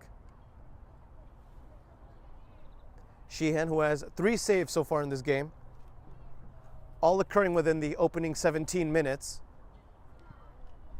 In other words, he has yet to be tested in the final or most recent 9. Knocked forward by DUSC. Steered away by David Rubin. Rubin unable to keep it alive. It's a throw-in for DUSC, whose game-deciding facet for now has really been its front line. Of course, not only the spearhead for the offense, but also the first line of defense, according to the tactics on display here. Caleb Lambert has Abel Mirapol to help him out. And that should be an FA Euro New York ball. Offside, of course, as David Sheehan receives the pass. Sheehan. Ball put up into the air. Caleb Lambert intercepting that DUSC delivery. Bucheta. Bucheta has Mirapol and company. Placing it along the left wing. Mirapol trying to get to that ball first. Great shielding. Ball still in play. And clearly that ball confidence is something that's on display from all these players in blue. Though the same could be said for FA Euro New York. Despite not having too many offensive chances in the past 10 minutes. FA Euro has done well in drawing infractions and even moving the ball forward from its back line as Chris Reddy clears that one. Head coach Adam Marku telling his players to press farther up in the field.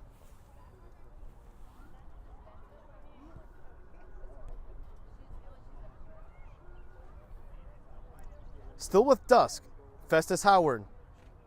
Momentarily winning the battle, but ultimately losing it. Howard now wins the war and winning the ball. Schwartzman. Festus Howard back on defensive duty. Howard alongside Pietro Ventura, double pressing. Now it's just Howard. Poke the ball first, follow-up cross. Sheehan, that was going toward the far post. Onside, according to the assistant referee. Lots of FA Euro New York arms went up, asking for that offside flag. Festus Howard. Lobbing it out of the way. Schwartzman. Unable to control it. Another cross. Inside the 18-yard box. Sheehan, that's a loose ball. Goal line clearance. No goal, says the referee. How on earth did that ball make it toward the goal line? And even more so, how did FA Euro New York keep it from crossing the goal line?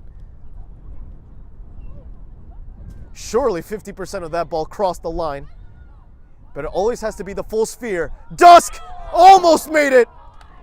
Almost made it, exactly that. Inches wide. A powerful shot, destined for that bottom corner. Not a bad effort whatsoever. A duo of substitutions here for Downtown United Soccer Club.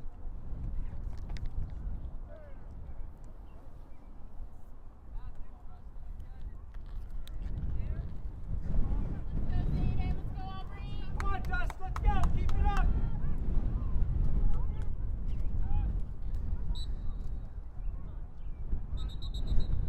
As the referee blows the whistle, it's a goal kick. As now DUSC can commit to the high press. This is what we were talking about earlier. That front line of Downtown United Soccer Club is also the vanguard of the defense itself. Everybody gets involved when defending. It doesn't matter if you're a winger or a striker, you are going to get involved. And you are going to commit yourself to the high press according to these tactics. DUSC, outside the penalty area. Still with the ball at its feet. The Lower Manhattan players. Still in possession of the ball. Festus Howard shielding it away. Festus drawing the foul.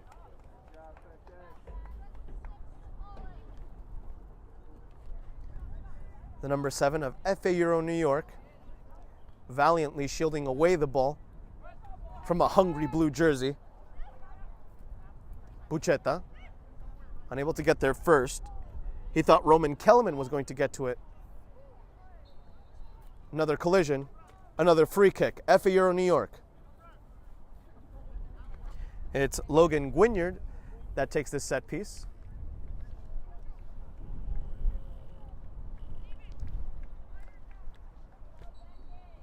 FA Euro New York looking for that swing of inertia that was last seen perhaps within the opening 15 minutes of this match.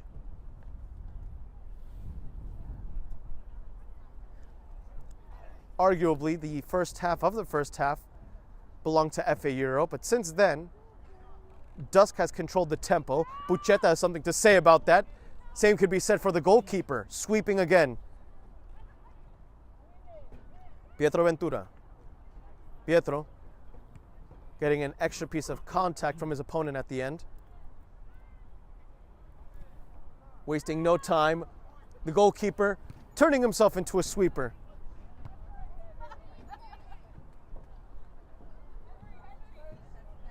FA Euro New York.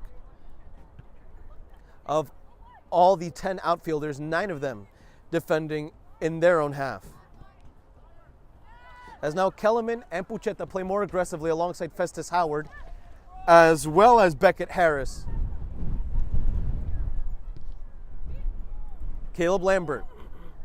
Festus Howard, unable to fully dispossess his opponent. Pucheta, fooled on the fake clearance. Festus, using his head. Beckett Harris, who dons the number 10 for FA Euro New York. Using his head as well. DUSC, relying once more on the terrestrial game.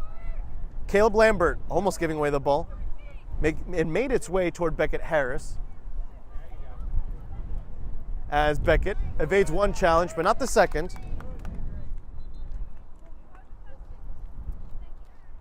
It feels paradoxically warmer and colder here in Staten Island from what it was earlier, as that's a clear foul in favor of Festus Howard. It's arguably that humidity in combination with the colder winds that make this temperature feel so odd.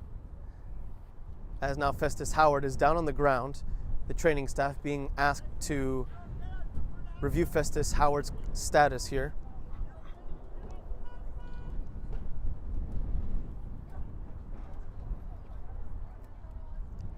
And assuming he wouldn't be fit to continue, that would be a massive effect for FA Euro New York.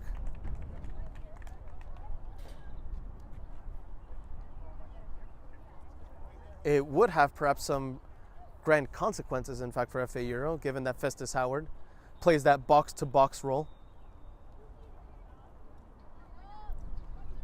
You could almost say the same for anybody on that team,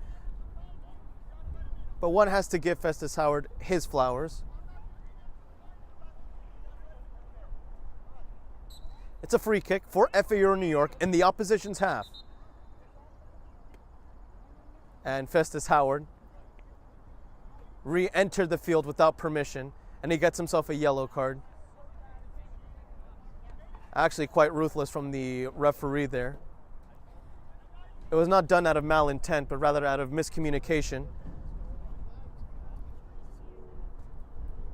And that feels like a very gratuitous yellow card. Almost a little too harsh.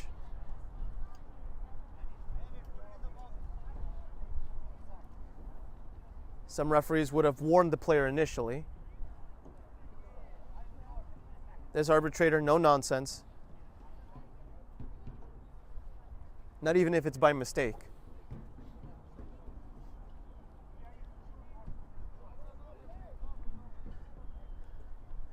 And I imagine we'll be seeing at least 2 minutes of stoppage time now that we are, in fact, in additional time for this first half. Lobbed, Guignard racing toward the ball alongside Miropol. Miropol unable to get there first. It's a DUSC ball. Counterattack is on. Lobbed just slightly. Through pass. Sheehan wide. A blink and you miss a counterattack. Misses the mark again, but not by much. That could have been 2. Extraordinary how the Lower Manhattan players were able to transition from their defensive third to eventually the penalty area so quickly, in less than 10 seconds arguably. It's a race for the ball that's won by DUSC. The goalkeeper outside his penalty area, playing it calmly between 2 white jerseys belonging to Pucheta and Kellerman.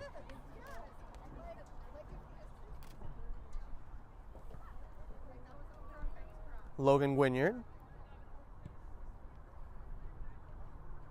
It's with Buchetta from way downtown! Goal!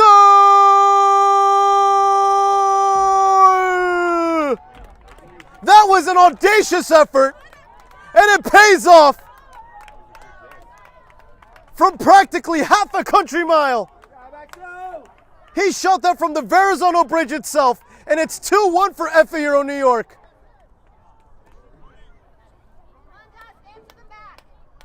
That is simply sublime and out of this world. Let's go, DUSC. Keep playing your game. And that's the final touch of the ball here in this first half.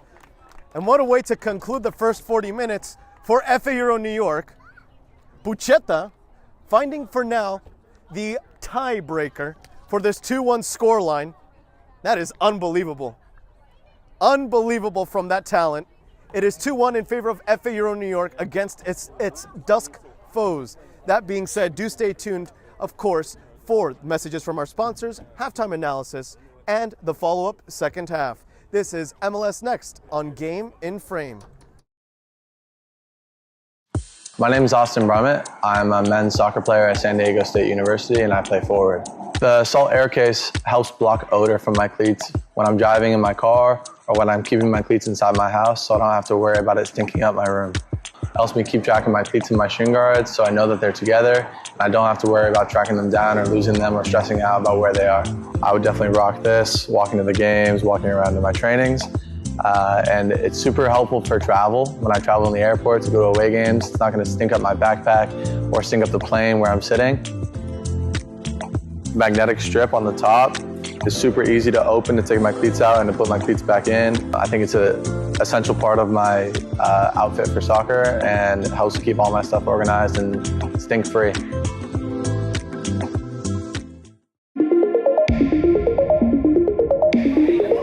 That's a good bit of footwork there by Spalding. It's gone for a spaceship shot! It's magnificent by Spalding!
as the second half is nearly underway here. It will be FAU New York that gets the ball rolling for the second set of 40 minutes. And in the meanwhile, I'd like to remind you that this broadcast has been brought to you by Salt Athletic. Salt Athletic has made the Aircase, the world's freshest, most advanced cleat bag that blocks smell by using antimicrobial technology that makes for odor-free car rides and houses. Make sure to scan the QR code on your screen to get 10% off and keep it fresh with the Aircase from Salt Athletic. Pietro Ventura receiving the pass. DUSC with some aggressive man-to-man marking. No foul, says the referee. And DUSC is hardly giving us any time to talk about the analysis here. But that's a sign of good things to come in this MLS Next match, as Festus Howard, likewise, trying to punch it beyond the back line where Pucheta was waiting. Along the right flank it goes. DUSC cutting inward, using the real estate granted by FA Euro. FA Euro has the 2-1 advantage, and now that that ball has gone out of play, let's start with the keys of the game, or to the game, for the home side. Despite having the 2-1 advantage, FA Euro New York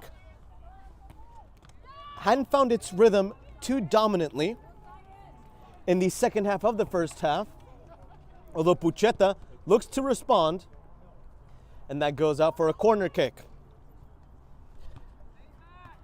So for FA Euro New York to really take control of this game with its 2-1 lead, it must commit itself as a unit to those faster transitions into the final third.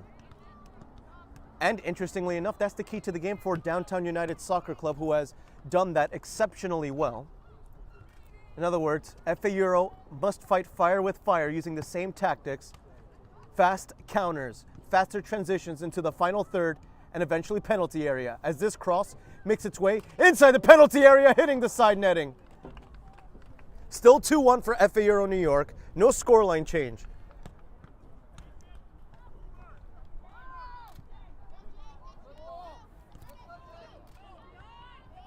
DUSC rebuilding its path, attacking the right wing. A little too much juice behind the distribution effort. So again, to summarize, your keys to the game are as follows. For both FA Euro New York and Downtown United Soccer Club, it's to implement those quick transitions into the final third. Those bang-bang plays will most likely end up with at least a shot attempted. That is, if done right. FA Euro New York had done that a number of times. That's this season, that is. Downtown United Soccer Club, meanwhile, had done that practically almost this entire game, which resulted in some shots that barely went wide. It could have and it should have been another goal for Downtown United Soccer Club, but for now it's its opposition that has the lead. Guignard winning the contest, winning the throw-in.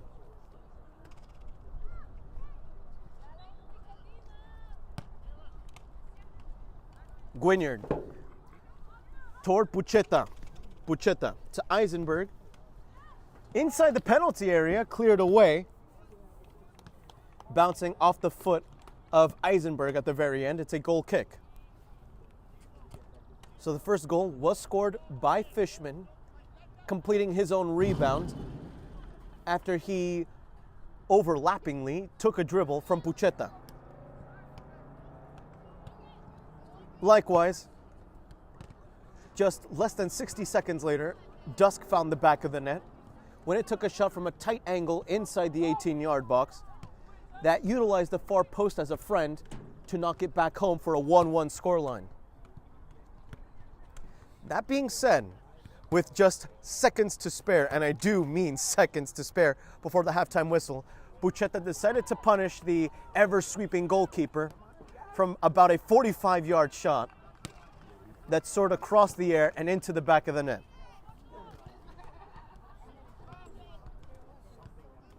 Guignard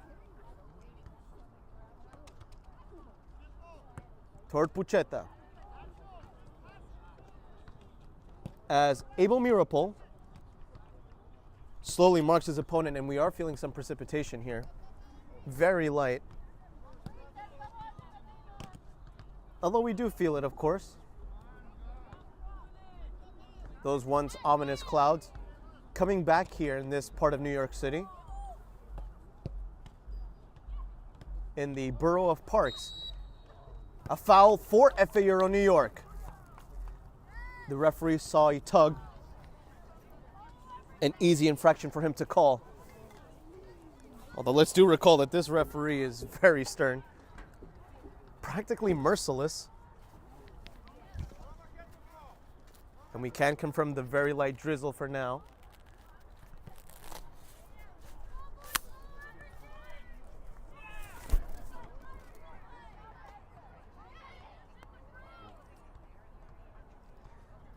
So for now, it will be a free kick for FA Euro New York.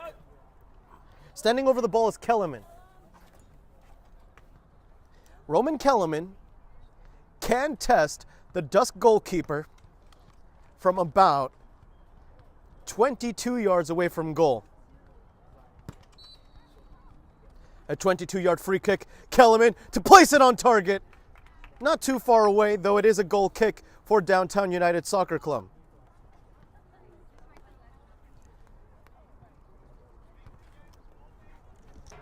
So we do have some light precipitation here.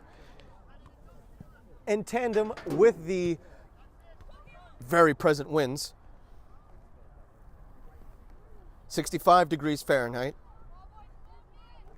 Gusts of still up to 30. So they have come back.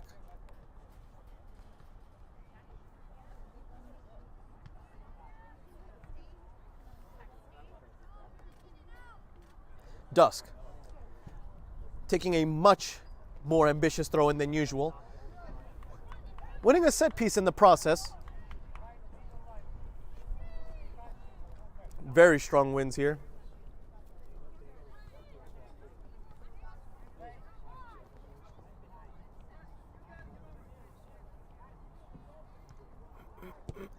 Lobbed forward by DUSC from the free kick spot.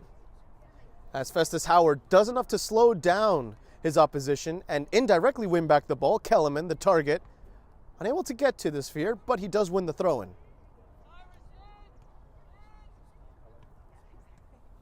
A little over 7 minutes into the second half. It's still 2-1. For now, only the DUSC goalkeeper being tested, albeit for a shot that went off target from the free kick spot.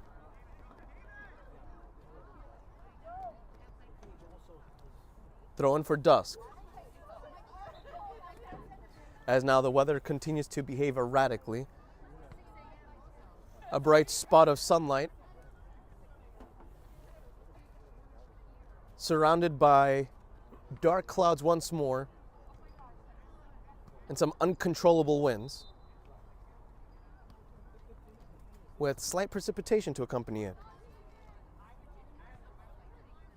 Which for now I believe has died down. I don't think we are feeling any more of that drizzle.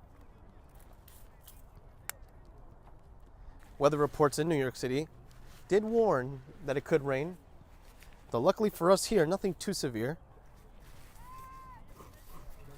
Unless you're a wicked witch of the West, you won't melt. Here comes Bucetta inside the penalty area, shooting it! Bucetta gets his other goal! Bucetta has somehow gotten involved in all three goals for FA Euro New York. Giving an assist for the first. Scoring from 40 yards in the second. Bucetta with a third goal contribution. Finding the far post. Finding that side netting. 3-1.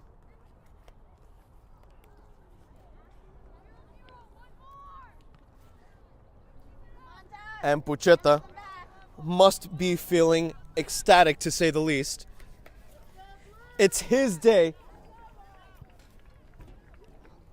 and nobody can deny him of that. He has a hat trick of goal contributions, but not goals themselves.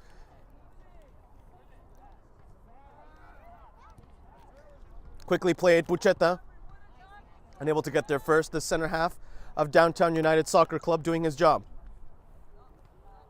Festus. DUSC using the extremities of the field. A throw in now for the team in blue.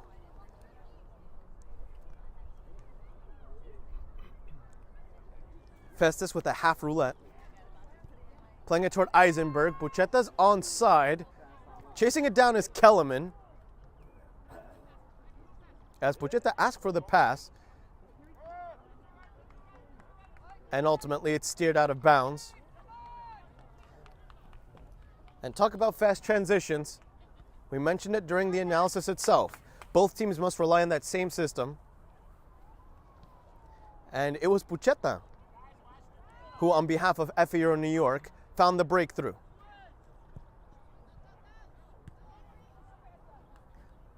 (3-1) is the score. Festus connecting with Kellerman momentarily. Abel Mirapol. Logan Guignard. Guignard winning the throw-in.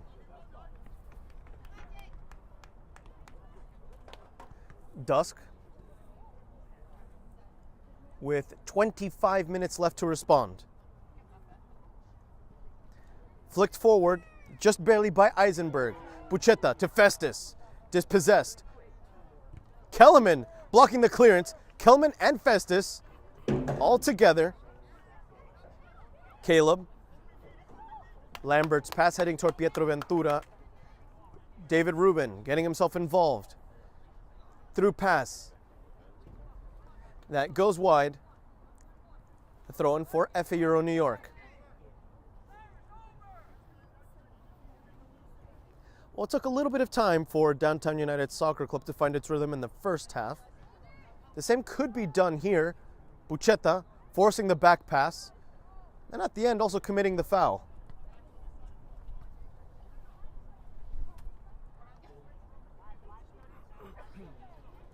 It's all about finishing now for Downtown United Soccer Club, considering that they displayed an immense sense of creativity.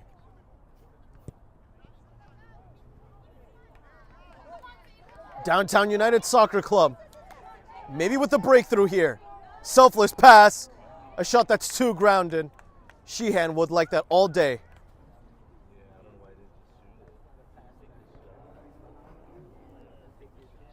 Sheehan with the ball in his gloves. It is a little surprising that the young DUSC winger didn't want to take the shot himself. It was an altruistic decision.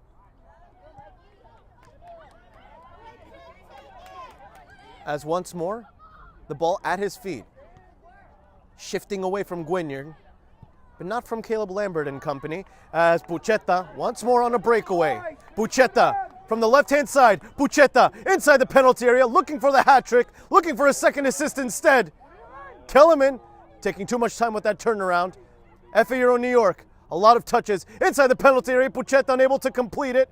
FA Euro New York blocked by DUSC. Festus pulling the trigger immediately.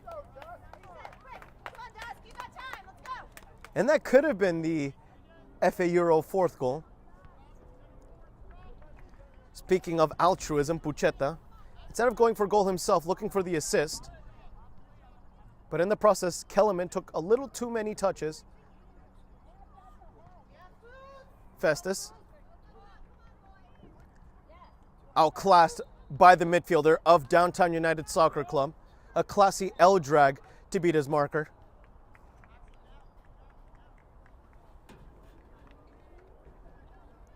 As Kellerman sees the sideline once more, returning to the game is Fishman, who scored the opener, assisted by Bucheta, completing his own rebound.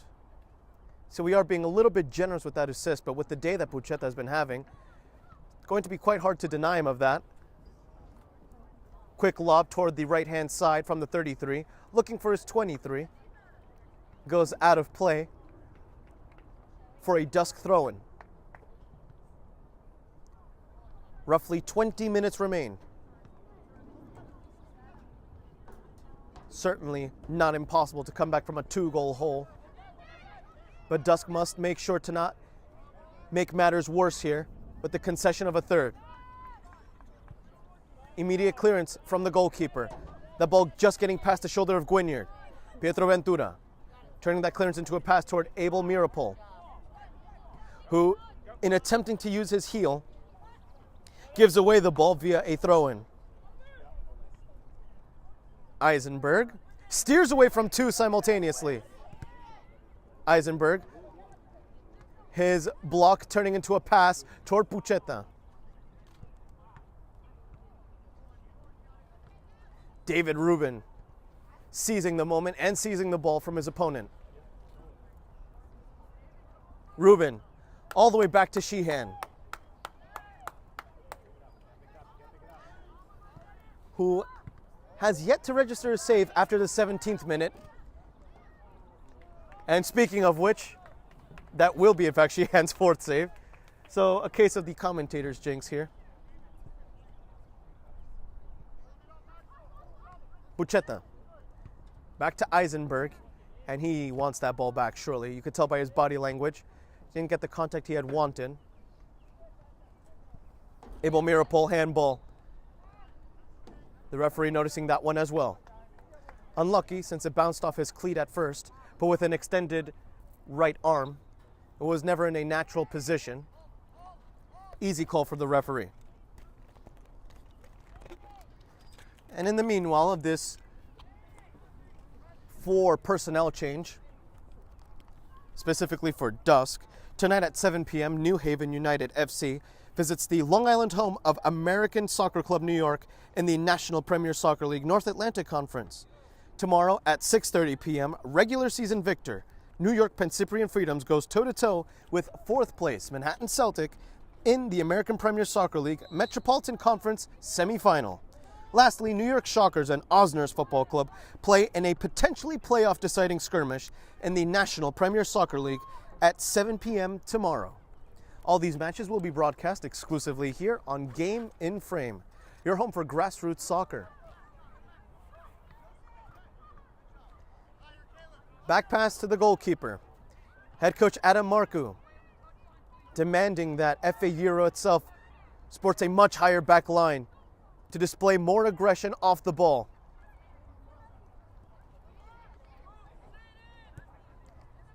Along the right flank it goes. Logan Guignard, his stamina and speed being tested, crossing it upon the first touch. DUSC inside the penalty area, looking for the second goal. To shrink down that deficit, he has a lot of space, a lot of time, has the angle, barely wide again. A respectable shot. We talked about that creativity practically being something of second nature to these DUSC players. No problem with that whatsoever. It's all about finishing. That's arguably 3 chances from DUSC that could have and should have hit the back of the net. Though I like to believe that this is a sign of better things to come for DUSC. Crunching challenge from Logan. It's rather clumsy, as now the referee must prioritize the health of that young player.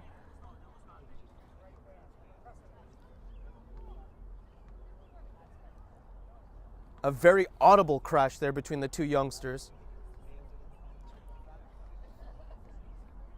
as the assistant referee talks over with the lead referee as to what had occurred.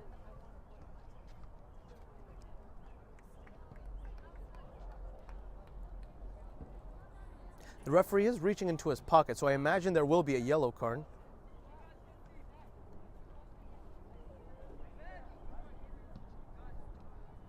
And it is a yellow card. No doubt about that one. Very late. Rather clumsy. And you know what? I thought I had seen the closest free kick of the game in Game 2. Apparently this one beats it by a centimeter. No more, no less. I'd even go as far as to say a millimeter.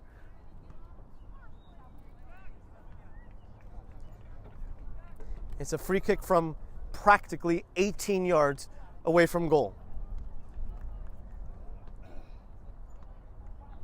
A millimeter closer and it would have been a penalty kick. The second in this match against FA Euro New York. as DUSC has a goal-scoring chance. The set-piece taker encounters a 3 Brooklynite wall. Sheehan to be tested, perhaps. DUSC trying to shoot it through the wall. Follow-up chance, left-footed cross, headed away by Pucheta. Eisenberg accelerating, getting to the ball with that sliding tackle. Oh, an even more lovely pass, just flicking it over a duo of defenders.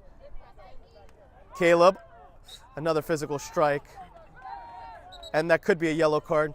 If the referee wasn't going to forgive it the first time within the opening 7 minutes, he's not going to forgive it now that we've approached the 56th. Arguably 2 silly yellow cards against FA Euro New York. Not something you'd often see nor expect from a team that has a 2-goal lead. And we are anticipating 2 personnel changes here for FA Euro New York. Fishman. It's Festus Howard who's first to the party. Pucheta blocks the clearance. The goalkeeper likewise forced into sweeping at the halfway line. This one's blocked. Pucheta thinking about another goal contribution. Abel Mirapol likewise from so far away. Pucheta with another assist. Abel Mirapol with the celebration. It is 4-1 for FA Euro New York as he slides into the corner to celebrate with his comrades in white.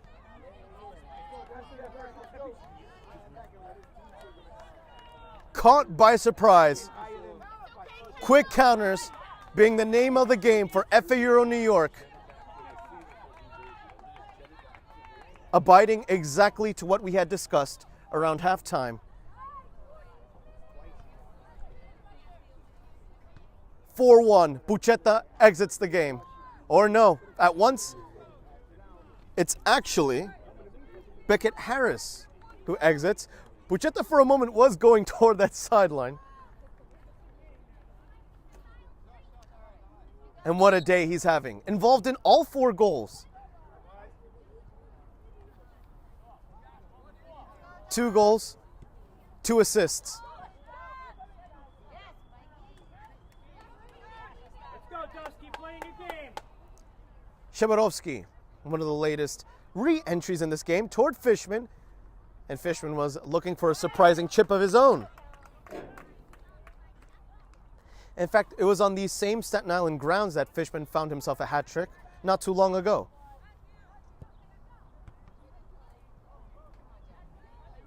Caleb Lambert, all the way back to Sheehan.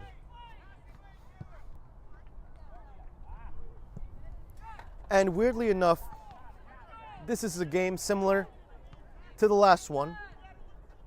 Or I should say to the first one. At this rate, you might as well say all 3. This team, or in game in total, has been a lot closer than the scoreline indicates. In game 1, Toronto did beat FA Euro New York 3-1. However, that 3-1 scoreline did not indicate how close that game truly was. Likewise, in the U14 match between FA Euro New York and DUSC, FA Euro beat its opponent with a 2-0 scoreline, but once again, in reality, that game was a lot closer than one would think. And with this 4-1 scoreline, one would presume that this has been an FA Euro New York runaway, but it's been far from that. DUSC has had its chances at goal itself.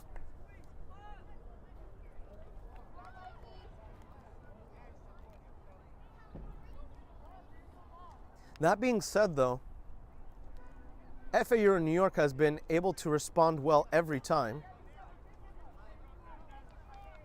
It may not have the most shots in this match, but when we're talking about shot to goal conversion, it has been an outstanding number, practically at almost 100%.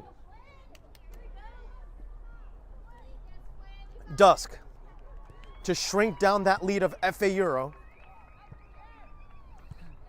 Downtown United Soccer Club. Keeping it in play. He's onside. Making sure to time his run properly. One step over. Right-footed cross. Should be on goal. Just wide. too many times, DUSC displaying the creativity, missing the coup de grace. Fishman encountering a blue jersey immediately. Fishman once more getting himself involved, giving it away ultimately. Shabarovsky dropping the shoulder once. Fishman looking to maybe return the favor to Pucheta, who gave him an assist earlier.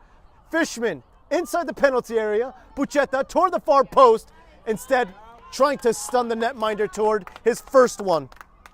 Good save by the goalkeeper, making himself look big as though he were trying to scare a black bear.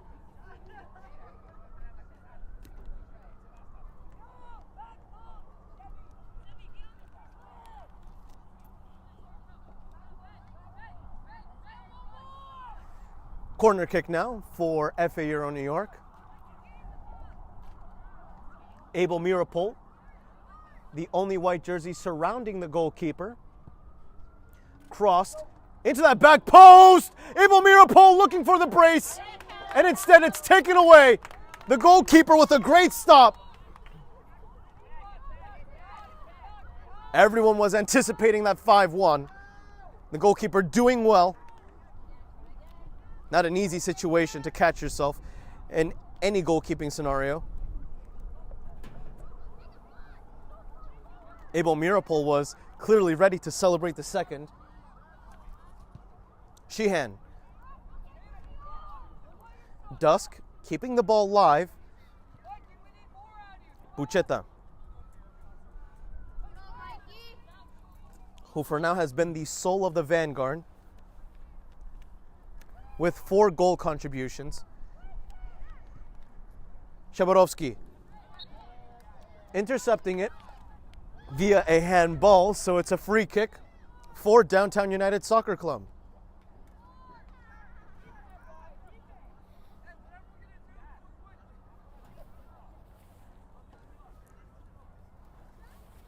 We are within the final 8 minutes here of this match.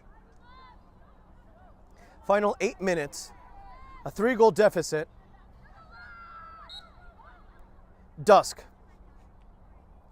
from 27 yards out to place it on target. Almost. Nearly a phantom goal here.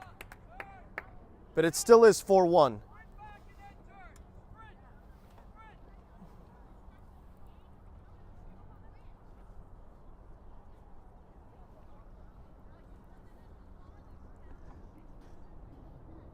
In a way, it's almost an unlucky day for Downtown United Soccer Club. Doing all the hard parts right. Just missing really the culmination of goal. Though that does go hand in hand with a saying in Spanish, of course, which roughly translated into English states that goals that you don't score are the ones that are scored against you. And that's really been the case here. DUSC has arguably attempted more shots, but in not placing those on target and not punishing Sheehan and his back line, DUSC was able to find some surprising replies. And of course, having this match a near 100% shot conversion rate to goal. Shabarovsky chopping inward, delivering back to Fishman inside the penalty area for 5, chips it over the crossbar. Fantastic link-up play between Shabarovsky and Fishman. It was almost as though those two were the only players in white in that sequence. On the team, that is.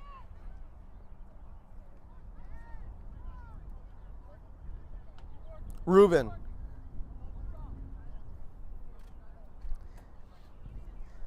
Clearance slightly blocked.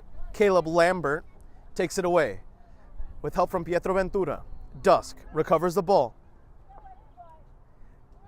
with a tightly marking Mark Eisenberg, the number 19. Fishman getting involved, forces the error perhaps, as Vasquez plays toward Fishman. as he outclasses Fishman with that dribble, winning himself some space. Logan Guignard, who has Caleb Lambert. Caleb has Pietro Ventura. And from the final third, FAU New York goes all the way back to its goalkeeper. A clear foul.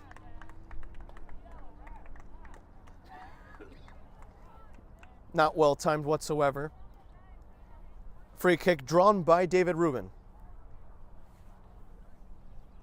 Final 5 minutes without stoppage time included, which I'd imagine we'd see at most a minute or two.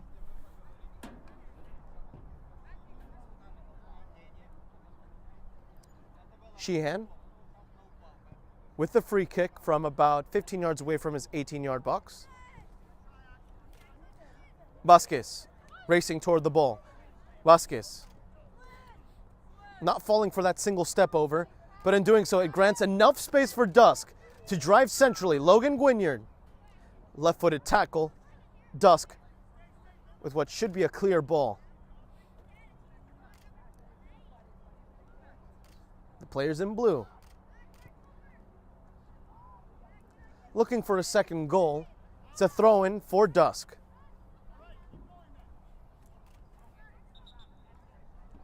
Final 4-minute territory.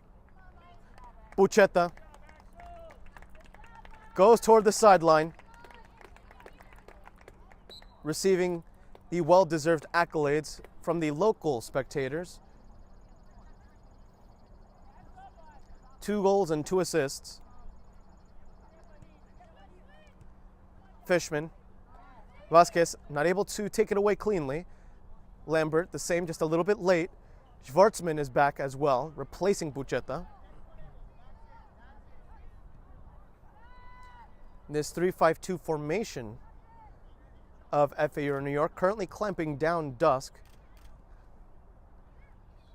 Collision for the ball, even 50-50. DUSC remains strong. DUSC, one step over, beating his man inside the 18-yard box. Sheehan uses 2 hands to parry it within his 18-yard box. Officially not a save given that it wasn't going on target, but he had to do just enough to interrupt the cross. Shawarovsky.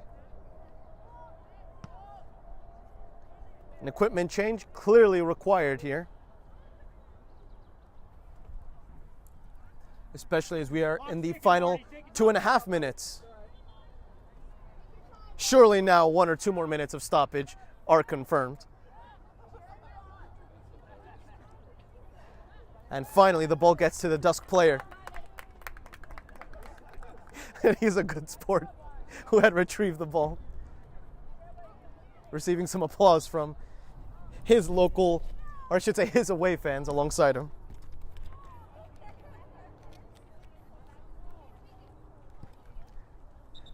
The assistant referee indicating that the free kick wasn't taken properly by Guignard. Final 2 minutes and counting. Sheehan.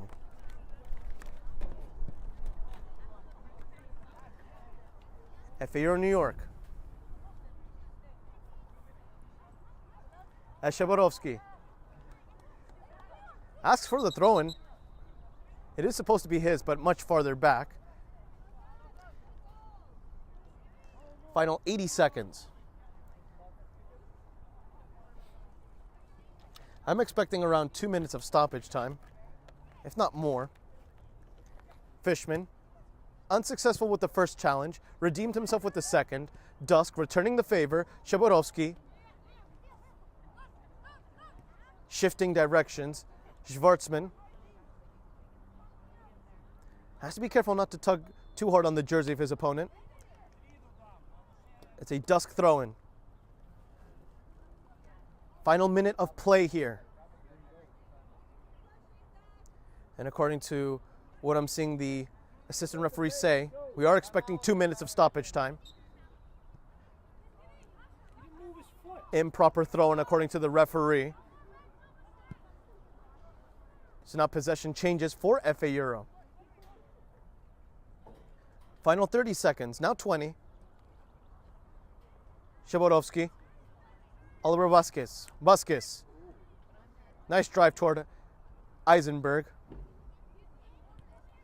Guignard. Shaborovsky. Back to Guignard. Left-footed early cross. No white jersey nearby for it. Abel Mirapol, who has 1 goal to his name, assisted by Pucheta. Moves back. David Rubin getting himself involved. All 10 outfielders, if not in the final third, at least on the borderline between the middle third and the final third for FA Euro New York. Fishman feinting the first shot, following it up with the second. Goes wide, of course, still 4-1.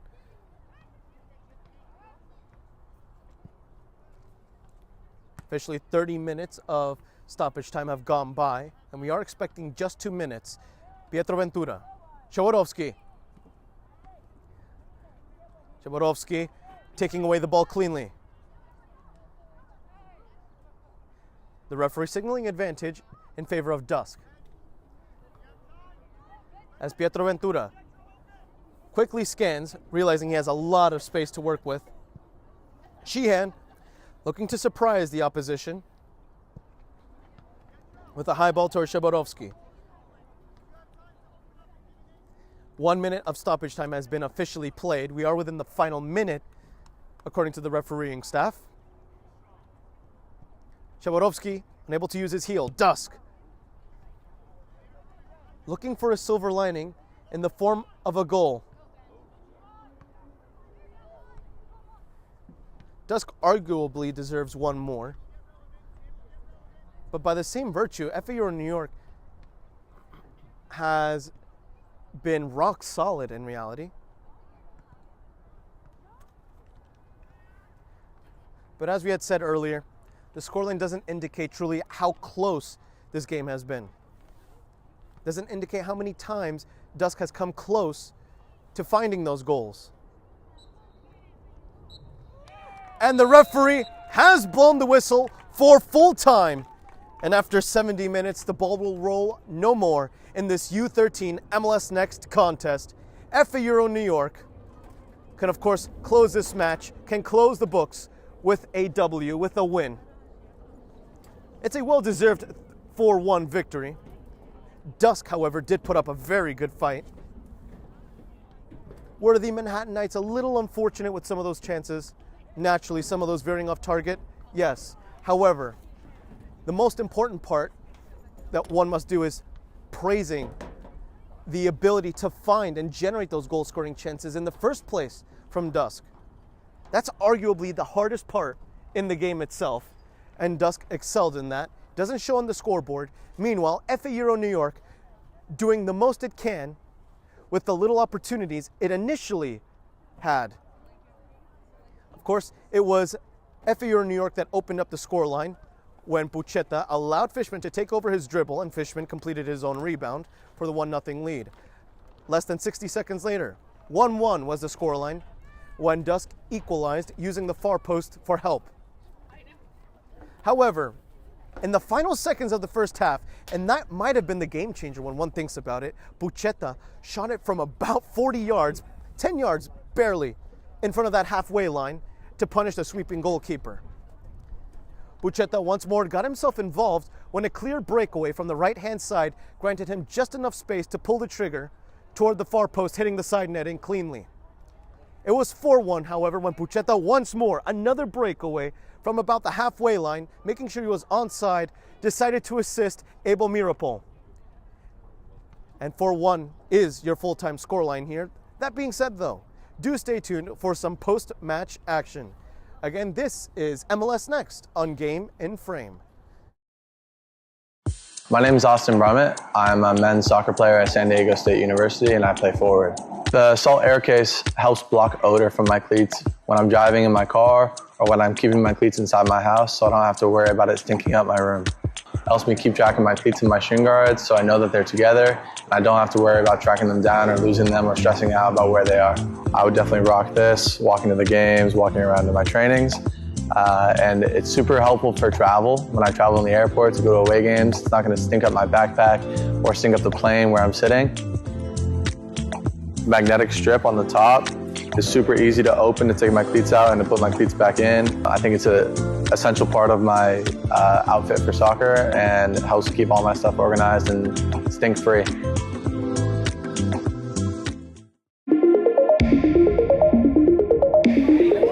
That's a good bit of footwork there by Spalding. It's gone for a spaceship shot! It's magnificent by Spalding!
My name is Austin Brummett. I'm a men's soccer player at San Diego State University and I play forward.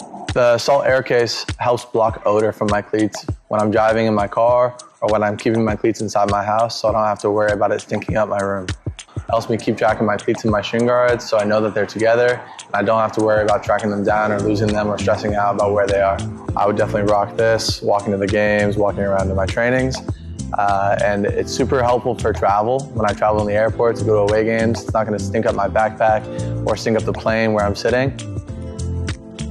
Magnetic strip on the top is super easy to open to take my cleats out and to put my cleats back in. I think it's an essential part of my outfit for soccer and helps keep all my stuff organized and stink-free.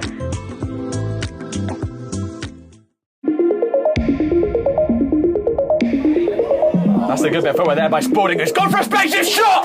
It's magnificent by Spalding!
Live from this windy day here in the Staten Island venue are, of course, the FA Euro players who truly made a huge impact in this 4-1 scoreline. Alongside me first, it's the man himself who got involved in all 4 goals, arguably 2 assists if you want to count that override from Fishman, and 2 goals to his name, including one from downtown. It is Axel Pucheta. Axel, let's talk about that tremendous goal from practically 45 yards, if not 40 yards at least. What were you thinking when you saw that ball fly into the back of the net? I didn't really think of much. I just decided to shoot it because I saw the goalie like off his box, so I just like decided to shoot it from that much. Now, you also got yourself involved, as I said, in all 4 goals today for FA Euro New York. I think one of the most altruistic highlights we have ever seen here was you delivering the assist to Abel Mirapol, to which we will talk about later, of course. So what made you pick him out instead of completing the hat trick? I realized it was his birthday, so I just decided to not like be cocky, so I gave him the goal. Oh, look at that. Now that's a good teammate right there. Instead of completing it, giving him an early birthday trick, or a birthday gift, I should say. So, Axel Pucheta, congrats on the win and getting involved in all those goals. Congrats. Now, alongside you is the goalkeeper in bright red, the undeniable Sheehan. Now, Sheehan, I think one of the bigger moments in this game, and it happened really early too, was that penalty save. So talk us through what was going through your mind when that happened so early. I felt like I knew I had to save it because we weren't where we wanted to. So I was thinking I have to save this. I'm going to wait for him to go. And then it kind of just, I waited for him to go. And then he just hit it where I wanted him to go. And I caught it. And then we saved. It kind of helped us with momentum-wise. Yeah. And I want to say hi, Grandma. Hello. I'm sure she's ecstatic right now. She is, yeah, I bet. Now let's also talk about that second half. From a loud first half that saw you register 3 saves in 17 minutes, in the first of those, of course, to a second half that was quite silent, only 1 save, and it was one that was rather rudimentary for you. Yeah. What was dictated toward the defense from your perspective as the goalkeeper? I think we were just more confident after we got more goals. Like we were like, oh, like we have to win this, and there's like we're gonna stay here, we're gonna be solid, and we're not gonna give up any goals. And we can say we only gave up a goal the whole game. Again, doing your job from the defensive standpoint, dictating your back line, that rear guard, practically invincible in the second half. So, of course, Sheehan, congratulations on the win. And, of course, on that penalty save as well. Not very easy. No. And last but certainly not least, it's the goal scorer of the 4th goal that sealed the deal for FA Euro New York, Abel Mirapol. Abel, you got yourself on the scoreboard. How does that feel?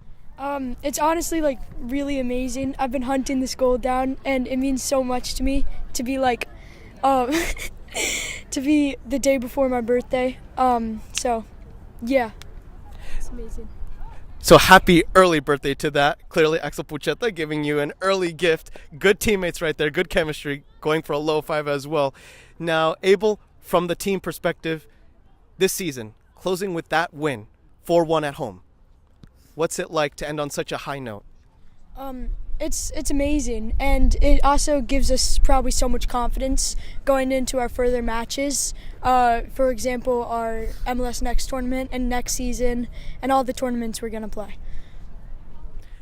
So probably a sign of better things to come, per the words of Abel Mirapol. Abel, congrats on the goal, congrats on the win, and happy early birthday. Thank you. Of course. So, of course, again, live here from Staten Island, you have been watching MLS Next on Game in Frame, one in which FA Euro New York wins 4-1 versus Downtown United Soccer Club. Behind the camera has been Marlon Diaz. I have been Sean Cabrera, and thank you again for tuning into this transmission of MLS Next on Game in Frame.